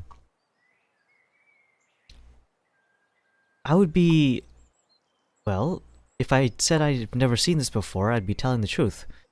Have you written a report on this yet? No, not yet. I would advise you do. Cool. Get some money. Yeah, get some money. But in either case, I think that this would be an excellent research topic. I need to contact Bremen yesterday. Like I said, my guess is as to the Phoenix bits, that's my best guess. I'm assuming he would know better, but like this is kind of what I can't help but notice that it's been imprinted on you. Yeah, a friend, well, gave me an egg. Well, he gave me a box that had an egg in it. He was like I said, when I said prank, I literally wouldn't have put it past them for it to be a prank, but like they gave. I know. But let me just go ahead and say this now. Vagaries will get you nowhere if you want to be promoted. If you just Who is this fucking yes man over here? They were devout followers of Loki. I received these from. So this egg from. So it was always toss up as to what would actually hatch from the egg. I don't know where the egg itself actually came from. I didn't. Can you ask your friends where you got this? We parted. Of yours? They parted company with us before I even opened. Basically, the egg was inside a puzzle box, and by the time I had solved the puzzle box, we had parted company, and we have not been in contact since. So, fortunate. Do they have a name? We could send him a message. Some of our scholars could send a 25 words or less. Know one of their names, if that is his real name. I have a name, and I have names they gave us. So, but they seem to be the. I do have names. I don't know if they're just the names they gave us though. Well, there's no harm in trying. It just costs a couple of magical spells. If they do not want to help out, then nothing lost, nothing gained. Mm-hmm. But I for one definitely need to contact Brem. This is something that would soil his trousers. Well, I will be in town for at least the next day or two, so I'll leave word at the desk if we depart, but like I'll be around for the immediate future. So well, if you're gonna have this thing coddling you like it's your newborn, I would advise taking copious notes before Bremen gets here so that he can comb these over. He's not particularly fond of cockatrices, but I think he'll get over that for the Phoenix half. I'm curious, why is it such a stark contrast? It's not even like a blend, it's literally just the head is cockatrice and the lower half is Phoenix. With little twiggy legs. Oh, they're so cute. It also looks relatively docile. Both of those creatures that seem to be its composition are, under normal circumstances, pretty mean. Pretty mean boys. I mean, the egg, I'm gonna let you, well, I'll let you, I don't know if this is normal for phoenixes or cockatrices, but the egg, I fed the egg. Like, before it hatched, I was feeding the egg. Like, literally, I would take whatever food was available, be it berries, rations, and just touched it against the eggshell, and the eggshell would absorb the food. So. Oh? That that's abnormal for eggs in general. I am not familiar with phoenix eggs. Maybe it's more normal for them. Yeah. I don't know. But as far as docility goes, I've been trying to take care of it, so maybe that has something to do with it. I didn't know enough about it. It looks very well-mannered. Hasn't... well, hold on. There's holes in the door. Relatively well-mannered. Yeah. We'll buff those out. But, I would advise you keep a good eye on this little fella. And if... Well, now I'm curious how big is he gonna get? Because cockatrices only go up to be about the size of a medium dog. And I mean, for Phoenix context, is much bigger. What's today's date? It's the 8th, we said? Today's the 7th. 7th? This cockatrice, this Phoenix cockatrice, whichever it takes its cues from more, it's only 7 days old.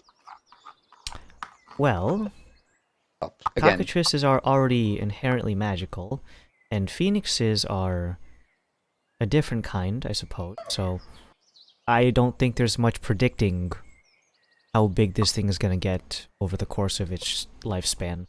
How quickly it's going to do so. So, this is a new frontier, and you are its mother. Father.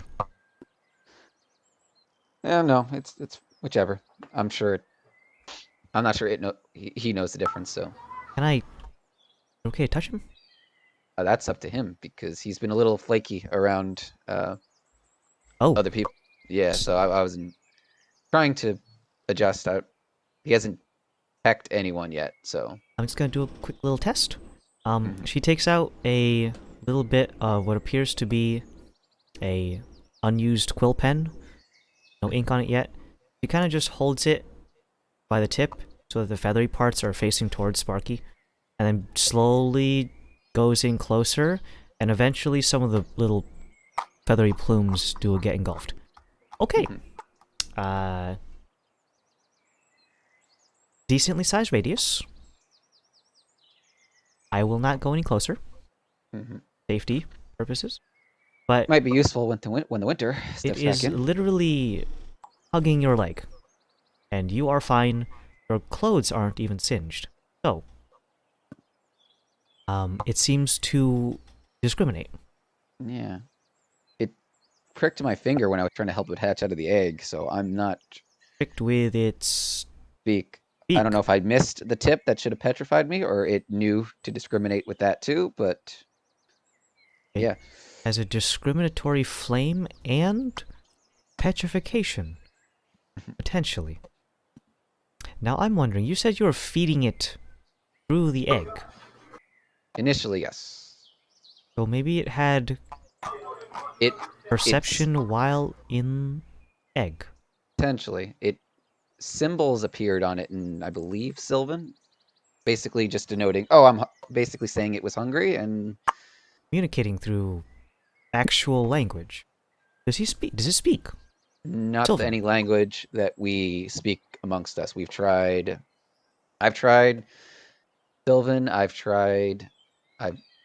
we tried Elven, I've even tried Draconic just to kind of as like a fire connection, and I had my friend here try Celestial, and it doesn't seem to respond to any language in particular. What did you learn in there? I point to the door that's got holes in it. About the respective sides of this thing. What's a phoenix? Meta question. Did you take notes? Whoa! I didn't take notes. You didn't take notes? Okay. I learned a bunch. I can show you guys later what I learned. Okay, I'm just saying that could help inform what language this thing could speak. Phoenixes are not celestials, though. They are elementals, so that could also... probably speak elemental, though. Is elemental a language? No. Called primordial. Which is a language. I don't think any of you speak that. No. No. Anyone speak primordial anywhere on the streets? All I'll say is, for the sir, lemonade stand. For the cockatrice half of this, I will say, guys... Primordial lemonade stand. I would say be careful. There are methods to counteract being petrified, but it's one of those cases of killing the creature in its blood. That or high-level magic, and either way, I think we want to avoid, even if we had no qualms about that, which I don't really want to. I still think it's about easier just to avoid upsetting it too much and getting petrified to begin with. Well, I have a few things that I'd like to say. Is first, you keep this little fella alive as long as you can, and especially to see if our friend Ren wants to chime in on this. There's a 18-year gap from his last volume to whatever knowledge he's accumulated up until now, so if there's something he knows that can help out, it's if he's going to be the guy. And in terms of teaching him a language, I wouldn't give up just yet if he's only a few days old. The phoenixes are very intelligent creatures, and even though the cockatrice is the head here, I don't know how much intelligence blending there is, if at all. I'm hoping there is. Maybe it took the best qualities of both in the best case scenario, and it doesn't have a literal cockatrice brain. Careful, it might understand you. Wait. Well, maybe it's for the best. I don't know much about cockatrices. Maybe it's for the best. But in either case, if this thing is capable in the best of both worlds, then you have a very interesting little friend there. What you do with this thing is up to you, but for the purpose of the furtherment of our collective knowledge and yours, I would advise you treat this thing like a small chickeny king. I love that. That's very good way of putting it. All right. Before we completely depart the Twin Ravens, I will actually take the advice and fill out a report. I will leave out mention of the. I don't know how extensive you want me, or you want me to just say blanket statements as to basically what our experience has been with the egg up to this point. The only thing I'm probably going to omit, like specifically, is the Feast or Famine cards. Not necessarily the fact that given the cards by Loki worshippers, but like the Feast or Famine cards, I'll probably leave out of the report. Yeah, so the nature of your report is going to be a relative work in progress. So it's not going to be a complete generated report, so it's not going to give you as much money as a result. Many things were essentially left blank by yourself on purpose in order to fill in subsequent knowledge that comes in the future. Considering you've had this thing for only a literal couple of days, cycles of anything beyond that will be new knowledge. Realistically speaking, your progress would be from its egg state to its current state in terms of demeanor, food, survival rates, which in this case is currently 100% in captivity, I guess. But it's relatively surface level, with more to come in the future. Obviously, you would section this with categorization would either be with phoenixes or cockatrice, which is going to be the annoying thing because they're on very far parts of that decimal system. That seems like it's for that's for the librarians. You could categorize it under hybrids. Could be. If anything, a monstrosity would be a good one to put it in. Either case, that's going to be up to the bookworms to categorize this thingamajig. Nerds. You can go ahead and pocket 50 gold for your report. Got 50 gold for it? It's paying off its college tuition. Here, have some chump change. 50 gold for one-of-a-kind creature.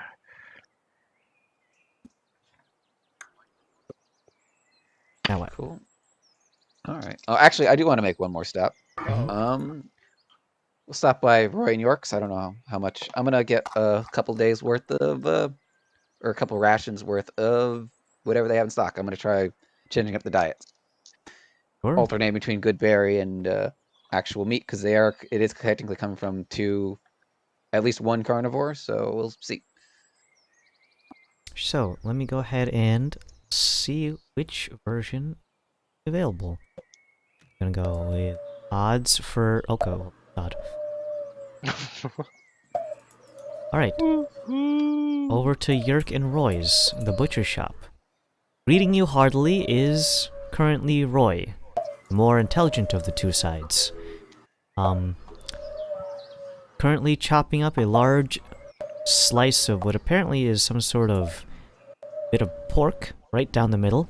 The head is no longer attached to the body and is hanging from a nearby meat hook, looking towards the door so that it greets you before Roy does. Not literally greeting you. That would be scary. That would be kind of weird. Talking meat hook. Hey, you come to hang out? Oh no, no, I haven't. Please no, that would be scary. Come on, it'll be fun. I'm a vegetarian all of a sudden.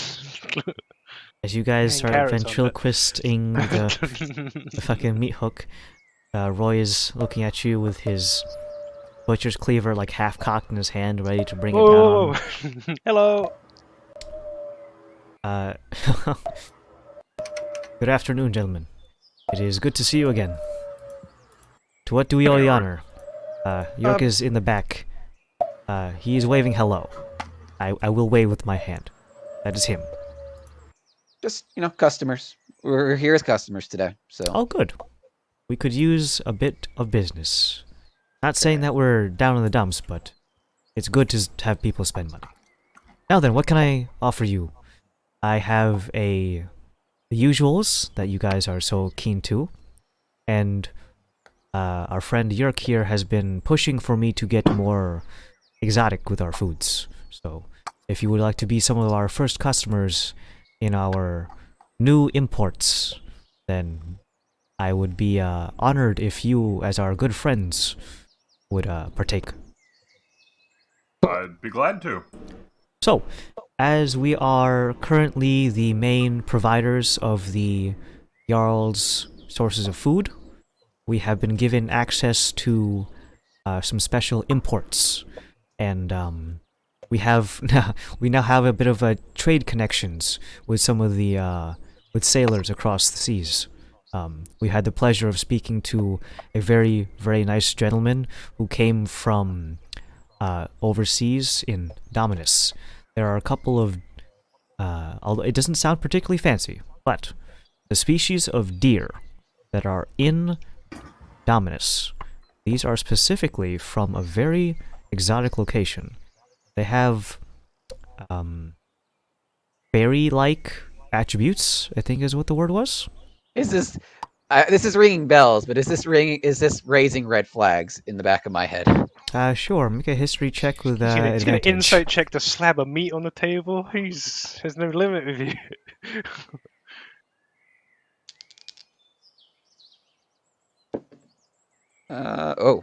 Okay, that's good. 22 total. As soon as he said fairy-like at the end of that sentence, you're just like, oh god. So he produces a slab of meat that has been already cut into a steak, and an aroma fills the room, and Varys' nostrils specifically, that in one way or another, good or bad, it reminds you of home. Mm-hmm. The slab of meat has a very almost like cotton candy pink tone to it, on top of the other colors you would see in a slab of meat from a deer. It seems to be a rump roast, so to speak. So the butt. But so it's pink. It's a pink deer butt. Would this be more along the lines of like a deer, like the infected we saw when we were traveling that came from the Fey Pocket, or is this like a specific species? So if you call it Fey radiation, comes in two different ways. One is more invasive than another. The less invasive one is for creatures who are born on the material plane and are exposed to relatively low amounts of Fey magical radiation by living in close proximity to a Fey pocket. The second one is the same beginning of a material plane creature jumping into a Fey pocket. accident or otherwise.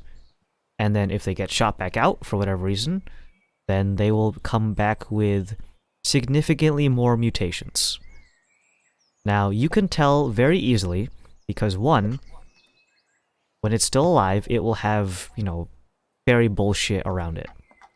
It'll have, like, if it's a deer, its antlers will be made of, almost like cotton candy. It'll be made of intertwining vines that have taken on the shape of the antlers, whereas the previously mentioned low radiation levels, it'll just have some leaves growing on its pre-existing antlers. So it's a very stark contrast, where one just looks like a deer that fell into foliage, and the other one looks like an actual Pokemon. Don't get me, Nintendo. Please. The word. That's it. I said it. Nigel. He said Nigel Tender. And I didn't say Pokemon. I said poking men. Poking men. Yeah, I'm very into that. As they're shit eating animals. Fuck. Has there been? Have I experienced adverse side effects? That kind of stuff. So, you have been explicitly warned to not eat the high radiation variant. The other one has a mild psychedelic effect when consumed. Okay. And has been warned to stray away from it, but in worst case scenarios, where you are literally out of every other source of food for whatever damn reason, even though you've been taught to forage for plants and berries. If this fucking berry deer meat is the only thing you have access to, fine. Take a guess. Shot in the dark. This is the latter situation. Is what I think I'm looking at. This is the latter. Yes, this is not the fucking.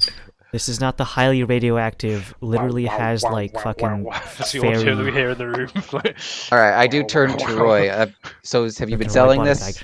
Have you been selling this, Reese? Is this a brand new, as in first today, or is this something you've been selling? Well, the thing is, no, we have not put it out into the Jarl's Longhouse yet. A reason being is because it is a new import. We wanted to do some testing for shelf life, storage, and testing our recipes. If my nose isn't deceiving me, this kind of reminds me of where I'm from. I think. Oh, you're from Dominus. Yes. This is kind of Fey. It might be Fey touched. Like I don't. It doesn't look. Sorry, one sec. Someone's yelling at me. Are you selling fairy steaks in there? I'm trying to do fairy steaks. Okay, I'm back. But yeah, the dog had a real big. Just I would be, like like I don't think it's necessarily something you have to worry, but there are some side effects. I give them basically the rundown of what you said. Just basically, it's not necessarily poison or bad, but it is something. Be mindful when you're preparing this meat. Is all. It doesn't lose that property when it's cooked.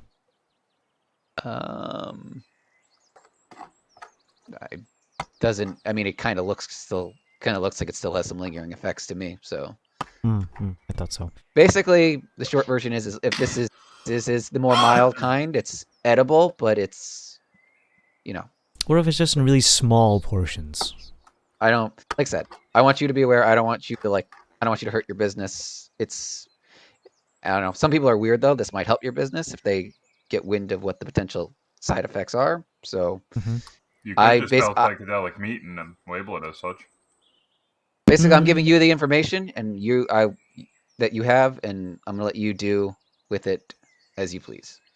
We're probably going to need to stand in line at the Jarl's Longhouse and get this conversation done there. There are recreational drugs are not exactly welcome in the city, so like I said, I just wanted you to be on the open up. Good looking out. Thank you. We appreciate it very much. We will put these on the back burner, so to speak, for another time. Testing? Maybe. I will have to speak with our contact and maybe find something overseas that's not pink and flowery. mean, with the Fey Pocket up north, if it does get approved, you've got... Of course, things are a little different in the vicinity. They're a little more... Would they not know about this? Like, this seems... Well, this is from Dominus, not the Fey Pocket that's right here, so it's a little... It's Wagyu. We have seen creatures from the Jarl's hunting grounds. When our friend goes up... Is he returned, by the way? Like, is he sort of... yes, he is around town. It is the weekend. Oh! We thought he wasn't returned. I thought the two-headed bear in the Jarl's hunting ground did him in. No, thankfully he is very much alive. Oh, well, we'll probably want to follow up with him at some point then. He still has residence here?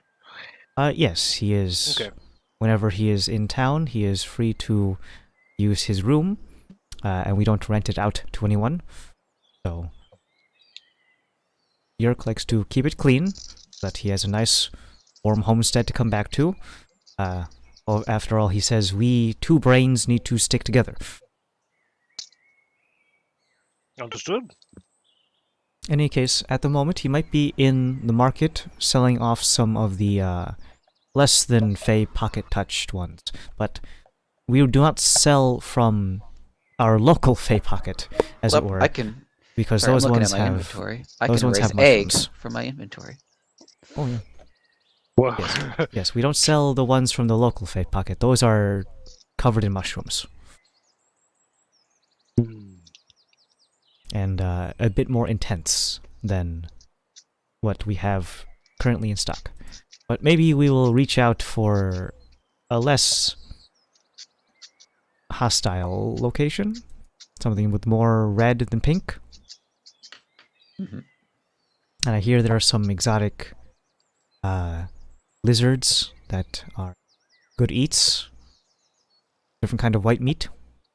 Besides chicken. The League just collectively hears the word lizard, and we just kind of nod. I got a little stone just for that. Turn all your livestock into lizards. Just no, I didn't say that.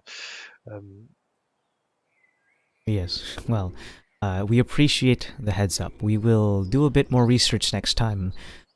We were just very excited about getting new imports. We were not very accustomed to dealing with meats not from the local area, and both Yerk and myself were just relatively excited with our new... I would say we're coming up in the world, I would say. It's a pleasant experience. Very humbling. And of course we do have you to thank for that. For most of it. I will not say that we did not have things done on our part. We worked very hard. Both myself and Yerk. So, from the bottom of our hearts, we greatly appreciate your help. Now then, I suppose I should bring out something besides the new meat. Some of our old classics, perhaps. Sounds good. Classics. So, of course we have the spiced smoked sausage. Comes in links of 6 each. For you folks, great and powerful league. 3 gold per link. Okay, is there any without the spice? Well, it's not for, like, in addition for us, it's also rations for an animal, so I don't want to, like... Oh, well, would you prefer it to be raw?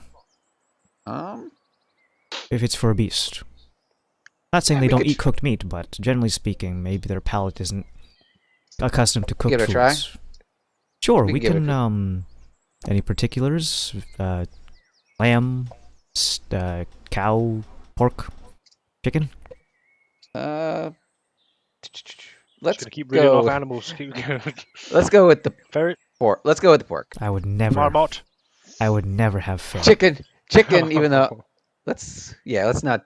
Hey, I've seen those. Let's not go with the chicken. I've seen the videos of someone feeding a McDonald's chicken nugget to a fucking chicken. Oh yeah, it's cannibalism. It's I need to find crazy. you the Plague Doctor chicken nugget. Do you have any lizards? Lizards. Lizards are quite rare around these parts. It's usually too cold for most lizards to survive here. We could have that ordered from our friends across the seas.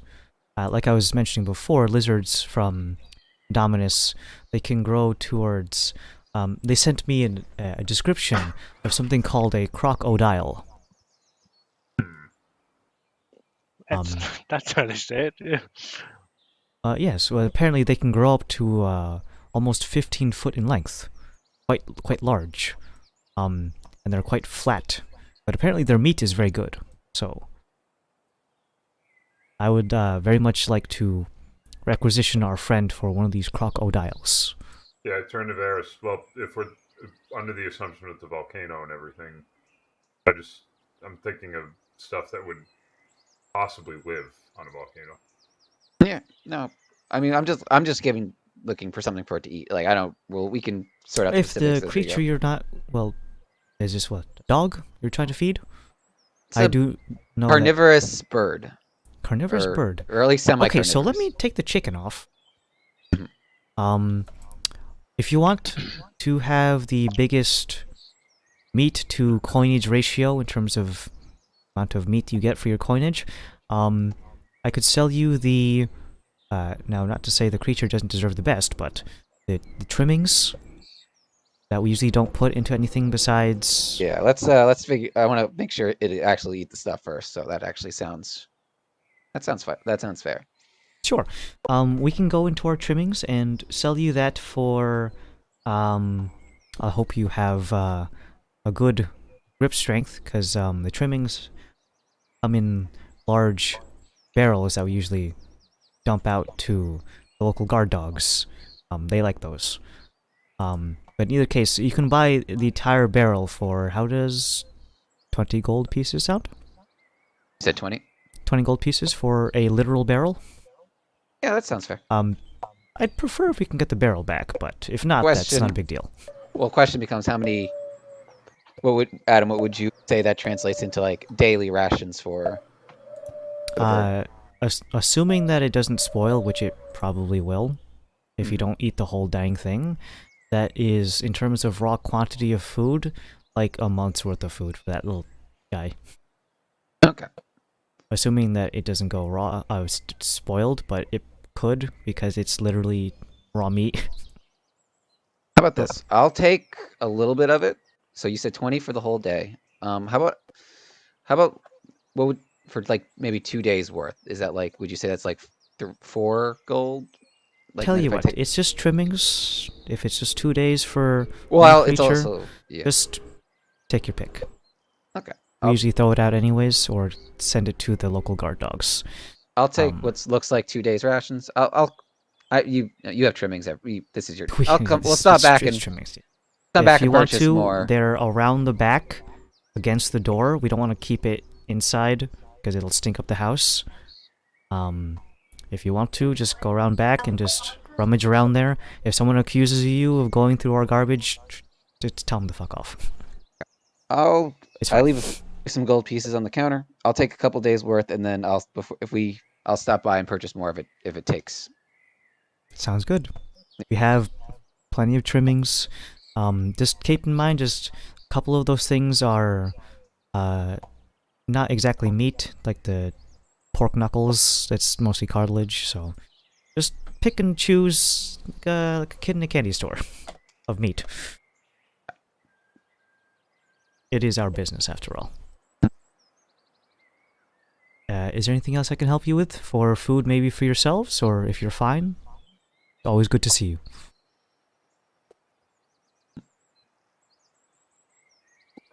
Alright. Ready to head out, guys? Goodbye from the both of us. We'll see you next time. Mm-hmm. If Jason's around, then you might see him in the market. And if you want to come by around closing time, he'll probably be taking his rest here. Okay. Goodbye. Mm-hmm. I leave. Mosey right. forth. But where? I'm gonna wait. I gotta Skyrim idle. Idle? I wanna, yeah. I should probably go tell the Bone Eaters I delivered their packages. Oh shit! Yeah, go do that. Yeah.